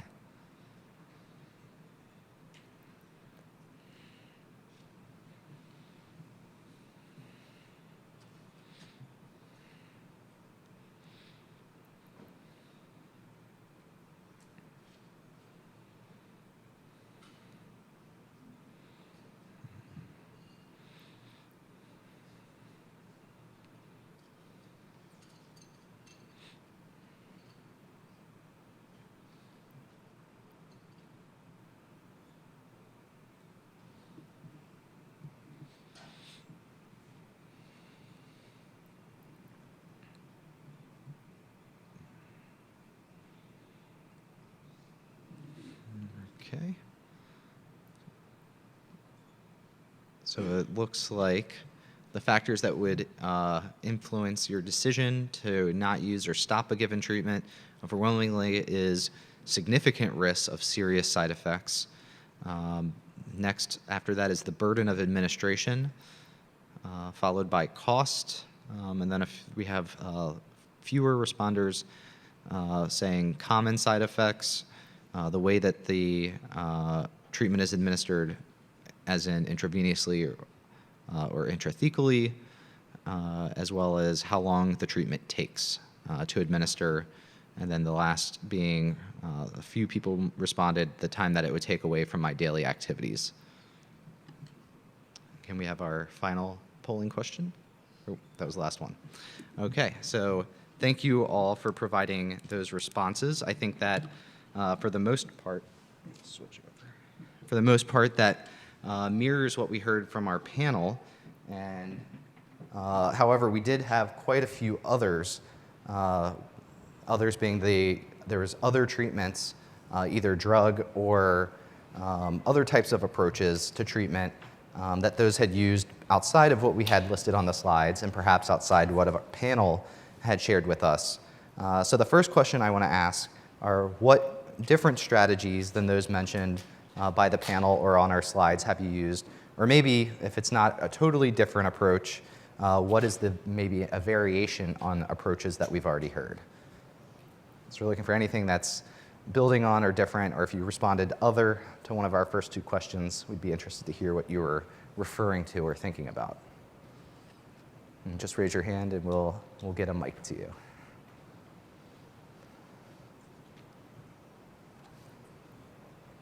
I know you're out there. I know it's the slump after lunch. All right, well, maybe we'll get some of these to come out as we have some additional discussion about different categories of some of our approaches to treatment. So one of the things that's very of interest to us is to know how your approach to treatment has changed over time. So in any of kind of the major categories that we've discussed, such as respiratory assistance, nutrition, different types of therapy, such as physical therapy, different types of drug therapy, including Spinraza or other clinical trials, or approaches to mobility. What have you used and how has that changed over time to address one of those particular burden or symptom areas? And then we can maybe do a little bit of further in-depth discussion of how those things have worked and why you changed your treatment approach. So do we have anybody that wants to share about your approach to treating your type 1 patient? Yes. Our first volunteer of the afternoon.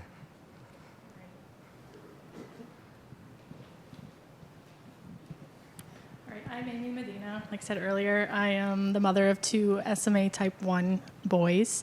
My oldest, Mateo, who's 5, when he was first diagnosed, we said we were not really going to do anything. We didn't know, like, everything scared us. And then we did BiPAP, and then he plugged a lot, and he crashed, and we called 911 many times, and we were told, he wasn't going to see his first or second birthday, and my husband and I were very against tracheing, that we're not going to do that step. Well, then after you resuscitate your child so many times and see them gray and blue and lifeless, you don't want to let them go, and you'll fight and do everything. So at 7 months old, Mateo was trached.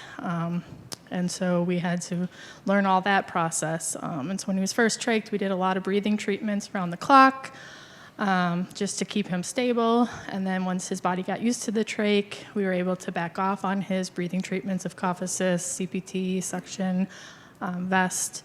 And so now, today at 5 years old, he's the stablest he's been in a long, long time. And we do breathing treatments morning, right after school, and then at night before bedtime. And then for our littlest one, who's 14 months old, he's was in the drug trial and started Spinraza at 12 days old. So we haven't really had to do much until this current illness, and now he'll be on BiPAP for sleeping. Great. Thank you for sharing that. Other experiences with different approaches to respiratory care? Or any of the other categories of care that we've been talking about? Everybody's approach has been the same as what our 4 panelists have said. It's okay if it is. It's also okay to let us know. We want to know what is commonly done, what trends there are. So just because it's been said doesn't mean your voice is not important here. So if there's been an approach that you've taken, if it's had a similar effect, that might be all you need to say, but it would be useful for us to know that as we're gathering this input, so FDA can hear it and eventually we can summarize it in a report. So I'd encourage you to chime in even if you feel like maybe what you wanted to say already has been said. So maybe another way to frame this is what is not addressed by current therapies? So maybe what have you tried to address that's been unsuccessful, or is there something, a symptom or a burden of the disease that there's just not anything currently out there that you would like to have addressed by some kind of treatment or intervention? And I'm sure there's been some creative ways to try to manage certain burdens and symptoms. I'm always interested to hear that too, even though it may not be something within the traditional medical framework. So,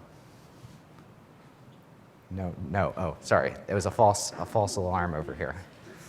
Sorry, yeah, no. Oh, okay, we'll go to our panel, our esteemed panel. So, Kelly and Kate. I think, I mean, to be really honest, one of the things that it's so hard to answer that right now because I think most of us have not seen the full effects yet of the potential treatments that were just approved. So to acknowledge that every kid is responding really differently is I think important here. And I will say, you know, many of us are active, at least through Facebook, with other parents who are not here. Not every kid responds to Spinraza, and not every kid responds the same way to Spinraza. And so I'm sure that all of the symptoms that people talked about in this morning panels, there will be individual people who will still have those symptoms no matter whether they're getting the current treatment or not. And I think that, for me, is a really important thing to keep in mind. That is, like, we're hopeful that this is going to be as much of a miracle for Wills as it is for Bailey, but we're not sure yet because it's not fast. And so I think that there's a speed piece on this too, is as our kids get older, they get a little more stable. And I would love some other type 1 families to be able to share that. And what we've heard from our respiratory person is their airway gets bigger, and so it has to be a bigger mucus plug to plug it, right? And so your kids get a little stronger in their airways, and that size helps them in some ways, even though it hurts them in other ways. So there are also things that are really temporary symptoms that, like, you need a lot of respiratory support when they're little, and then help figuring out, like, what's the next wave of respiratory support. I don't know if other people have ideas. Well, I think she hit what I was going to say. So when TJ was first diagnosed, I needed to talk to anyone, I needed to see anyone, I needed to do anything that was going to help him. I tried the non-invasive because there was that one camp and you need to go non-invasive, and then we went to tracheing, and we tried it, and we went to Columbia, and we were in the natural history study. He's stable now. He's 11. He's been through surgeries, but he's pretty much stable. And for me, we're not doing Spinraza. I want to see what the effects are, and I don't want to put him through that. He's older. He knows what going through to the hospital is all about. He knows what tests are all about.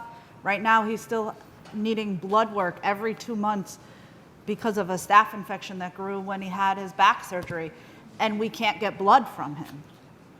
So something as simple as getting a little bit of blood takes hours sitting and trying, and we found one NICU nurse who will come down and take his blood because she's the only one who can get it. I'm not willing to put him through that when we're stable right now, but I've been there and done that and been crying and wanted everything to help him, and we got through that. And actually, TJ was watching today and is very scared from what he heard, and went to the counselor and said, "I'm going to die at any minute." And I said, "You heard about a lot of the babies, but there's a lot of other people who are adults, who are living, who are older. This afternoon, there's going to be panelists who are older, who've lived through it." We did all of that, and we came through it. So that was a positive for us. And that's what I want to say to the other families who are still struggling. There is another side, and when you get to it, you do get to relax a little bit. They get a little stable, and you get to relax. Not always, not 100%, but he's stable, and I can relax a little bit and let him be a kid. Yeah. I hope that helps. Yeah, so this morning, you know, we talked a lot about different burdens of the disease, strength being a huge one.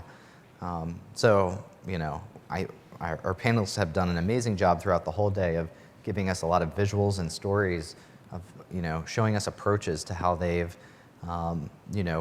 made those limitations and strength work for their kid. And so, I'm just wondering, is that something that others are doing? Is that something others are not doing? What creative approaches have you taken to adapting your kids' lifestyles to improve their quality of life, given some of the terrible burdens that you all discussed earlier this morning? That's what we're really interested in this afternoon. Yeah, we'll get a mic right here.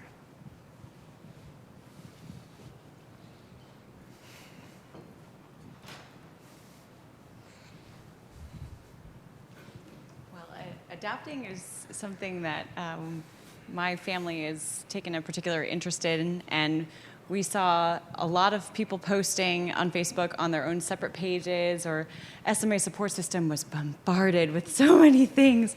So we wanted to take, okay, everybody is making a switch. Everybody is, using slings. Let's put it all in one place. So we organized a Facebook group specifically for adapting, and we try to make our home ergonomic to be able to stop our backs from hurting. I have a fracture in my spine. It hurts all the time when I lift max during the day. So we tried to organize things and to make our physical therapy space and make spaces for things. So it could be as easy as organizing your home to try to adapt, and where am I going to put the machines, and how can I put it on one cart, instead of carrying a lot of bags.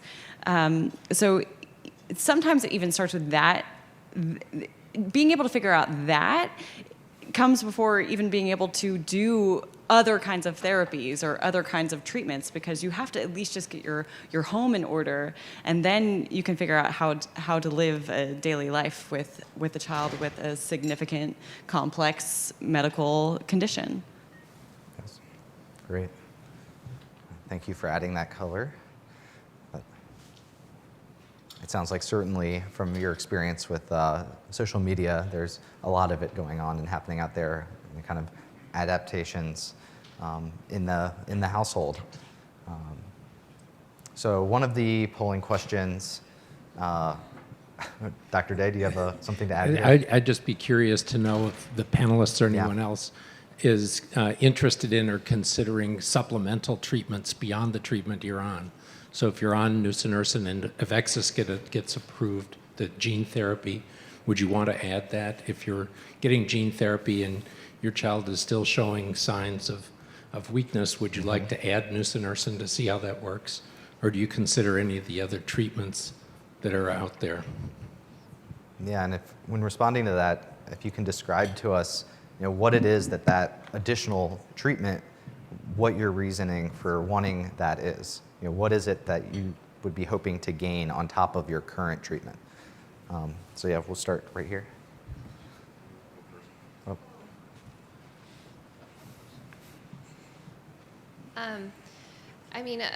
I think most of us would say, of course we would try, whatever we can and whatever is out there. But at the same time, even just now, we're well, could you even do gene therapy as well on top of nusinersen? Just because of the route of administration and so that's always, it's stuff we talk about every single day. My husband and I, since both of these have been out, but have, been talking about this. But there's just, it's of course we want to, and of course we will. But there's so many what ifs, to make it actually work. And if it could work and there weren't great side effects and it had potential, of course, yeah. Could you share any factors that you take into consideration? And we don't have to be talking about specifically gene therapy, but if there is something, you have options, what are the things that are important to you? What factors? Right, well, cost, insurance. My daughter is getting nusinersen, so if it would interfere with that, or gene therapy is a one-time dose, of course we would do that, but it's does it interact at all with nusinersen? It's just, it's balancing it all, which is what we do every single day. But I think all of us would want, to help as much as we can with the least amount of side effects and putting your child through stuff that they don't want to do. So, Yeah. So it sounds like there's some information that you would want to help make that decision. Yes. For us, as soon as we got into nursing, that's the first thing we did was what's the next thing? What's the next thing in line? What can we line ourselves up with? Obviously, there's some due diligence that you have to put into it, make sure you understand what is coming up, what they're trying to do, what they're trying to accomplish. So for us, absolutely, we looked at Avexis. We contacted everybody we possibly could to see, could we maybe be the first child to have both nusinersen and Avexis and see if there is something. We're doing our due diligence to make sure that those side effects may not harm or disrupt what she's currently on. But in the same vein, I'm looking at a daughter who severely lost everything so quickly that, to be honest with you, I need to be a little more aggressive, like some people have been in the past, to give her that opportunity to maybe give her a little bit more towards that independence. So, yes, to answer your question, that's absolutely what we personally are looking for. And what would be most important to you to see, in addition to nusinersen, from gene therapy or whatever the next thing is? Let me tell you my ultimate goal. My ultimate goal is that my daughter can go to college like I see so many of these people here. This is incredible. It's uplifting. It's very helpful. So my goal is, can you type? Can you have a life where you're able to communicate, where you're able to learn, maybe solve your own disease? That, to me, that's my goal. So if hopefully that answers your question, that's what I want the next thing to do. No, thank you. Thank you very much. So who else?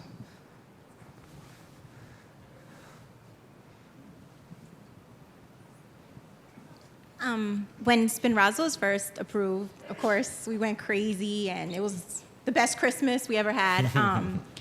I was a little indecisive if I wanted to do it. I am very afraid of change. As we all know, the smallest change in our children can cause a big change, just the littlest things, a change in their medication, So I've been giving, well, not anymore, but I was giving my son, a small amount of Tylenol because I didn't want to increase it because his weight went up.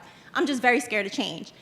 After speaking to our neurologist, and Omar was just trached. He was BiPAP for 6 years. He was just trached in July. And after being trached, I'm so desperate. I honestly, of course, seeing, before I wouldn't do clinical trials, again, because of the change.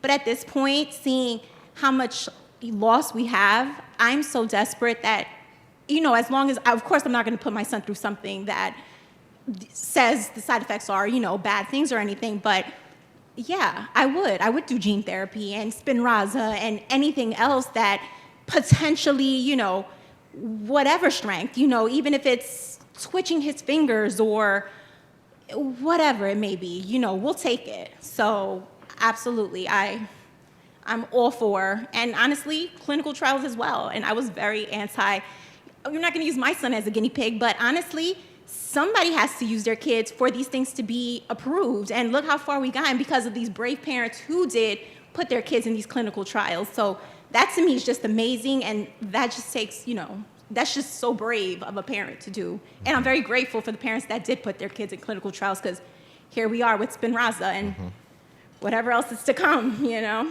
So absolutely. Add them all on, whatever gives these kids strength, give it to us. We're ready. Yeah. We are. Yeah.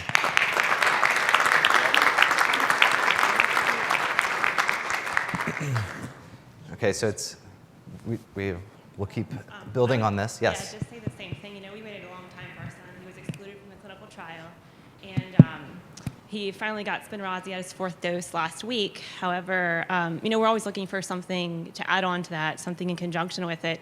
But my question would be, if a child is on Spinraza and gene therapy is still in clinical trial, can they be on Spinraza and be in the clinical trial? Will that affect the clinical trial? And I know from my point of view, my son's 8, he's a weak type 2, and he's already responding a little bit. It probably wouldn't be wise of us to stop Spinraza. So, that's, a huge factor that looking at future clinical trials and drugs, if you have all these kids on Spinraza, what happens? Especially if they're gaining strength a year down the road, how do you know which one is causing that? So Sure. some things we think about. So other thoughts about whether you would add on to what you currently have. And I'd want to hear from individuals that don't have access, or maybe have decided not to, or just haven't had a chance to have access to Spinraza yet as well. So we'll go right here.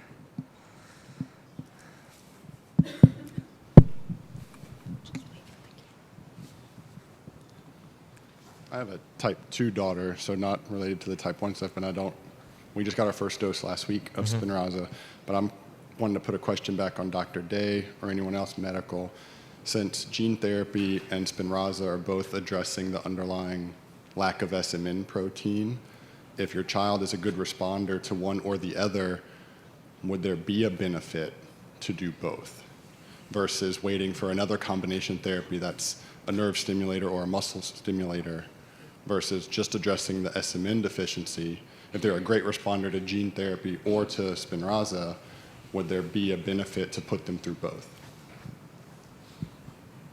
I'll let Dr. Day decide if he can or wants to address that.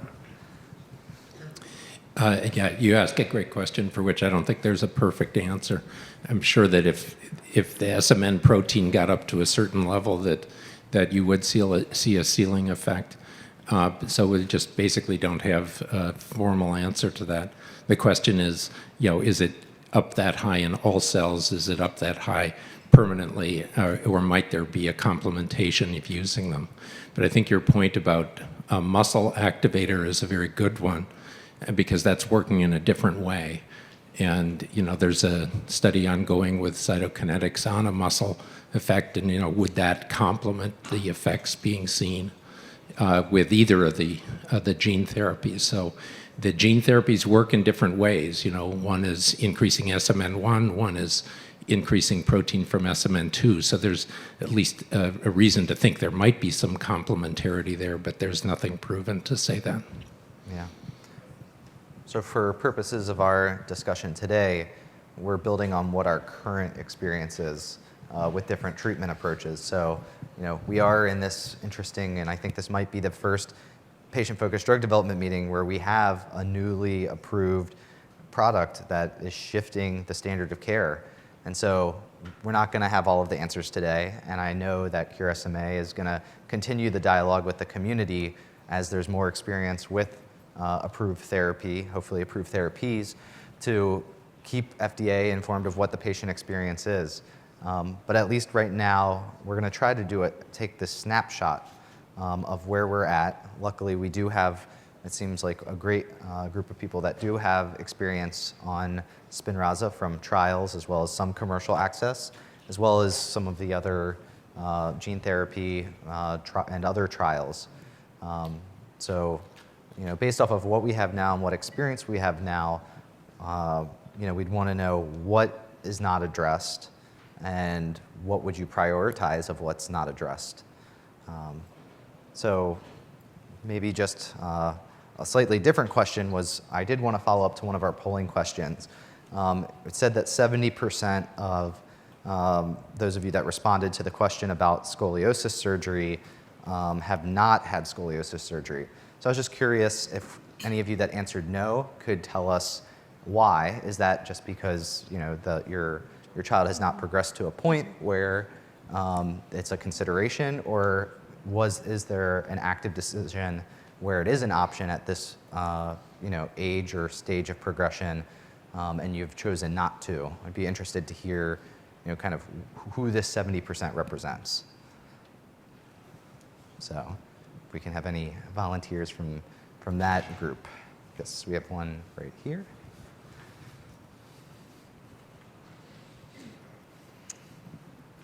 Because my daughter spends so much time laying down, she does not have a curve yet. We monitor it every year, but we have decided that in the case that she does have one that is impacting her breathing, that we will be proactive and we'll get surgery done. So that's why ours was a no. Sure. Others in the group that have not had scoliosis surgery can tell us why? Yep. Oh, yes.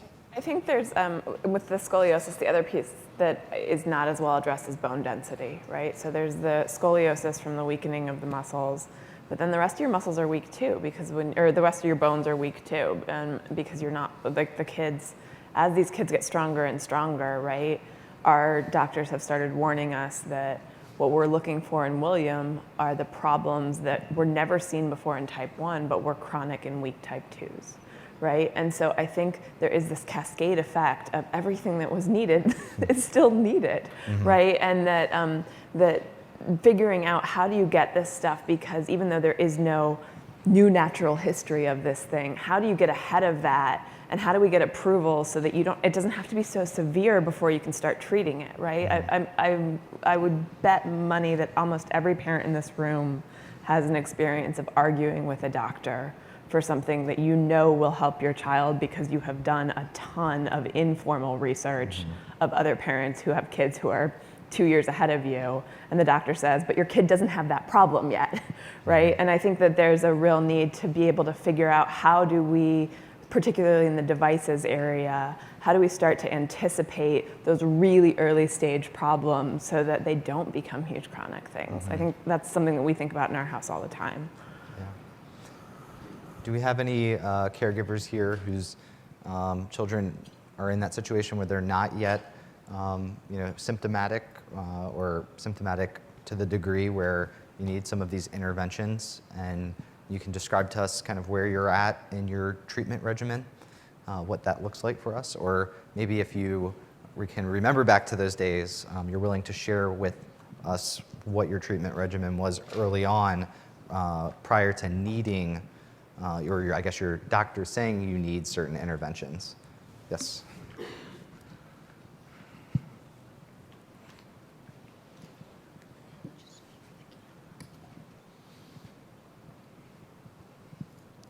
My son is 2.5, so in terms of scoliosis and things like that, it's not really an issue yet. But I think for me, I'm kind of at a point where, because of how quickly the landscape of treatment is changing, learning to be more proactive instead of reactive in terms of treatment. When you're told your child might only live to be 6 months old, or if they're really lucky, live to see 2. It's like a psychological thing. You don't plan too far ahead. You don't think about that stuff. It's like just not even on your radar because it's scary to do that. But now I think that that's changing, and a lot more, like she said, type 1 parents are being more proactive with the treatment that's available. Sure. Thank you. I want to make sure I'm not missing anyone behind me. So as we've kind of moved into this discussion of future treatments, I've probed a couple of different ways, but I'm still interested in, what are the issues or the symptoms that you would, basically short of a cure, short of what we already have, would you like a potential treatment to address? So that it might sound like we're being repetitive because we've talked so much about what's important to you all and what burdens have the greatest impact on your daily lives. But maybe you've prioritized, if I could pick and choose and I could only have something that addresses one of those myriad of symptoms in this this very complex disease that impacts all different aspects of my child's life, what would you prioritize? How big or small of a change would be enough? And what factors would you take into account if you had something that might have that benefit? I know this is a little bit of an abstract exercise, but I think this is useful in helping determining what is, we have a hand right there, what is most important to you as patients. And we have a lot of industry here, and maybe this will help drive them to focus on some of these things. The first thing I wanted to say is not really something that I'm saying, that I heard from another man that has SMA type 2. He was an engineer, and he worked full time.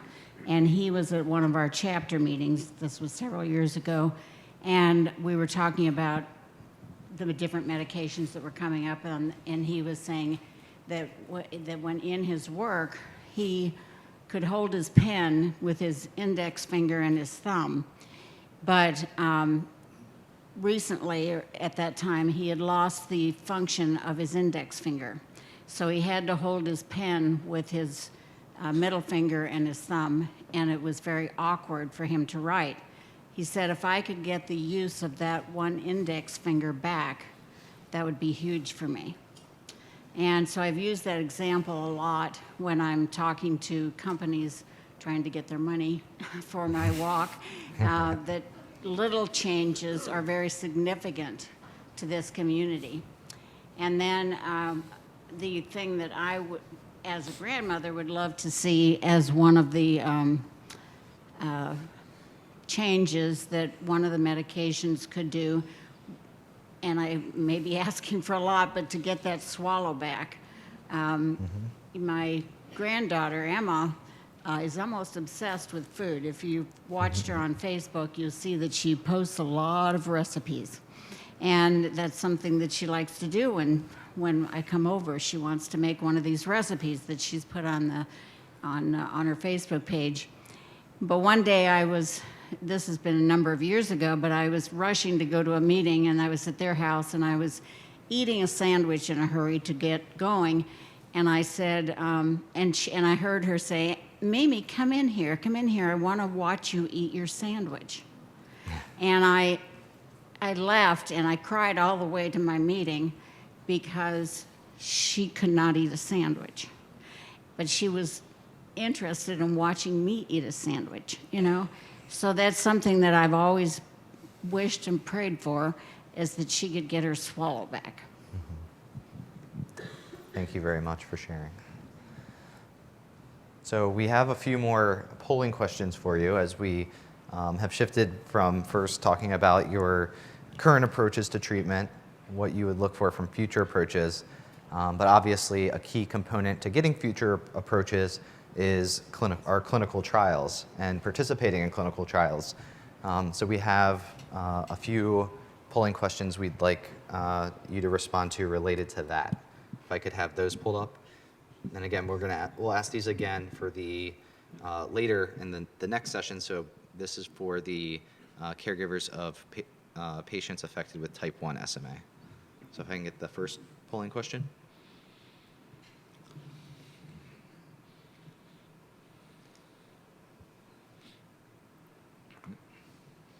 All right.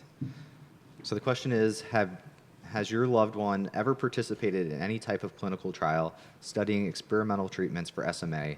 Please select all that apply. A, yes. B, no. C, tried to enroll in a clinical trial but did not qualify. D, tried to enroll in a trial but it was closed. E, did not want to enroll due to burden of the trial. F, did not want to enroll for other reasons. G, I received access to an experimental drug through expanded access or compassionate use program, but did not participate in a clinical trial for that drug. And H, I'm not sure.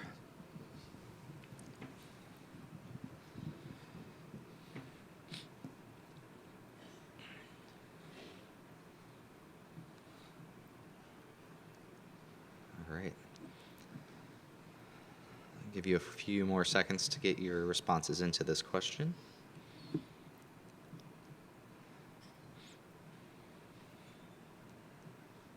So it looks like slightly more than a quarter of you attempted to get into a clinical trial but did not qualify.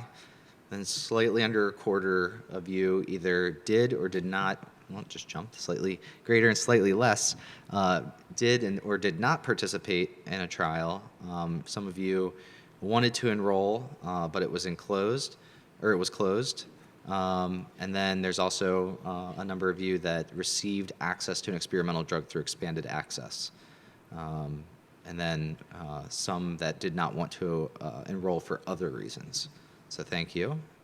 We can move to the next polling question. So the second question on clinical trials is, which of the following factors would you rank as most important to your decision about whether to participate in a clinical trial to study an experimental treatment? And please select your top 4, so you can pick up to 4 responses here. A is the reputation of the study site doctor. B is the common side effects. C is the risk of rare but serious side effects. D is how the treatment might prevent further disease progression or improve my loved one's health. E, how the trial might affect my loved one's current treatment plan. F, promise of receiving open label therapy at the end of the study. G, proximity of the study site. H, frequency of visits. I, duration of visits. J, availability of safety data. And K, ability of preclinical or animal model efficacy or benefit data. So go ahead and select up to 4 of what are the most important factors that would account for your decision about whether to participate in a clinical trial.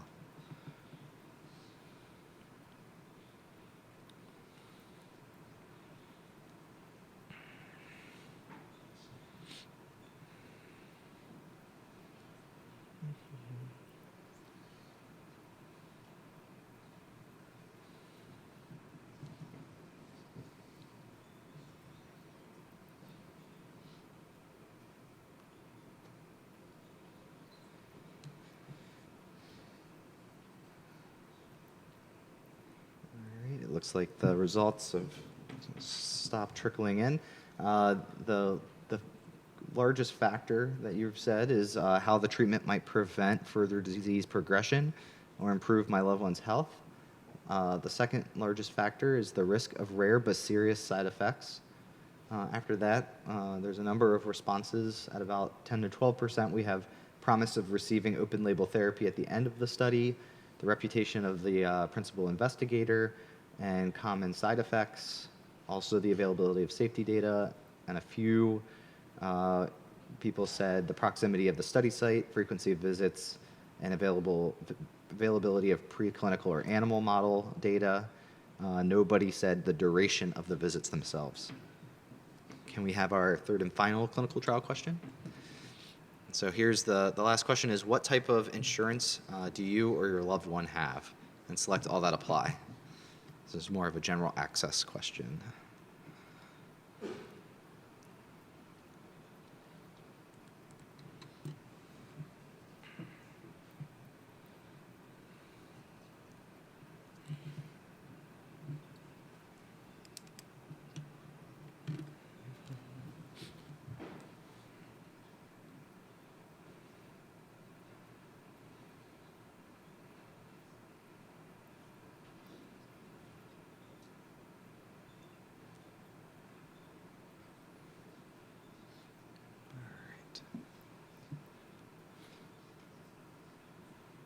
Give you a few more seconds to get in your responses.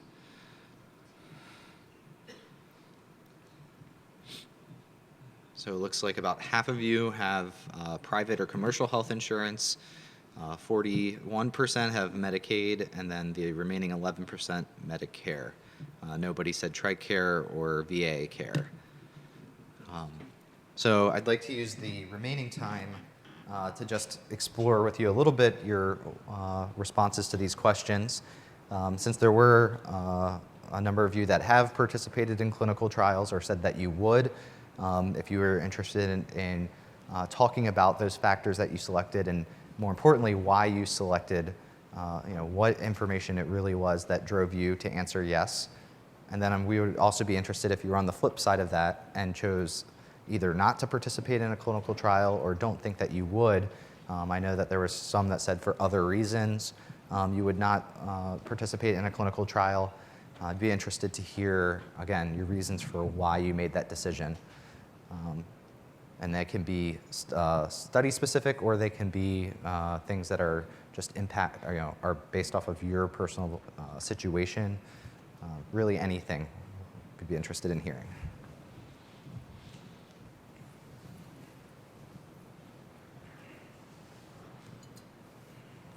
So prior to me getting pregnant for the second time, I did not follow any clinical trials because I knew Mateo was not going to qualify because he was trached and older. So the less I knew that was going on, the better for me emotionally.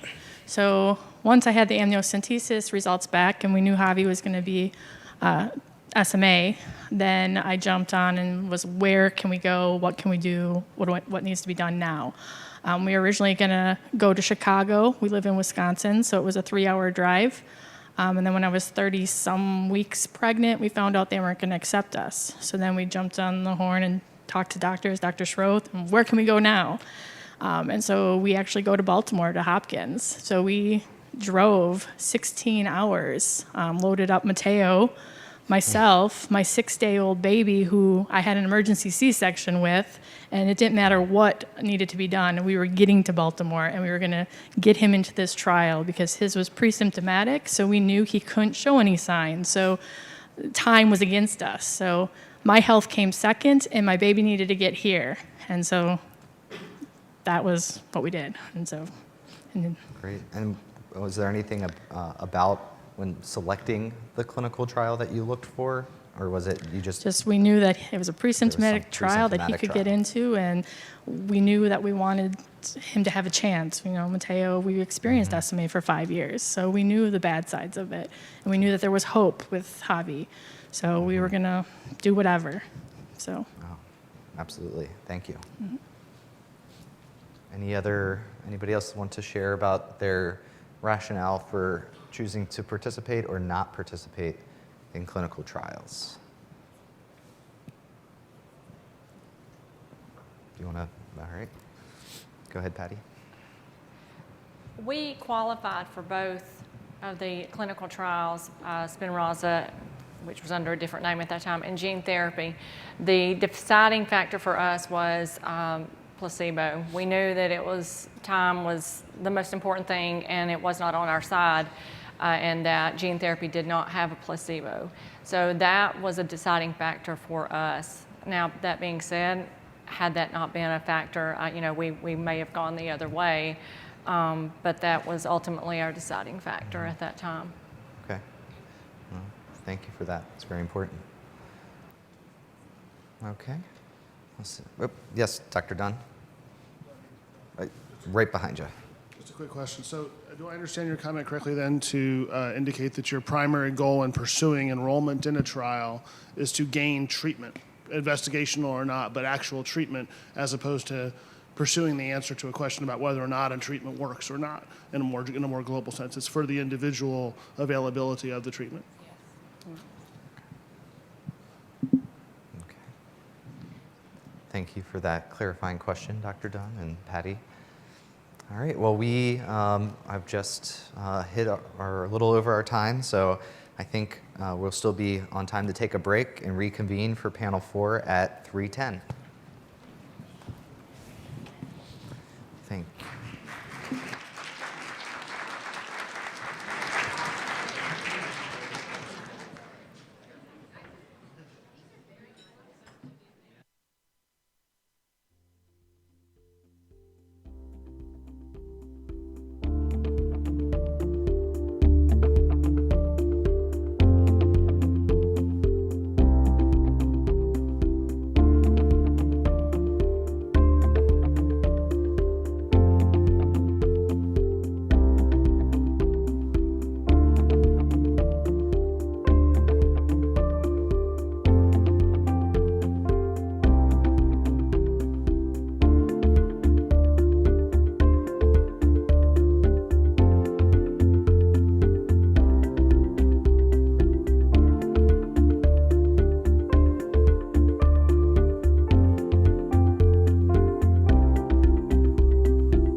for our fourth and final panel of the day. Thank you for sticking with us. I know it's been a long day, but the conversation has been robust, and I'm looking forward to this final discussion of approaches to current and future treatment for patients affected with type 2 and 3 SMA, and also the perspectives of caregivers of those individuals. We have a great panel lined up for you. We've got Rio, Angie, Kristen, Hugo, Gina, and Liza. So I'll go ahead and turn it over to Rio to start us off. Thank you. All right. Thank you for allowing me to tell my story about my life with a child who has SMA. I'm Rio Landa, and my son Mateo is 8 years old and has SMA type 2. He was first diagnosed at 1 year old after a 6-month wait.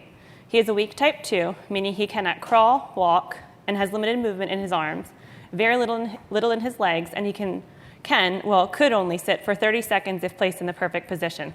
He drives a powered wheelchair, which also stands him up like a transformer, and we are struggling to get him a manual wheelchair.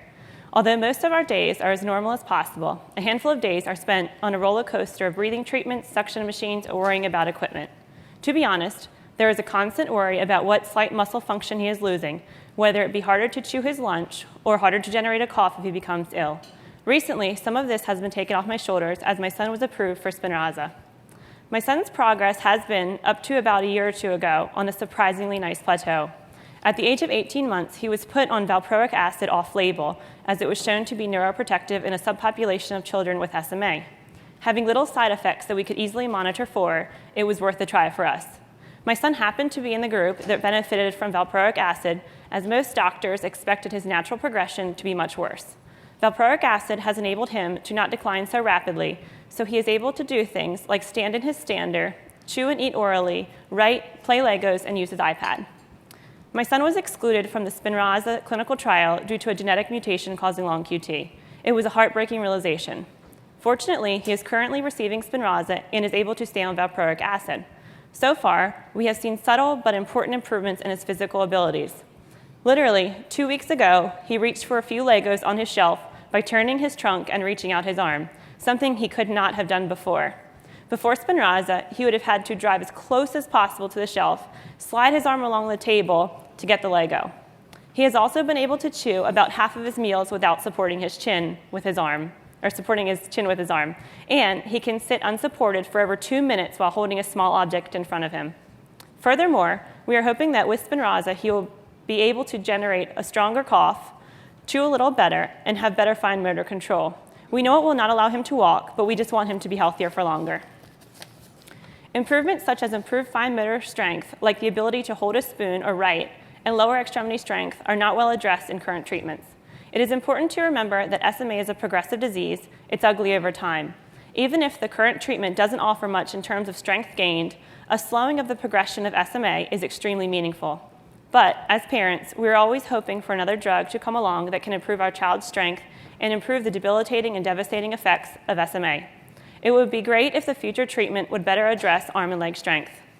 Contractures and scoliosis are central factors that affect the quality of life of a person with SMA. Many children and adults suffer from the comorbidities of contractures and scoliosis, such as a decreased ability to breathe and cough, the need for multiple spinal rod surgeries, the inability to use their hands and fingers as you or I would, and the inability to stand due to knee, ankle, and hip contractures. Meaningful improvements for a future drug could be as simple as slowing the progression of such comorbidities or improving the strength in one of those areas. Until December, there were no treatments for SMA. Unless you were able to take your child to one of a few doctors scattered across the U.S., be put on valproic acid or albuterol, the only thing you could do for your child was manage their symptoms and attend physical therapy. Every SMA parent I know has had to fight for something for their child, whether it be a new wheelchair, access at school, or to keep a needed breathing machine. Life is hard enough for those with SMA and those taking care of someone with SMA. As you can see, equipment is so important in the lives of these kids. Equipment from cough assist machines to suction machines to manual and power wheelchairs are all many kids have to stay healthy and access the world. It is very important that the latest equipment be brought through the government channels faster. There are so many options like lightweight wheelchairs and power chairs that our children do not have access to yet. As hopeful but realistic parents, we try to stay abreast with other medications in the pipeline to treat SMA. For me, it is exciting to see a number of new medications that show they can slow some part of this disease or even improve function. Luckily, with the current treatment, there are little side effects to worry about. In future treatments, I look for what benefit my child can gain from it versus any potential associated risks. Again, SMA can be an awful disease. When I look at the potential benefits versus risk factors, the risks have to be high not to consider the treatment or clinical trial if the drug shows it can help. Take the valproic acid my son takes. During the first 2 years he was put on it, we had to do routine about every 3-month blood test to make sure the medication wasn't affecting his liver or platelets. The benefit of valproic acid in slowing the course of his SMA versus the potential side effect was a risk I was willing to take. We are living an exciting time for SMA, but also a frustrating time. Speaking selfishly, my child is slowly getting older. Future treatments might look at therapies which can help regain better muscular function after it has been lost, or future treatments could address a different delivery for Spinraza, such as injection or oral compound that could improve extremity control. My statement to you would be thank you for expediting the approval of the current treatment, Spinraza. Every day that goes by, many people with SMA are slowly losing something they had yesterday. We are a realistic group of people. I know my child will never be able to walk, play soccer, or join the army, although he really has no idea he can't. We want to see treatments that can slow this awful disease, or better yet, reverse some of the symptoms. Improvements as minute as slowing the progression of the disease to more visible improvements, such as increased fine motor control, better trunk control, or a stronger jaw for chewing. To you, my child being able to chew one more bite without his arm might seem meaningless, but in the picture of a healthy, happy life, it means the world. I ask that you continue to expedite future treatments for spinal muscular atrophy. After all, what would you do if this was your child?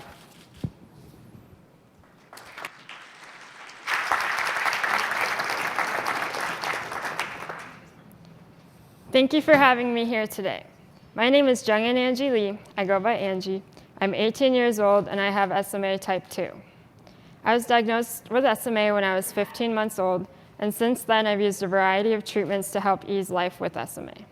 Although I've had experience with more extravagant types of treatments, such as having a spinal fusion surgery when I was 10 to fix my scoliosis, or using cough assist machines and nebulizers when I'm sick, the use of those treatments is rare for me. The types of treatment I use most regularly take place in the form of physical therapy. However, the types and amount of therapy I receive have changed as I have grown older and the realities of my daily life have changed. Ever since I was little, I've gotten physical therapy. Since SMA is a progressive disease, working out or attempting to exercise by myself does not help me gain strength. Instead, it wears me out and makes my body more tired. Thus, physical therapy usually consists of the therapist stretching out my legs and arms for me in order to prevent my muscle tightness or range of motion from getting worse. Before entering middle school, going to physical therapy or going to aquatic therapy was almost like an extracurricular activity for me. I'd go for a couple hours every week, get stretched out, and it would be no big deal. As I grew older, however, life became more demanding, just as it does for everyone. In high school, I'm involved in choir, literary magazine, and student government. I barely have time to do this, keep up with my classes, have a social life, and get a reasonable amount of sleep. Fitting in time for therapy became more and more difficult. In this manner, I think one of the most difficult aspects of living with SMA is that the disease gets more demanding as life in general gets more demanding. For me, being a normal, active human being always takes precedent over being a patient of SMA. Especially since physical therapy does not necessarily improve the symptoms that affect my daily life. It just temporarily removes some tension and prevents my muscles from getting even tighter. Unfortunately, but inevitably, physical therapy has gotten lower on my list of priorities. Today, my parents or assistants at school stretch me for a total of about 20 minutes per day, but I only see my PT a couple times a year. I no longer have time for aquatic therapy, but I've recently started 40-minute massage therapy sessions about once or twice a month due to a noticeable increase in the tension in my neck and facial area. So I think another tricky thing about SMA is that there are so many layers to the symptoms. So to make an analogy, let's say you have the common cold. So your nose is running nonstop, so you have to blow your nose constantly, so your nose, the skin at the end of your nose gets damaged from rubbing it against the tissues so much. So as a treatment, you put Vaseline on the end of your nose to help the skin damage. Physical therapy and other therapeutic treatments for me are simply like putting Vaseline on your nose. It helps the outward results, but is not really doing anything to help the actual symptoms. Obviously, I want a cure for SMA, just as we'd want a cure for the common cold. But if we can't get a cure for the common cold, we'd at least want something to stop the runny nose. And for me, when it comes to SMA, the key things I would look for in a future treatment are the ability to maintain or improve my mobility and lung functions. However, perhaps this is because I'm blessed with the right people taking care of me that make life doable, or because I have SMA type 2, which isn't as severe as type 1, or because I've never been hospitalized due to pneumonia like some people here may have. But I personally am not in a hurry to get a treatment that will only have minimal effect or improvement. I think that many people tend to assume that my disease is my greatest obstacle and I would do anything to improve my condition, even in the slightest. But really, I'm just trying to pass Calculus 3 right now. By no means am I saying that a treatment is not urgent. In fact, like I said before, SMA is progressive, and it's getting worse for me as I want to get more independent and active. I am saying that as an active individual, more than anything, whatever the treatment may be, what's most important to me is that it would be guaranteed to be extremely effective in helping the actual core symptoms of SMA, not just working on the surface level. I want something that would be worth interrupting, in a sense, my normal life. As a senior about to graduate from high school, I think I deserve to just be worried about picking out a prom dress, or passing Calc 3, or, I don't know, figuring out what I want to do with the rest of my life. I shouldn't have to worry about whether a treatment is worth my time and effort, or more than that, if it's worth getting my hopes up about. No one should have to worry about that. This is why I greatly hope for a cure for this disease, and why I find great hope in the treatments that are being developed now. Thank you.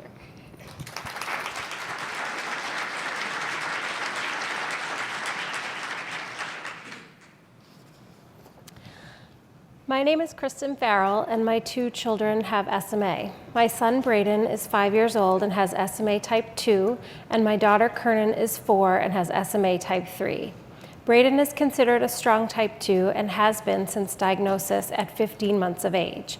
He is able to crawl independently for as long as he wants to, is able to walk using leg braces and a posterior walker, and uses a manual wheelchair with a power assist motor. Kernan is ambulatory, though she has many developing difficulties and requires assistance most of the time to mitigate falling and problems with her balance. Both children are healthy, happy, spirited, and determined, and take turns winning people over everywhere they go. We've been grateful that Braden has been part of the nusinersen clinical trial for the past 3 years. This opportunity has been life-changing for him and for us as a family, and we have seen measurable and valuable improvements in his function and movement since beginning the medication. One of the most impactful is his ability to give a tight hug and really squeeze on. Prior to beginning nusinersen, he was only able to limply drape his arms over your shoulders and could not grasp on. Presently, he can hold on around your neck and hang on, supporting his own body weight for over 30 seconds while you let go. Other improvements for him include increased muscle control, stamina, and fine motor strength. However, SMA symptoms do still appear. A progression in spinal curvature and scoliosis, hip issues, and fatigue are the latest as he grows older, taller, and heavier. In order to mitigate the symptoms of SMA, we do a variety of interventions. Keeping the kids healthy and retaining mobility and function are our priorities. Kernan and Braden participate in PT, OT, aquatic PT, equine-assisted therapy, and karate or ballet weekly. At home, we follow a regimen of vitamins, probiotics, and natural supplements, respiratory exercises like using the cough assist and nebulizer as needed, as well as perform regular stretching, range of motion exercises, using bracing for spine, legs, and feet, and use of equipment like wheelchairs, standers, and walkers several times per day. We consult quarterly with a medical team that consists of a pediatrician, 2 neurologists, a pulmonary team with respiratory therapists, orthopedists, nutritionists, and GI specialists. We also consult a specialty pediatric chiropractor regularly. Each of these have been long-standing interventions for us, and we have developed what is a carefully crafted schedule over the past 3 years. Everything we do at home and with our medical team, we feel is critical. It is difficult, though, to distinguish which has the highest benefit, but rather the overall benefit from the combination of interventions seems to be what is important. Clearly, these treatments are not all-inclusive, and we are always analyzing and researching to see what we should be adding, substituting, or removing from the repertoire. At best, these approaches limit disease progression and improve stamina while helping to maintain and possibly strengthen muscles, bones, and lungs. At worst, they are time-consuming and not always what a 5-year-old and a 4-year-old wants to be doing. And management, and clearly these management of the almighty schedule becomes its own full-time job. Clearly, these aspects of disease management also do not address the natural progression of disease. They do not improve SMN production and do not provide motor neuron protection, nor do they guarantee any results beyond us doing the best we can with what we are able to do. It is frustrating for us sometimes as parents to be doing all therapy and yet not to have enough time to just be mom and dad.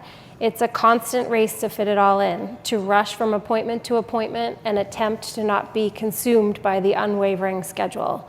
And of course, with 2 younger siblings, everything takes longer than it should.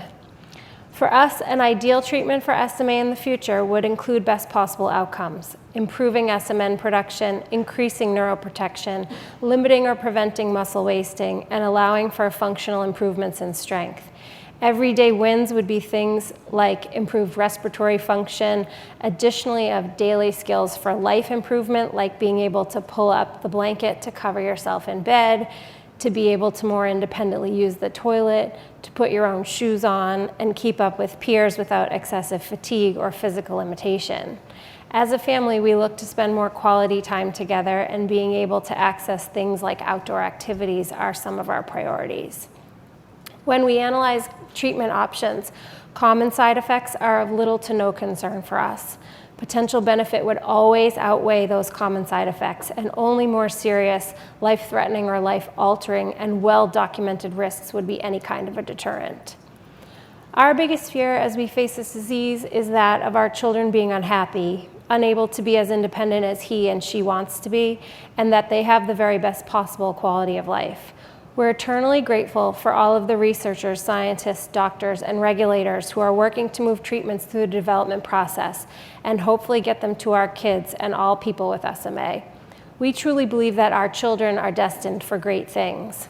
We thank you for your time and your partnership and for your continued interest in supporting the quest for treatment and ultimately a cure for SMA.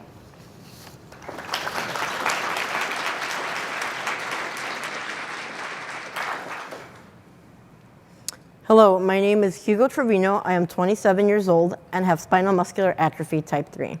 I have a strong passion for helping others, and this has led me to work with the Muscular Dystrophy Association, where I am a research specialist and get to work with newly diagnosed families and returning patients who are navigating their independence as adults for the first time. My current focus is with helping the Spanish-speaking community and creating outreach to make sure we help one of the most underserved and marginalized communities. I am currently also attending school full-time and obtaining my master's degree at the Loyola University Chicago in education with the focus in international higher education. Working for MDA has been a dream come true as I grew up with this organization, but recent breakthroughs in treatments have made it all more worthwhile. I have 3 other siblings. My oldest sister also has SMA type 3. Even with knowing what to expect, going through the diagnosis journey was not any easier for my parents. As my muscles weakened, I began to use my first walker at the age of 7 and received my first manual wheelchair when I was 9 years old. I completely stopped walking and acquired my first power wheelchair at the age of 12. By the time I was 15, I could no longer dress myself. My scoliosis, which had not seen much progression during my adolescent years, required me to undergo a spinal fusion as an adult at the age of 22. Overnight, I grew 3 inches and was able to breathe better as my rib cage was no longer crushing my lungs. Even though my disease has plateaued at the age of 25, I first started noticing muscle weakness and fatigue so severe that I could no longer feed myself on certain nights. Spinal muscular atrophy affects almost every aspect of my life. Accepting this disease and advocating for myself is what has made me love my life and live as independently as possible. Keeping up my strength and trying to stay on top of my health requires for me to do physical therapy at least once a week and as often as 5 times a week to stop any contractures and other muscle joint issues. I must use a cough assist once a day to keep my lungs cleared, and I am on 6 milligrams of albuterol sulfate to keep my breathing strong and to help decrease my fatigueness by the end of each day and week. Preventative care is always a must. Even when trying to eat healthy, my sedentary lifestyle makes me gain weight. I try to limit my portions, but this means having to take vitamins and other supplements to make sure I get the proper nutrition. All the things I do to stay healthy lead to a better life and help me from getting sick while doing transfers. These so-called treatments have been slowly added to my daily routine and not all at once. Catching a cold or any virus can be life-threatening. Recently, I have had to begin taking steroids whenever I catch a pulmonary infection, as I am no longer strong enough to just cough up mucus and phlegm when I become sick. I am excited to see where medicine will go from here, as we now have Spinraza and other treatments in the pipeline. My current treatments do not stop my disease from progressing, but merely slow it down. I would be eternally grateful for a treatment that would be able to truly halt my disease and possibly even give me back strength. All of these home treatments are consuming and require me to have someone help me. Especially when it comes to physical therapy, I rely on total assist to complete this task, but it would be nice to be able to do these on my own. I have come to terms with not walking, but I would like to be able to do more activities on my own. At this point, I would be happy with the little things, such as gaining more independence and being able to dress myself, or not need care of a personal assistant to use the bathroom, or with transfers in and out of bed. Huge improvements would be not to feel so fatigued by the end of the day and not to struggle to feed myself. Not feeling so fatigued would also mean that I would not struggle to move my arms for the simple things like reaching for items or typing long papers as I'm in grad school. I hate feeling so fatigued on certain nights that I must stay in and not participate in everyday activities that allow me to live my life to the fullest. My current neurologist says my disease has plateaued, and I would agree with her, as I don't notice much change from year to year. Yet, as I look back or hang out with friends who haven't seen me in a while or years, they bring to light how I am not able to do things like I did before and require a little more assistance. They never say it in a negative way, but it definitely makes me reflect on how my disease is progressing, even though it's plateaued. It's not drastic, but it's still visible long term. Getting my independence back is worth some side effects if I am able to care for myself. I have accepted my disability, and if any treatment would shorten my life or cause me pain, then maybe I would not consider taking it. I rely on others for my independence, and it could be limiting at times, but not life-threatening, and I don't have any pain. Treatments like Spinraza give me more hope than ever. I never expected to see a cure or even a treatment during my lifetime. The best part of my job is when patients with other neuromuscular diseases call in and want to get involved with clinical trials as well. They never thought they would witness a treatment either and now want to become involved. More and more families with and without spinal muscular atrophy are curious about clinical trials, and these treatments are not just huge for the SMA community patients, but are also creating wonderful ripple effects of hope. Please help us continue to spread hope and independence that these patients need to live their lives to the fullest. Thank you for your time and your support as we join together for more treatments and hopefully one day a cure.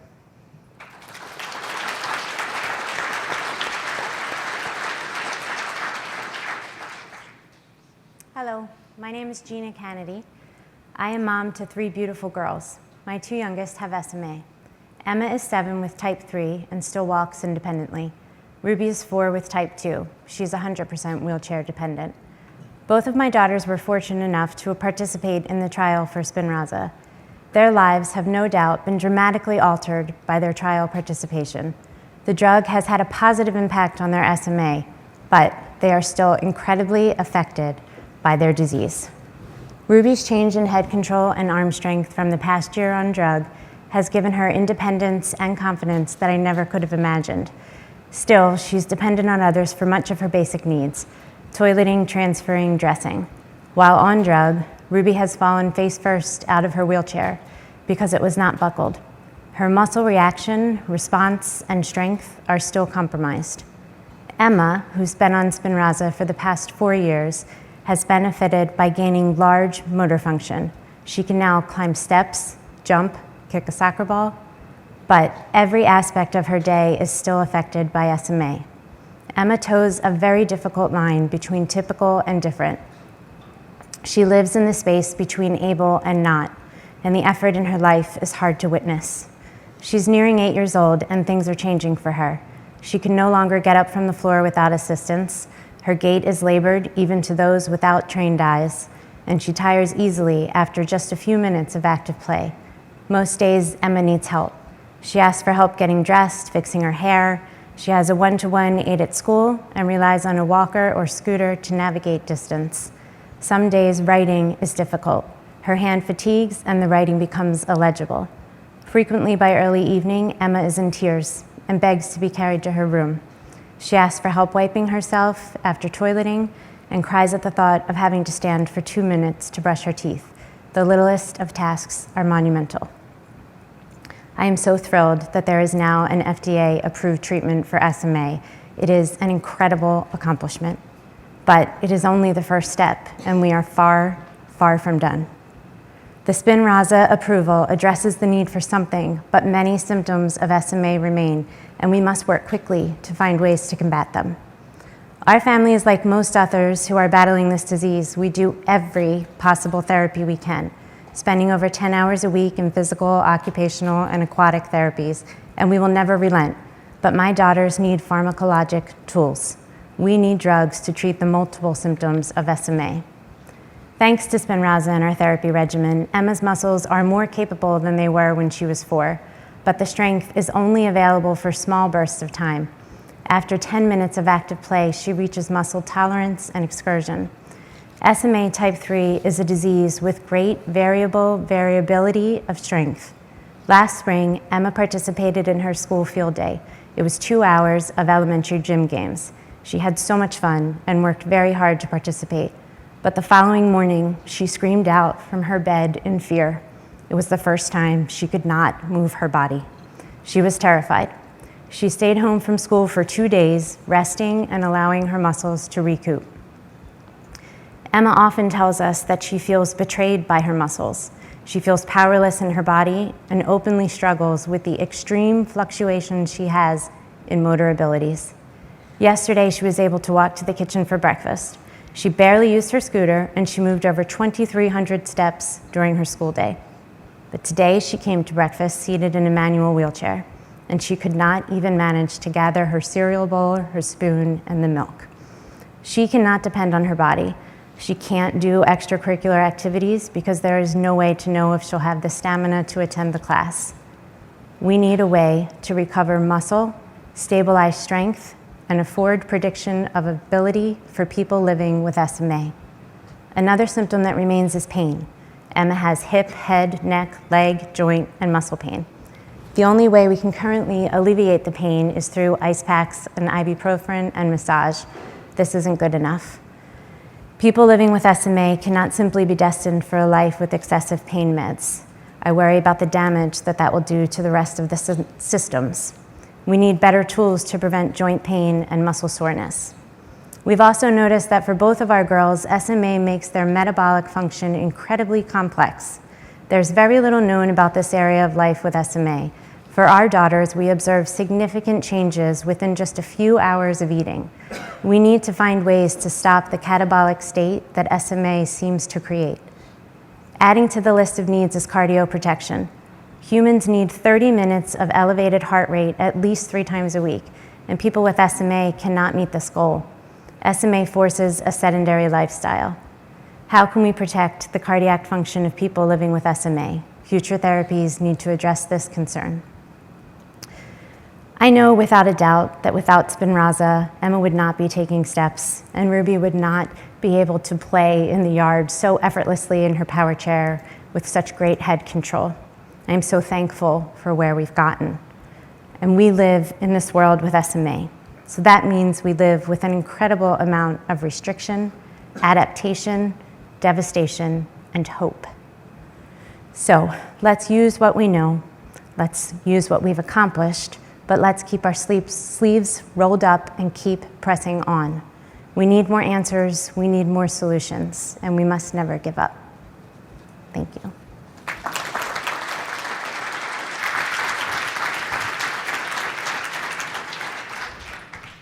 Hi, I am Liza Wiseman. I'm 14 years old and a freshman at Skyline High School in Longmont, Colorado. My whole life, I've been in a wheelchair, although not until the summer before my 8th grade year did it really occur to me that being in a wheelchair was actually different. I grew up in the small town of Crestview, Colorado, and there I did basically everything that any other kid my age did. I enjoyed camping with my family in the summer, and I still love to ski every winter. My parents have always pushed me to the limit. Because of this, I am not the type of person that likes to depend on others, although I do. I love to get out in my community, in nature, and surprisingly, do schoolwork. These things are currently getting harder for me since I have been getting weaker. Throughout my whole life, I have constantly been doing different treatments to help with this. I currently take albuterol, a drug that has been proven to help increase strength.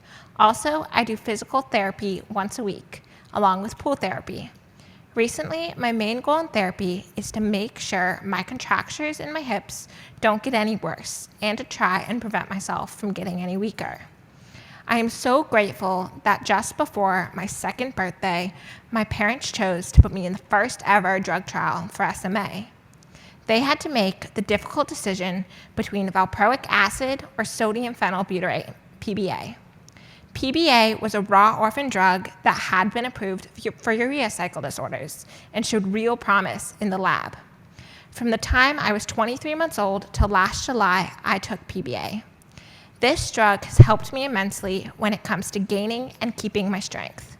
For example, when I was diagnosed at 13 months old, I was considered to be a weak type 2 and was unable to move independently. After taking PBA, I was able to use a walker and a stander. Also, I could crawl a little bit on hands and knees. Sodium phenylbutyrate is what has allowed me to stay as strong as I am today, although over the years, it has lost its effectiveness. Today, in addition to taking albuterol and doing therapy 2 days a week, I have had 12 back surgeries. 3 years of Veptirods that allowed me to grow resulted in the spinal fusion from T3 to pelvis. I've also chosen to live a paleo lifestyle in order to help regulate my weight. By not eating sugar, wheat, most grains, and most dairy, I have felt much better and have noticeably more energy. The best intervention yet is my dearest darling service puppy, Jewel. I love her so much. Not only does she pick things off the ground for me and open and close doors, but most importantly, she helps me get along with my peers, be present in my surroundings, and simply deal with everything life throws at me. As for other treatments, currently I use a BiPAP machine every night to keep my lungs strong, and the cough assist once a day to keep me from getting sick.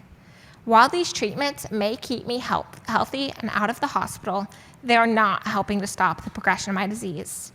Every single time I attempt to eat a bowl of soup or reach across my canvas while painting a picture, I know I am getting weaker. This really scares me as I want to continue to do the things I love, and I won't be able to if I lose much more strength. This year, I got my scuba diving certification and was able to play Frisbee with my sister for the first time while underwater. Scuba diving gives me the freedom to move and allows me to be weightless, not to mention see a bunch of really awesome things. With all the treatments I've done, I'm very fortunate as presently all of them have not had major side effects, besides simple nuisances like being time-consuming, and they're not always convenient. When it comes to new treatments for SMA, the ideal thing for me, other than a cure, would be for it to stop the progression of my disease and, if possible, let me gain some strength back. Another thing that I would like to see in terms of new treatments is something that would better help regulate my pain without having to constantly take pain medications. Every day I am in pain, and recently it is getting worse. It would be absolutely amazing to go through a day without being in pain. Overall, I'm curious and afraid of what the future has to offer me. I love my life. I love that my disease has taught me so many new things, and helped me gain most of my values. My hope is that however my treatments change in the future, and that whatever new treatments become available, I will still be able to live my life to the fullest, along with every other person with SMA, type 1, type 2, or type 3.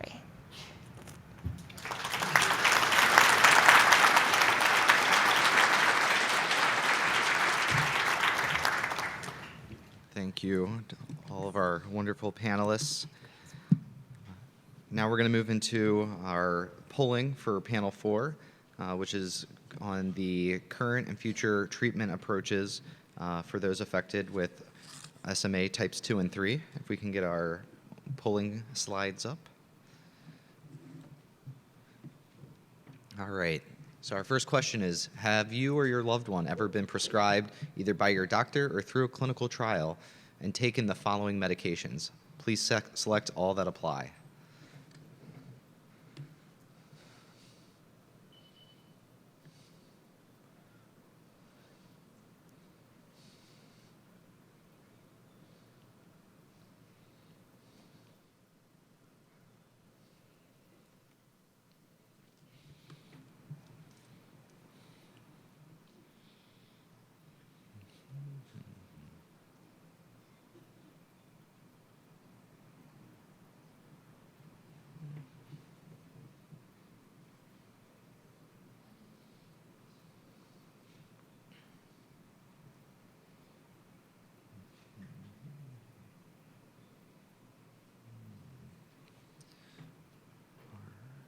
Give you a few more seconds to get your responses in.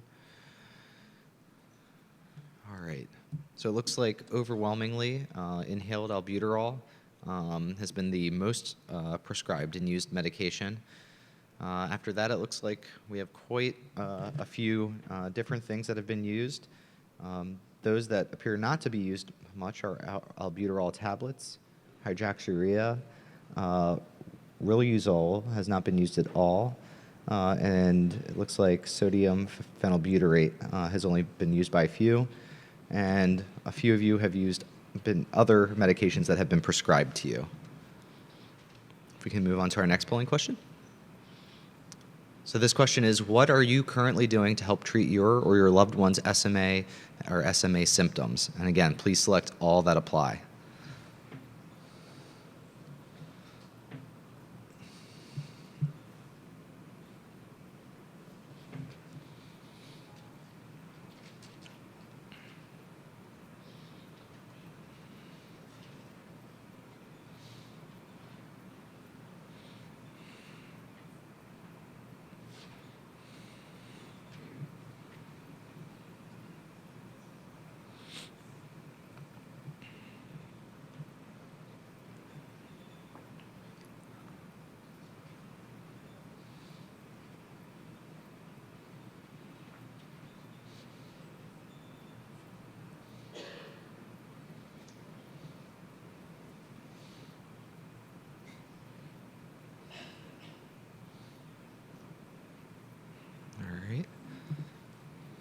So it looks like the most used approach to treat you and your loved one's symptoms is mobility equipment. After that, it looks like respiratory maintenance, physical therapy, and orthotic support. We also have a number of you using nutritional support, aquatherapy, occupational therapy, as well as orthopedic support. A few people using Spinraza and speech therapy. Nobody on other investigation or on any investigational products, and a few people using something else not on this list. We have our next polling question. So this question is, which of these do you or your loved one use for respiratory assistance? And again, please select all that apply.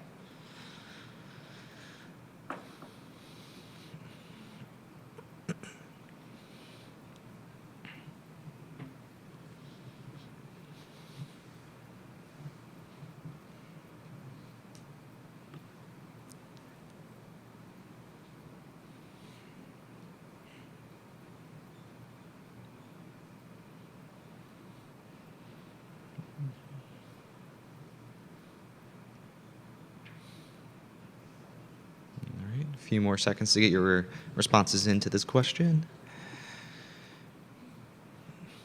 So it looks like the most common approach for respiratory assistance is the cough assist device, followed by non-invasive ventilation, chest physiotherapy for clearance and comfort, suction to remove secretions.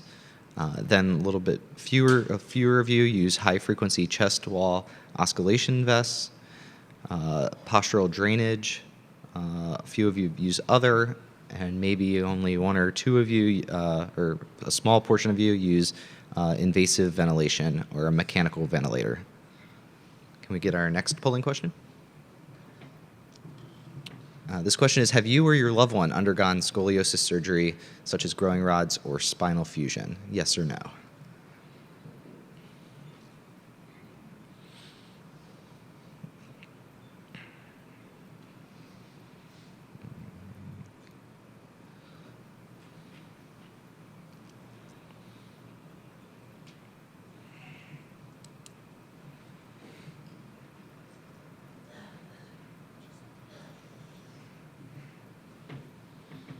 All right. It looks like a little over half of our respondents have not undergone scoliosis surgery, and a little under half of you have. All right. Can we move on to our next question?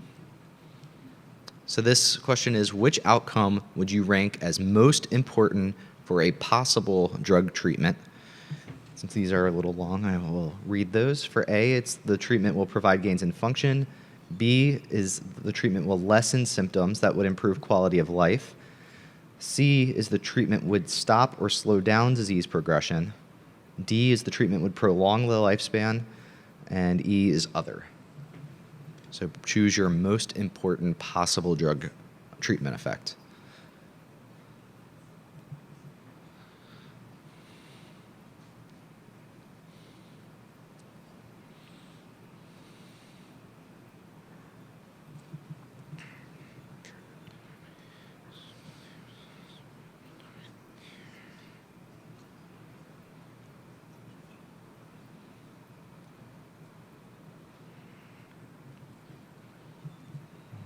All right. A few more seconds to get your responses in. And it looks like about two-thirds, a little under two-thirds of you would want to see gains in function, increases in strength, energy, or doing things that you were unable to do before. About a quarter of you would like to see a stop or slow in the disease progression. About a little under 10% would like to have a lessen in symptoms that would improve quality of life. And 2% would like to see improvement in lifespan. And can we get is there any more? One more question. So this question is, which of the following factors would influence your decision to not use or stop a given treatment? And please select all that apply.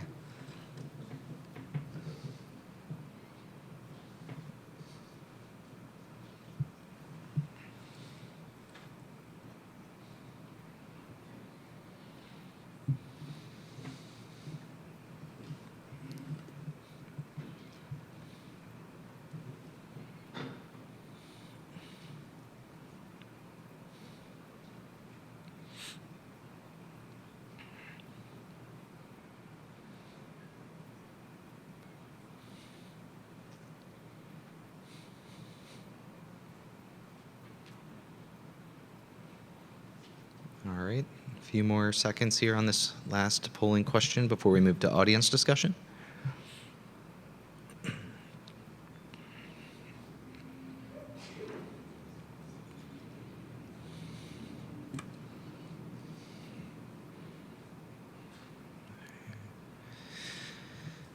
All right, so overwhelmingly, the factor you would consider that would influence your decision to not use or stop a given treatment would be significant risks of serious side effects.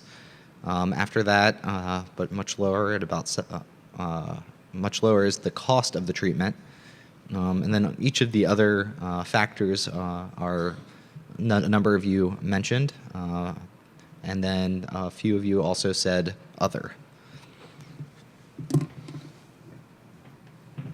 So let's explore some of these questions a little bit more for those of you affected with type 2 and 3 SMA and your caregivers. So the first question goes to build upon what our panels have discussed a little bit in the morning, but much more so in the afternoon, and what we were trying to address with some of the polling questions. But really, have you had any different strategies than those that were used by the panel, or any variations in strategies to how you've approached your treatment? And this, again, can include drug therapies, it can include different devices that you've used, physical therapy or other types of therapy, as well as assistance for mobility, or just other lifestyle modifications. So we want to make sure we capture the full range of anything that you're doing to help manage your disease. And when you raise your hand, if you can wait for the mic and the camera to come to you.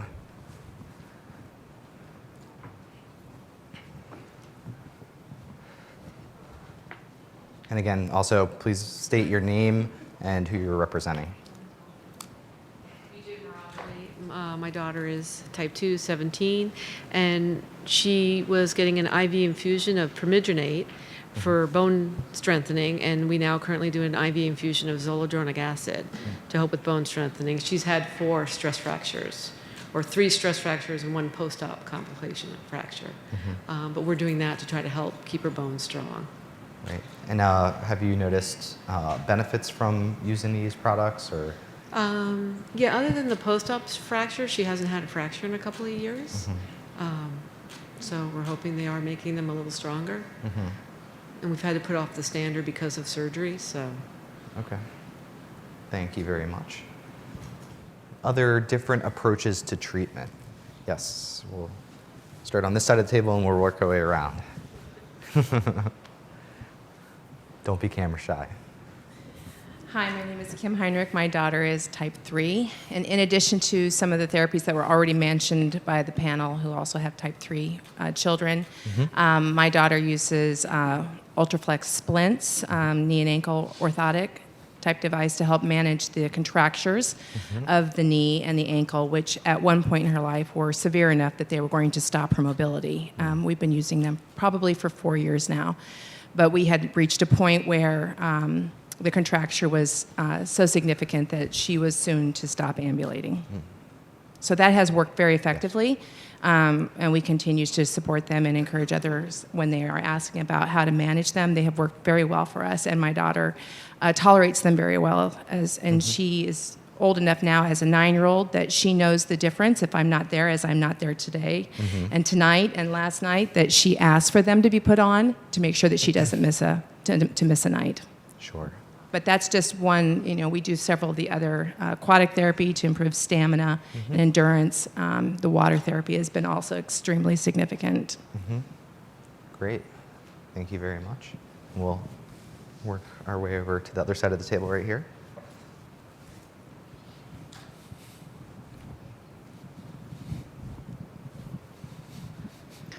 I'm Megan Ramirez. My daughter Madison is type 3. We started using Cough Assist right after Maddie was diagnosed, and after a few times of going, and I guess a year later after she started walking, they said that her lung function was high enough that she didn't have to use it every night, but we continued anyway. We had recommendations to use Cough Assist nightly even if she wasn't sick, just so that she wasn't afraid of the Cough Assist for when she was sick. And we just got into a routine of doing it, where eventually her lung function was over 100%, and they kept telling us that she's doing well and you don't have to keep doing it. She also did aquatherapy, and we had our own pool where she swam basically daily, and we contributed all of that to her lung function being so fabulous. And within the last year, when we had to sell our home with the pool, and we actually lost a lot of nursing care, and we weren't doing her Cough Assist nightly, her lung function decreased to about 70%. So even though we still do it, it wasn't as often, and so we have increased it back to every night in hopes that her lung function will increase again. The other thing that we did when she was younger, when she was not walking yet, my husband we call them Maddie bars, but they're basically little parallel bars. And he was influenced by the Olympics that year when he watched the Olympics and decided to build these bars. And we feel like she learned to walk through the Maddie bars, and she would just start by standing on them. Eventually she was kind of walking back and forth with the parallel bars, and then she was sitting on them thinking she was doing tricks and things like that. But we contributed that to her progression to walk, and we're considering getting those back out now that she's lost her ability to walk, and possibly just being able to stand and bear weight through those and increase the size of them, obviously. Oh, thank you. Very creative. While you're thinking about this, think if there's any, even of the things that were discussed, various approaches to treatment that maybe you or your loved one tried, and either for good reasons or bad have no longer used that approach to treatment, and can tell us why that is. So not just interested in what you're currently doing, but things that you've tried in the past, and can share your experience of how that's changed over time.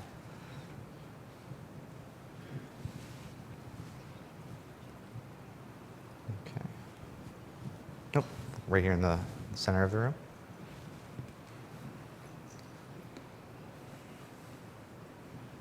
So we were encouraged in the beginning because one of our concerns was the scoliosis with our daughter.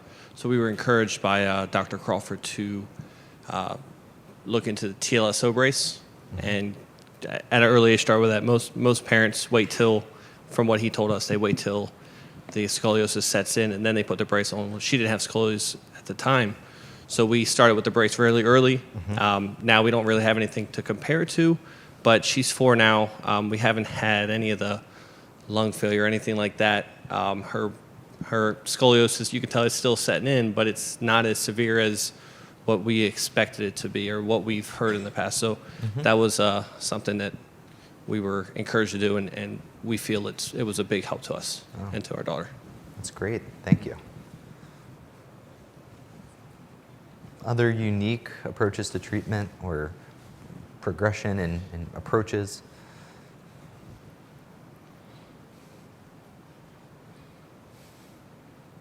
So I'm going to kind of speak for both of us from Louisiana a little bit.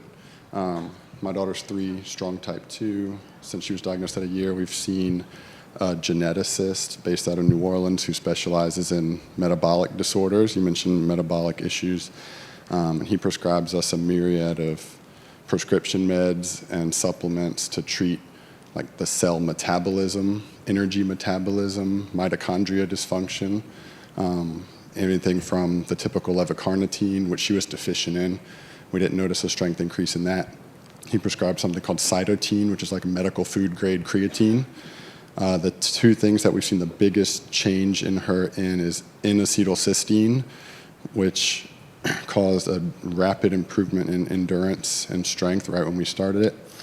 And then ubiquinol, which is an activated form of CoQ10. And he he does lab work twice a year to kind of adjust her levels on all of that.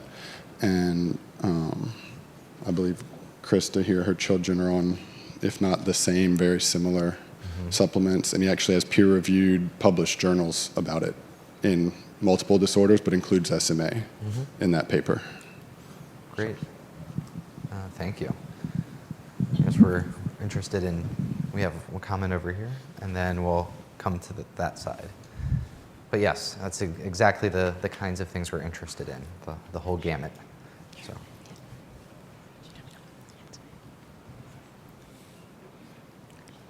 So my sister and I did a lot of the normal physical therapy and occupational therapy in school growing up, standing frames. We used to have braces, the normal things like that. And they helped to an extent, but as we got older, we found less benefit for the cost and the effort to put into it. But I do think that one thing that contributed to a healthy respiratory system, or as healthy as you can be, I grew up and I sang and I played the flute, and I think that just those recreational activities really contributed to my ability to have good breath support. So I think just finding an activity that is enjoyable and also helpful physically is very beneficial. Great. Thank you. Now we'll shift to the far side. I believe there was a comment over there. Yes.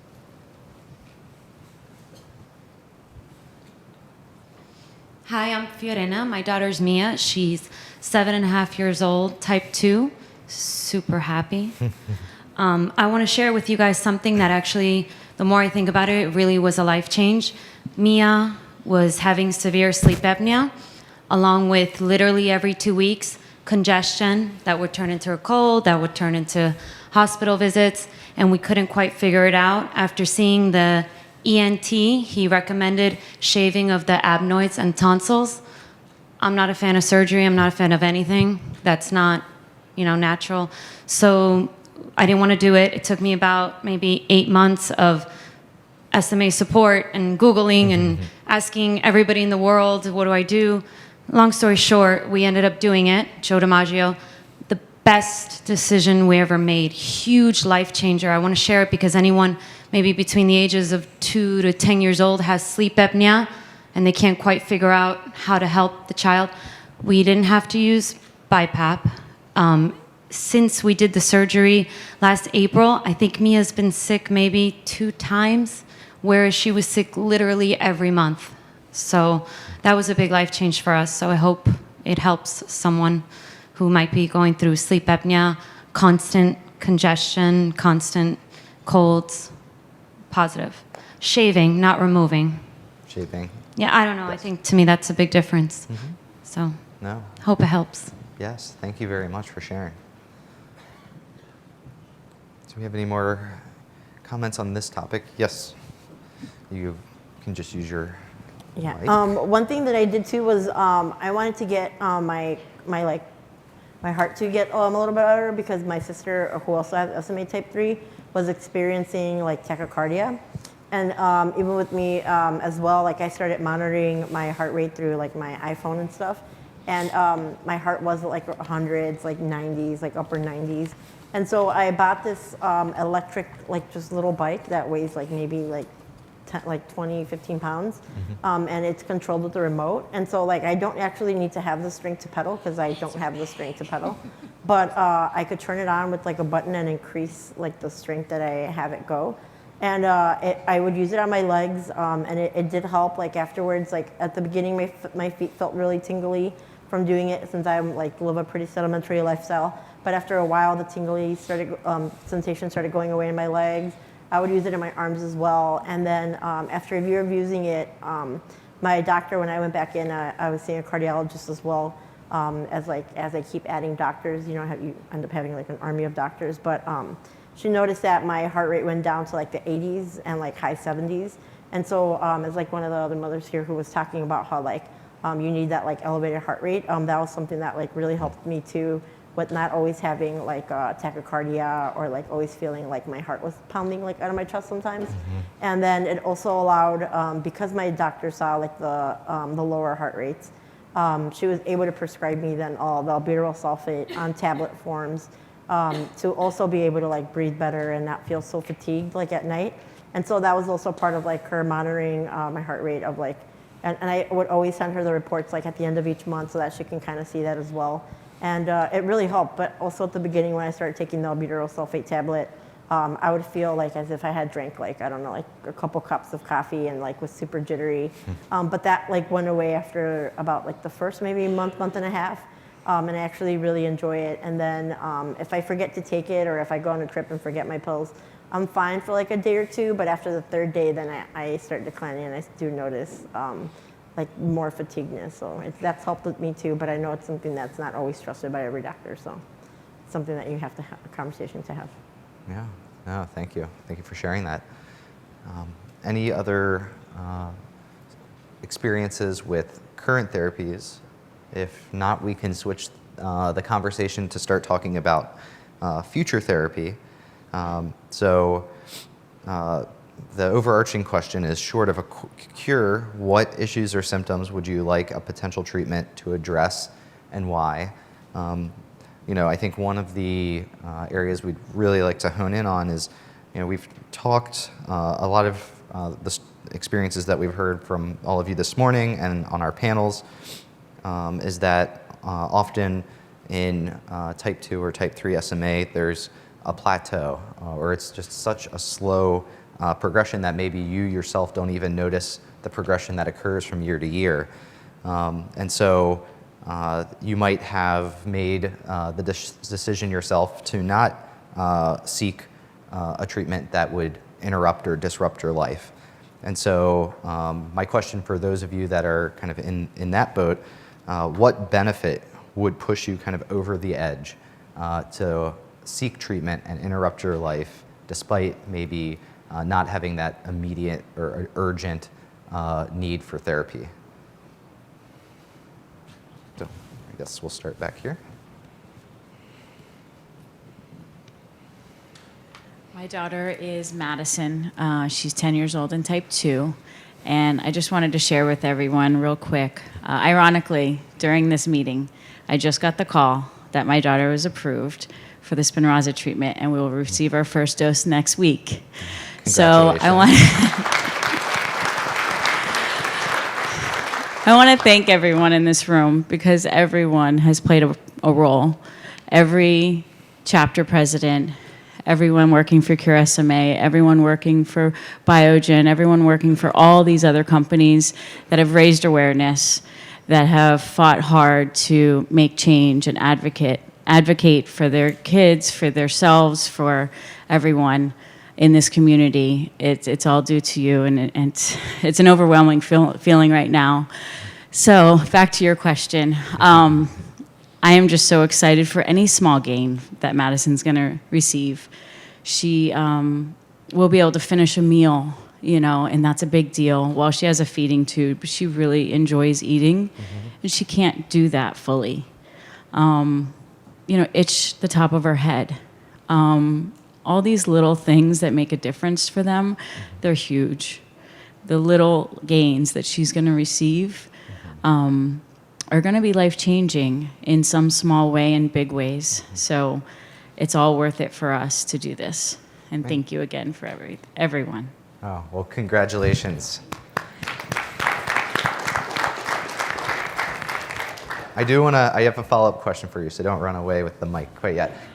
So what is the improvement that will allow her to be able to finish a meal? Is it swallowing? She fatigues during eating. She'll get really, really excited. I'm starving, and I really want this meal, whether it's even mashed potatoes or her favorite thing is buffalo chicken wings. She gets really excited. I'm starving. Don't give me just 4 wings. I want 10. I'm going to finish these. And she'll eat 2. And she just fatigues, and she just can't eat anymore. Even though she's dying to, she just is too tired. So, yeah, that's one of the things. And, her stomach has shrunk because of all that as well. And in the same aspect, her body doesn't move the bowel system. So when the bowel system is backed up, they can't eat as much either. So it affects, both ends, and she just doesn't feel as good, even though she has that urge to really want to eat and fully enjoy a meal. Yeah, thank you. Thank you for sharing. So all right, we'll move to the middle of the room.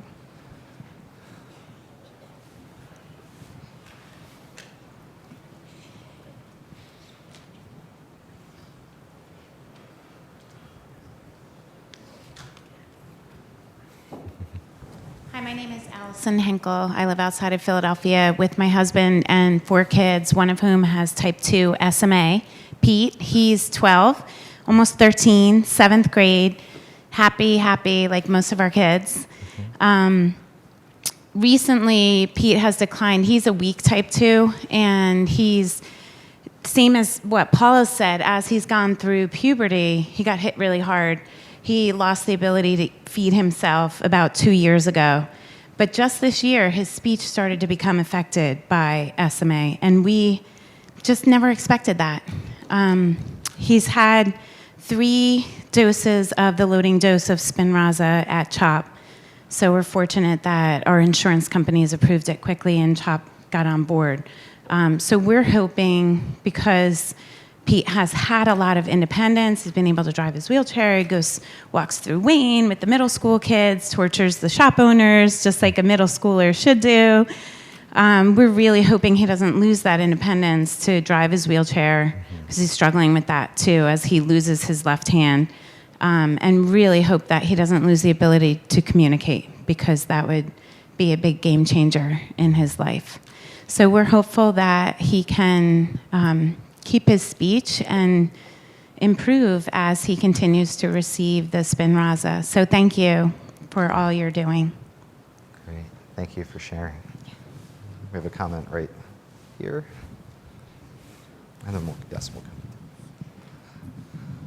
I'm Angel. My daughter Madison is 14, and I just kind of want to piggyback on those comments, as some of us have older teenagers who have been stronger and been able to do things on their own, and are now getting older and their bodies are continuing to grow, but they get weaker.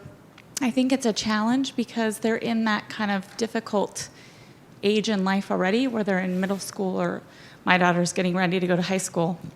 And while she's very excited about that, we start to see some of those things too, where she has gotten weaker over the last year. She's lost a lot of head control, the ability to feed herself. And so I think for myself and some other families who have similar age children, that for us, it's even not losing any more ability, even if we don't gain anything, for them not to lose anything more than they already have. Sure. Thank you. And then we have another comment over here.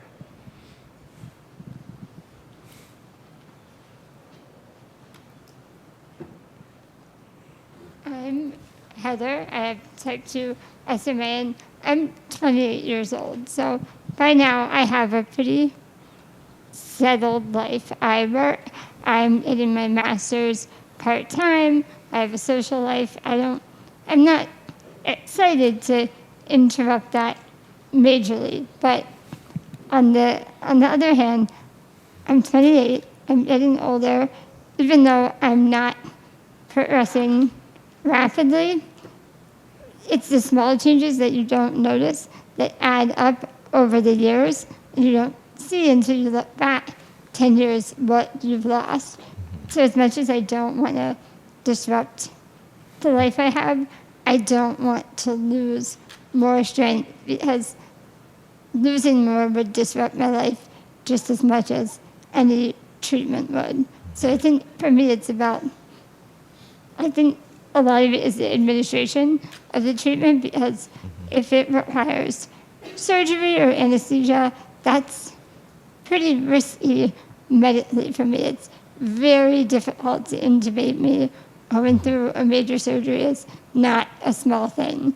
But if it were an outpatient thing, treatment that I had to go to a few times a week, once a week, I'd be more willing to disrupt it for that if it meant I'm not losing more strength down the road. Sure. Thank you. Yeah, so one of the comments that we've heard before is that for individuals that have had spinal fusion, administration of intrathecal drugs can be difficult. So I was wondering if that's what you're referring to, and if there's others that, so I'm getting a nod of the head, yes. Do you want to say anything to that? So I'm from Pittsburgh, and I have contacted a few physicians in the area, both pediatric and adult, and no one I've talked to is willing or interested or really looking into administration of it, because I have a spinal fusion. So it's difficult. I honestly don't even know if it would be a challenge medically, because I'm the one that's having to do the research and searching for other patients' experiences, and it's hard when the physicians I am trying to get information from aren't knowledgeable and don't seem very motivated to investigate and research more. Sure. Does anyone else have experience with that you'd like to add on, or? I don't know. So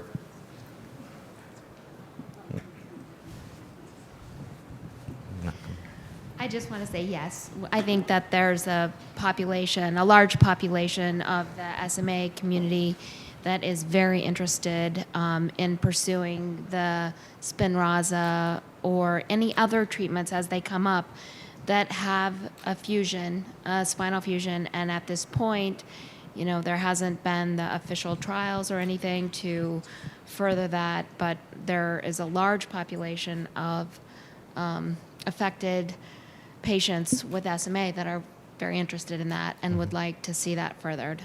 Sure. Did you want to add to that? Yeah. Or... Well, mine was kind of before those two. Oh, yeah, that's okay. Yeah. Well, I was just going to add on to that. So for people with SMA type 3, it seems like the plateau phase is, it's a slow and steady decline, but we seem to lose in milestones. And so with a couple of years, so say for 5 years, you are using 80% of your muscle strength to do one task. And then the next 5 years, you're using 90% and so on. Once we reach that threshold where we are using all of our muscle and we can no longer perform that task, we are no longer able to do any of that. And that could be walking, lifting an arm. So that's probably, for me, when I would search out for treatment, it would probably depend on the number of milestones I'm no longer able to do. So it's not, while the rate of decline is steady, we kind of lose in chunks, if that makes sense. So where you're at currently, what would be that next milestone where you would want to seek something out? A threat to my independence. I'm very independent as of right now. So if I have any threat to that, if the next milestone I have, I'm no longer able to, drive myself somewhere, I think I would probably seek out treatment. Okay, great. Thank you. And then we have a comment here in the middle. Oh, you've already got a mic, so we can go right there and then come right here. Yep, and then we'll come to you. I was just going to say, yeah. TJ's type 1, but he got his back fused this summer, and I don't know if it's going to become standard practice, but they left a spot so that he could get spinal injections, knowing that this was coming down the pipeline. Because when he came out of surgery, the surgeon said, just so you know, if you decide to have injections in the spine in the future, we left a space. So I don't know if that's going to become practice or not. Sure. All right. So we've got a comment right here, and then we're going to come up to the front for Hugo.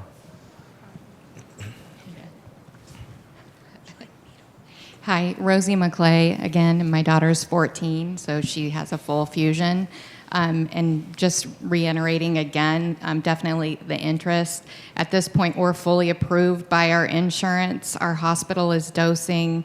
We've had labs drawn. We've had a CT scan, and then found out there's no opening. So we're back to waiting. But I think to be mindful around those emotions. I actually had our doctor, who I love, say, "Mom, you seem anxious." Really? I seem anxious? I've fought for this for 13 years and waiting for a chance. So we're definitely out here, and we're definitely waiting for some sort of solution to that problem. Great. All right. And we'll come up to Hugo. Well, one thing that I wanted to add too, as an adult with SMA, especially type 3, I think that as a child, like when there was no treatments out there, and just constantly going to doctors and or even being religious at one point too, you're constantly praying that you hope that there is a cure out there. It led for me to become very sad and to become very depressed because, I didn't understand why there weren't treatments, why God's not finding a cure or something. And so I think it became finally that stage too where I finally just accepted my disability, stopped wanting to find the cure or and just fully accepting that this is going to be my life. I'm going to be in a wheelchair. This is what I can do. What can I do with my disability? And so I don't know. And even with the media too, of how they're constantly portraying us that people with disabilities are constantly looking for that cure, wanting that magic pill, wanting I don't know, just, that like a fairy godmother comes out and like makes us walk for like a day or something, and we get to experience like these things.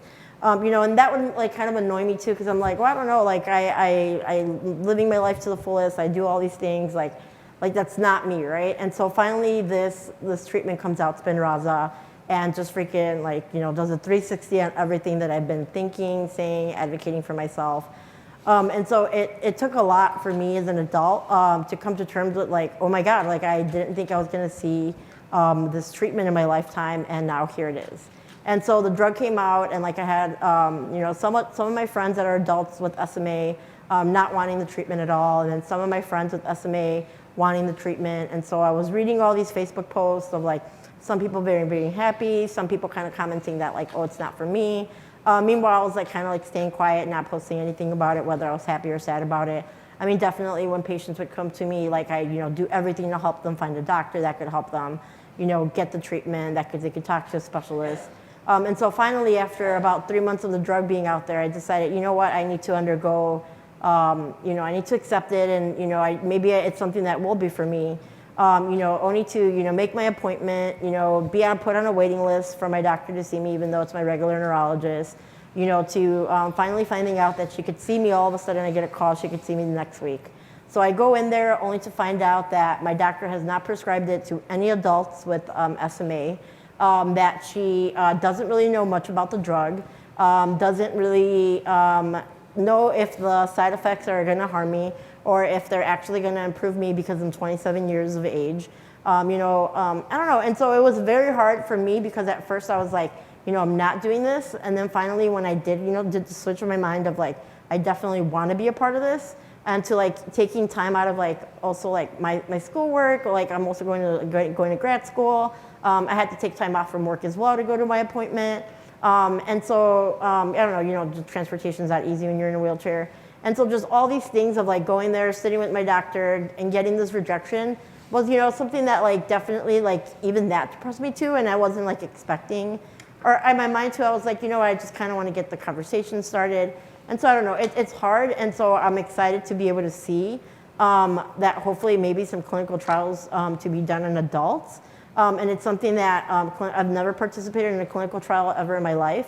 But I think that if that was the case, I would jump on it like immediately, and I do want to move it along for like those patients that are adults that do want it, and to also for those patients that maybe are on the fence about it or feel like it's not for them and they've accepted a disability, because I've definitely accepted my disability, but I think it's wonderful that we now have this new thing to look forward to, that we never had something to look forward to before.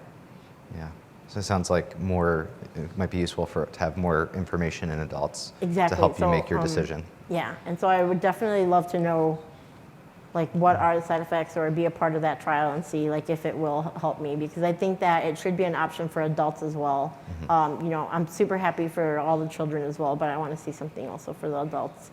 I mean, like I said in my speech, I don't expect to walk, but even the small changes of like, being able to maybe dress myself, or just do a transfer in and out of bed, or from into the toilet, like that would be huge, not having to rely on someone 24, like, or 100% of the time, I mean. Sure. Thank you. I think we have a question or a comment right here. Just a comment, yeah. I kind of on the same line of thinking that Hugo is, whereas if there was something that I knew that I could participate in, I would definitely be interested in learning more about it. But I think that it's the undereducation of a lot of the neurologists for adult patients that leads to the difficulty with achieving that. Mm-hmm. I stopped seeing my diagnosis. I was diagnosed at CHOP in Philadelphia. Then I saw the same neurologist until he no longer worked at CHOP, and I was moved to Dr. Richard Finkel, and I saw him until relatively recently, as in the last 7 years. So it's been quite a number of years since I've actually seen a neurologist at all. Now that I'm an adult patient and Richard Finkel doesn't work at CHOP anymore, I don't have that option of going back to a pediatric hospital for neurology or to see SMA. So I'm left with living in New Jersey and having very limited options as far as being an adult patient with SMA and finding a neurologist and a team of doctors that can look at me with an education and understand what my disease does, and what studies and clinical trials there are out there for me to participate in. I don't personally have a primary care doctor that knows very much about my condition either, and I'm usually left stuck educating most doctors and hospital staff about it, what I have and what it means, and when I have to go to the hospital, and when I see my primary care doctor. I'm usually the one that's more up to date on the clinical trials, but there are a number of them, and not having access to that because of the limitations in my place where I live, and then being further compounded by not having insurance that whether or not a neurologist that I could see that might be somewhat local will accept my insurance or not. That's a further complication. So right now I have a tentative appointment later in May to see a new neurologist in New Jersey. It's kind of a risky situation because I don't know if they're going to know what I have if they dealt with it before, but it doesn't seem like it's going to be a terrible situation, so I'm willing to try it. I'm hoping that I experience something better, but I am concerned about my spinal fusion and how that's going to play into whether or not Spinraza is going to be an option for me. I'm not necessarily disinterested in it. I am an adult. I do work. I do many things that I have a routine now, and to disrupt that, I'm willing if I'm able, but I'm not sure that I'm going to be able, and taking a lot of risks to go and disrupting my normal life is a big deal. And from what I've noticed with my progression over my entire lifetime, is that when I have an established routine is generally when I meet a plateau. And then once I disrupt that routine and I disrupt my ability to exercise and engage in physical therapy and other things, that's when even nutritional, being able to eat and drink regularly to keep my body healthy, that's when I meet fierce progression. So, that's what my concerns are. Oh, thank you for sharing that. So we can take one more comment, and then we're going to have to move to the clinical trial polling questions before we wrap up today. So, again, my name is Tom, and my daughters are Jessica and Heather. And between Jessica and Heather, I guess they're sort of a study in contrast as to what, as a caregiver, I would look for really for each of them. Heather, as she mentioned, she's been getting a little weaker lately over the past few years. So when I look at Jessie, on the other hand, I'm thinking a treatment for her to just keep her out of the hospital, keep her from getting a pneumonia, keep her from, having to deal with really a catastrophic pulmonary event, is what I'm looking at with her. With Heather, on the other hand, the last few years have become more difficult. I mean, people talk about maybe brushing their hair. We're to the point of even her being able to help her brush her hair better. Just the little things, that positioning, the difficulties in doing the daily caregiving are becoming harder. And so our expectations lower, I guess. You go from hoping they'll walk to hoping, that they'll stay out of the hospital, to hoping that life will become just a little easier. Thank you. So this has been really, really valuable input on what you're looking for in future treatments. Clinical trials did come up in a couple of comments, so we have just enough time to actually go through these polling questions. So I'll ask if we can pull up the questions for the clinical trial polling.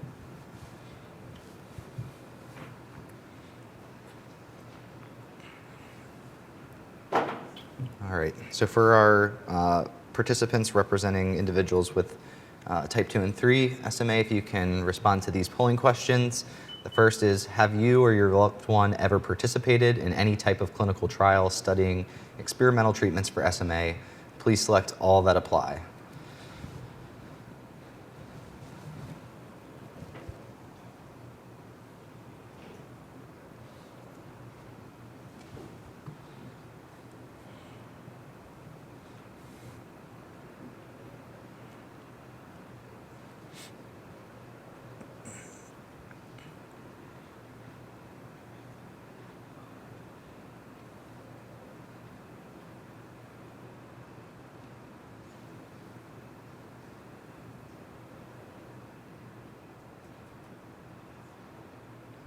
give you a few more seconds getting your responses to this.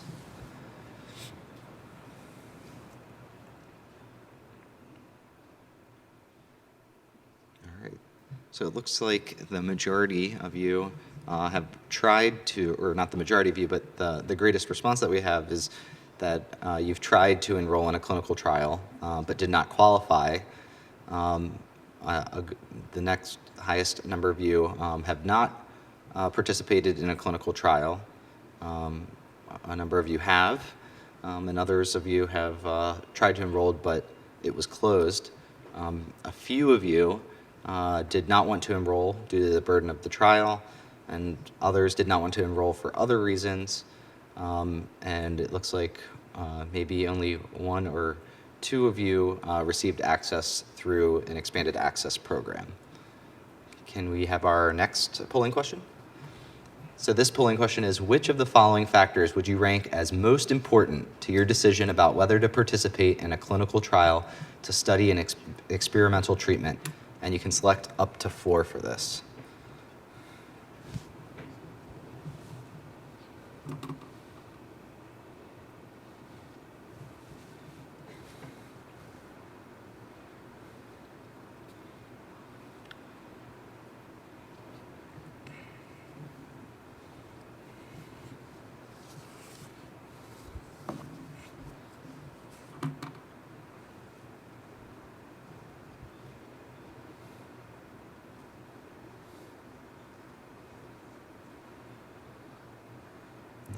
Just a few more seconds to get your responses in.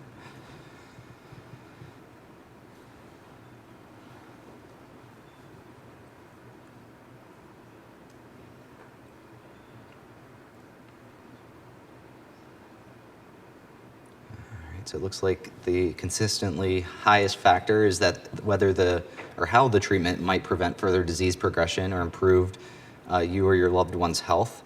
The next most responded factor is the risk of a rare but serious side effect, such as a life-threatening allergic reaction. We have quite a range of other responses, some of the other more highly responded being the reputation of the study site PI, the promise of receiving open label therapy at the end of the study, and the availability of safety data. And can we go to our final question on insurance access? So this question is, what type of insurance do you or your loved one have? Please select all that apply.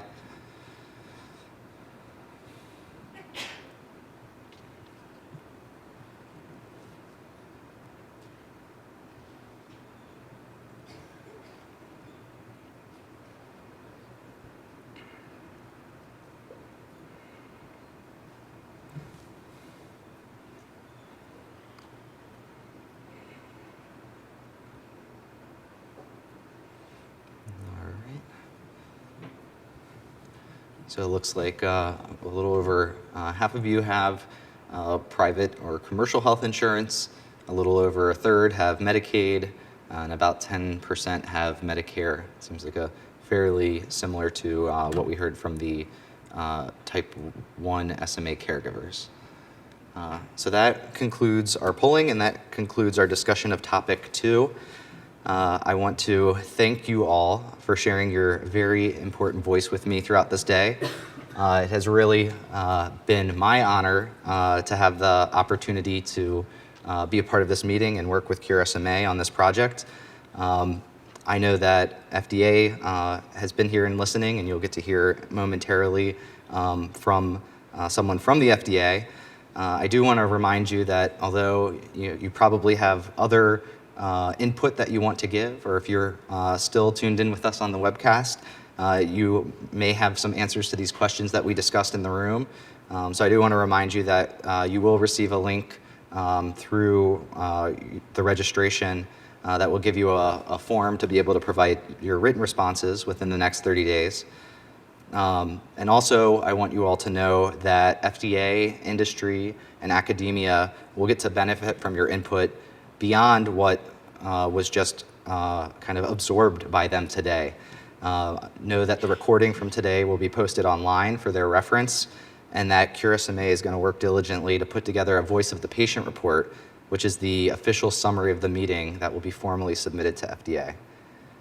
So with that concludes our portion of the patient input. I'll ask our panelists can exit the stage, and I am going to introduce our closing remarks from FDA, which is going to be by Dr. Jonathan Goldsmith. Dr. Goldsmith is the Associate Director for Rare Diseases at CDER's Office of New Drugs. He earned his medical degree from NYU and received his postgraduate training in internal medicine at Vanderbilt. He completed specialty training in hematology at UNC, and he has had an extensive career in academia as a tenured professor in regulated industry, focusing on clinical drug development and with rare disease foundations. So join me in welcoming Dr. Jonathan Goldsmith.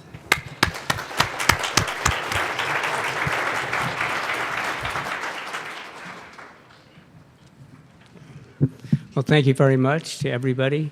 It's quite an honor to be asked to give the closing remarks here. So I take this as a serious responsibility, and I want to relate to you what I heard today. I'm a pretty good note taker. You know, I got through medical school and all that. So I have several pages there to go. I want to thank the organizers, obviously, the patients and families, members of industry, academics, and government who are here today to work on this very important cause. I think you heard about my background. Just to give you one little vignette, the Rare Diseases Program in the Office of New Drugs is really dedicated to advancing drug development for people affected by rare diseases to try and support, accelerate the development of these new drugs. And we try to work across different parts of the FDA in different review divisions and different offices. FDA is a big organization, as you may well know, and to try and get some consistency across the different organizations and to try and perform a training function to make sure that people know what they should know about flexibility and development for drugs for the treatment of rare diseases. The patient-focused drug development began in 2012 in response to the Food and Drug Administration Safety and Innovation Act. There are 24 scheduled meetings. 21 have been held, if my count is right, to date. About 40% were for rare diseases. And they were very helpful because they brought some science and some methodology to the idea of collecting information from patients and families about what it meant to have a rare disease or a common disease for many of the other developmental programs. This really confirmed to us that it's most important to hear from patients and families affected by rare diseases, what's most important to you, and to find out what's clinically meaningful. And that helps us as we do our regulatory work at the FDA. We also found these very useful because they gave us a mechanism to get input from people affected by various disease entities in a way that was not possible before. Previously, we were focused on a particular drug application, if you will, and not a general kind of understanding about having the disease or the disease process. These have been very helpful.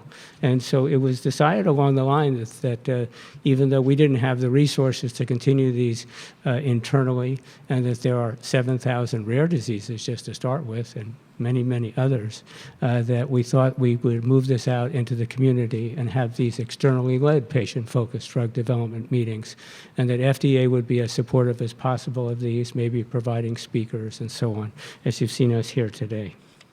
We also publish these Voice of the Patient reports, which are online for the meetings that we've held, and you're free to see those on our website.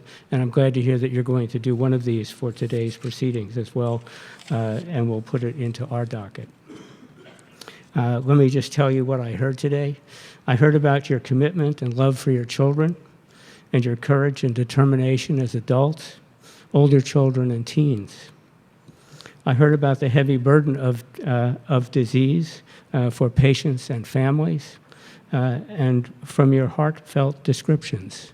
It's very touching, as I think you know. I shed a few tears today, and I know you did as well, to hear about the trials and tribulations of what you have to deal with on a daily basis and how you maintain hope and how you maintain unity within your community. There are part of these burdens are just some bullets that I'll read to you.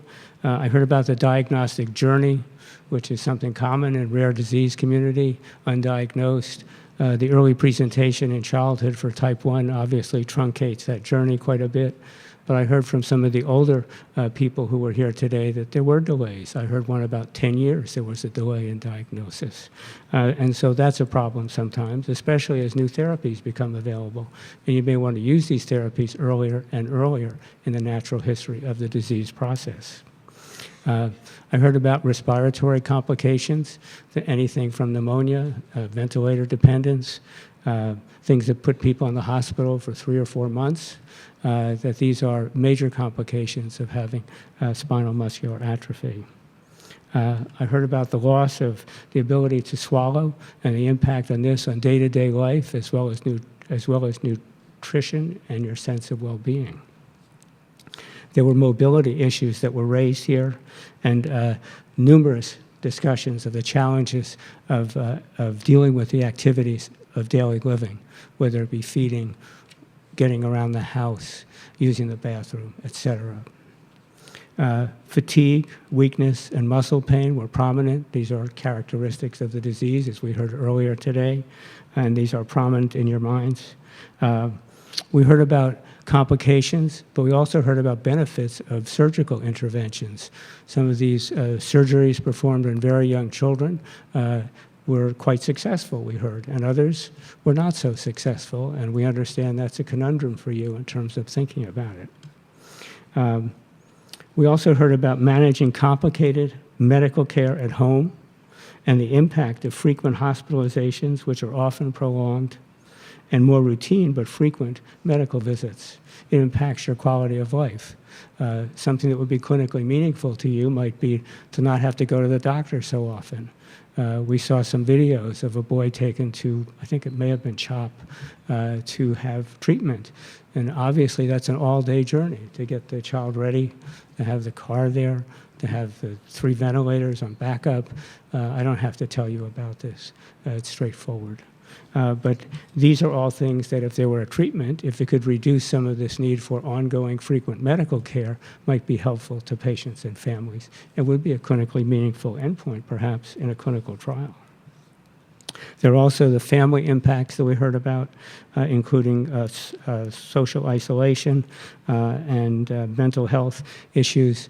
These weren't discussed in depth today, I don't think, but I can see that clearly there's a tremendous strain on a family structure by having a sick child, any sick child, and a sick child on a ventilator is even that much more challenging.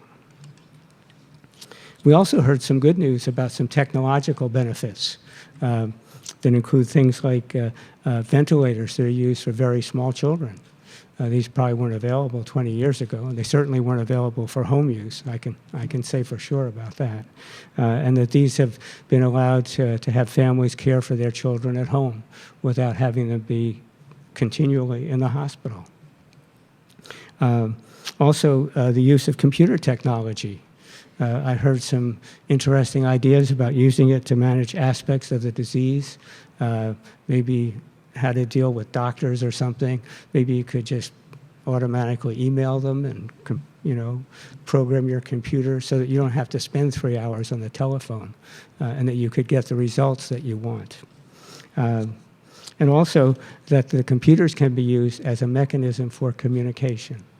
I think this is a tremendous breakthrough the last 15 years, that things can be done with eye motion, et cetera, to actually communicate effectively between the person who has the disease and their caretakers, the parents and the families. We also heard about and we saw about robotics. I had never seen a device before, and I was actually pretty thrilled to see it and to learn that it works. And we see things on the Science Channel and places like that about total body robotic uniforms, but I think they're still a little science fiction-y, but this was in the real, and it gave somebody the ability to eat, to drink water. It was fantastic. So these are great developments. And then we heard a lot about wheelchairs and power wheelchairs and driving their use down to the ages that are appropriate. And part of that would be clearance probably through parts of FDA, not our part, but other parts, to try and get these approved for use by children to show that they're safe. We heard about your views on new treatments and those under development. We heard a lot about your perspectives on that, how you see what's best for me. And we heard about a lot of the thinking that goes on in patients and families' minds when new treatments come out. Does it interact with my particular disease at this time? Is it dangerous? Is it something that would be inconvenient? Et cetera, and that people have to deal with this. And there's no easy way to make these decisions. I think we heard that individual families made individual decisions today. They made an effort to get the facts. They used those facts to make a decision, and then they applied that knowledge and did the best they could for their child. And I just want to assure you that, that your voice, which we heard today loud and clear, and in great detail, helps FDA as we perform our public health mission and as we evaluate and approve new drug applications. These are excellent kind of interactions between the agency and people from stakeholder organizations. I just want to say at the end, I want to thank you for including me and for the Food and Drug Administration in your program today. It was a privilege, it was an honor to be invited here today. I learned a great deal. I'm a hematologist, as was said in the beginning, so I'm the only physician here who's not a neurologist, but I do know a little bit about medicine. And it was really a pleasure to hear from so many people and to hear so many really interesting approaches to how you deal with a chronic disease and how you seek to make a chronic disease better. I also want to thank you for fostering the strong sense of collaboration that is helping to bring new therapies for SMA to patients and families. The spirit of this organization, of the Cure SMA group, is really a real example to other communities about how you do drug development, how you raise money, which is not so easy, how you invest that money in trying to advance things from the laboratory to the clinic, how you give out research grants to people who work on your particular project as you move along, how you get interest from regulated industry to try and buy into this. And if I understand the dates right, this has gone from about a process that began in about 2003, and maybe in the clinic roughly 2011, there was like serious thinking about actually doing a trial in humans, to a licensure in the end of 2016. 13 years seems like a long time, and if it's me and my family, it's forever. I understand that. But it's actually quite quick in the grand scheme of things. And to have a technological treatment like this come to market in that period of time, including FDA's accelerated approval in this area, where the review is conducted in 3 months' time. That's about as fast as it ever has happened. And as Billy said earlier, it's based on the excellent data that was submitted to the agency so that we could act on this in the most timely fashion. So then in closing, I want to thank you again for an opportunity to visit with you today and talk to a few of you in the audience. I'm excited, as you all are, that there's a new treatment available. And I'm also excited that there's lots of members of industry here. So I don't think this is the only treatment that will be available. And you'll have other kinds of options in the coming years. You may have these muscular-directed treatments coming up, gene therapies, obviously, off the ground. There's a tremendous amount going on. And I wish you all the best as you move forward in this area. And feel free to contact me if you have any problems that come up with the FDA, and I'll try and resolve them. So thank you again for everything. Thanks.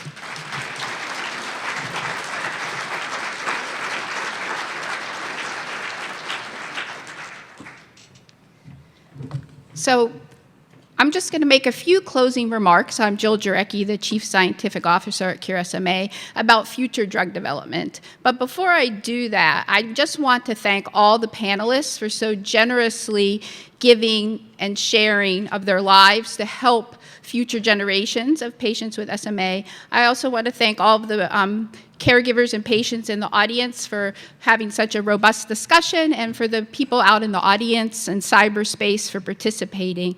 And we look forward to incorporating all of your feedback into the Voice of the Patient report that James mentioned. I want to thank the members of the FDA for participating in this meeting. We really appreciate your collaboration, and particularly to Dr. Goldsmith, Dr. Dunn, and Dr. Bryan for speaking today, and also to Dr. Day. We very much appreciate that.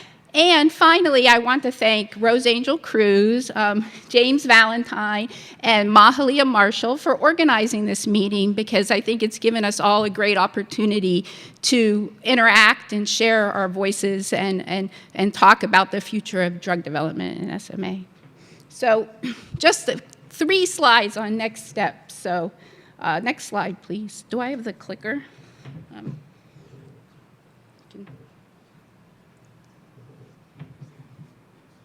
Is there? Oh, is it up? Is it up on the? I don't. How do I advance the slides? I guess is the question I'm trying to ask you.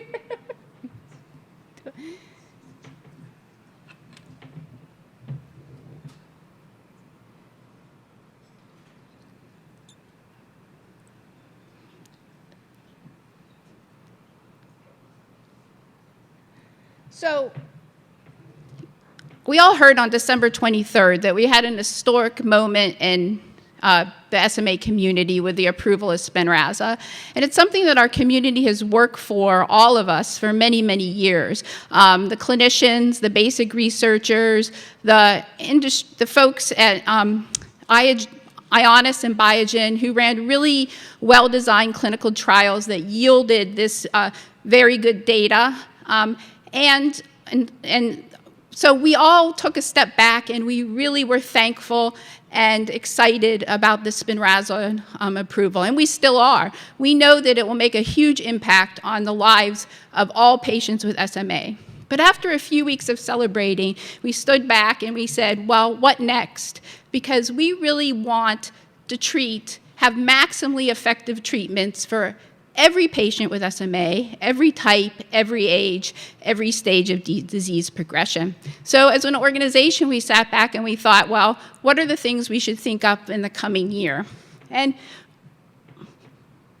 one of the things that we, of course, thought about was talking about unmet medical need and what remains even after Spinraza. What things would patients want on top of Spinraza to improve their lives even more? And we've heard about that so eloquently all of today, so I won't really belabor that at this point. But we really thank the patients and caregivers in our community for talking to you about their thoughts on the fact that small incremental improvements are really important to them, that they fear the loss and worry about the loss of the current function that they have today. And although they would welcome large functional improvements, that's something they hope for, but it's not something they necessarily expect.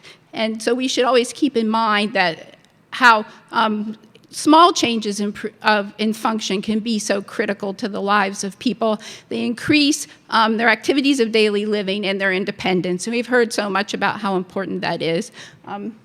Next slide, I think. So, can you go back one?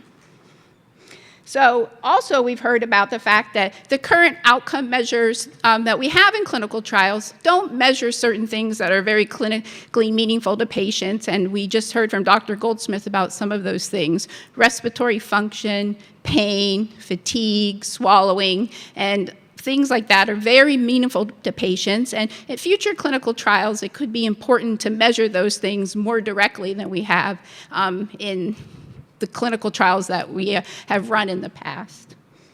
So I think that I'll just move on to the next slide, because the patients and caregivers did such a wonderful job in describing what was important to them, and talk about the fact that we still have a number of drugs in development for SMA, and it's important to us that those drugs continue to be developed. And I just wanted to, and I think that I'm thinking about the next slide instead of going on this slide, but no, go back. I'll do this slide first.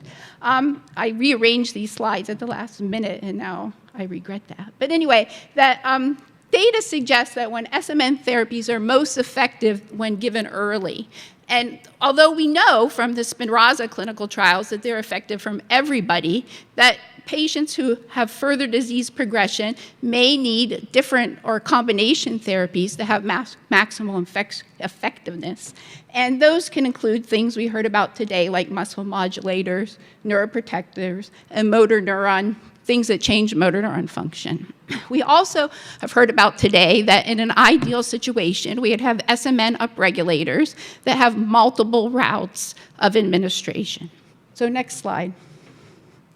So how can we continue to do clinical trials in a quality way after we've had our first drug approval? So obviously, Ionis and Biogen ran very effective and well-designed clinical trials that gave us very clear data that their drug worked. And we want that to be the case for all the other drugs in the pipeline. And these include drugs from a number of our pharmaceutical partners who are in the back of the room, including Astellas, Avexis, Novartis, Roche and Genentech, Cytokinetics. And we want all of their different drugs to have a path forward. So we're hoping to think about in the coming years or even the coming months about what the best way of testing these drugs will be, how clinical trial design will be impacted in the pivotal trials for these drugs now that we have Spinraza. Will we have changes in the use of placebos? Will we have historical controls now or active controls now? Will we be testing Spinraza in the background of new drugs, such as the situation that may occur in ALS with Riluzole? And so I think we really have to think about what will be the best way of designing and running clinical trials in the future so we can have all of these therapeutic options and we can meet the unmet medical need for every patient living with SMA today and in the future. So thank you so much for sharing your input. And it will be very valuable, and we will come out with this Voice of the Patient report that all of you will be able to provide your input in with these written comments, and we hope to have that out to the community in the next 6 months or so 4 to 6 months. So thank you, everyone, for coming today. We really appreciate your time and sharing during this meeting.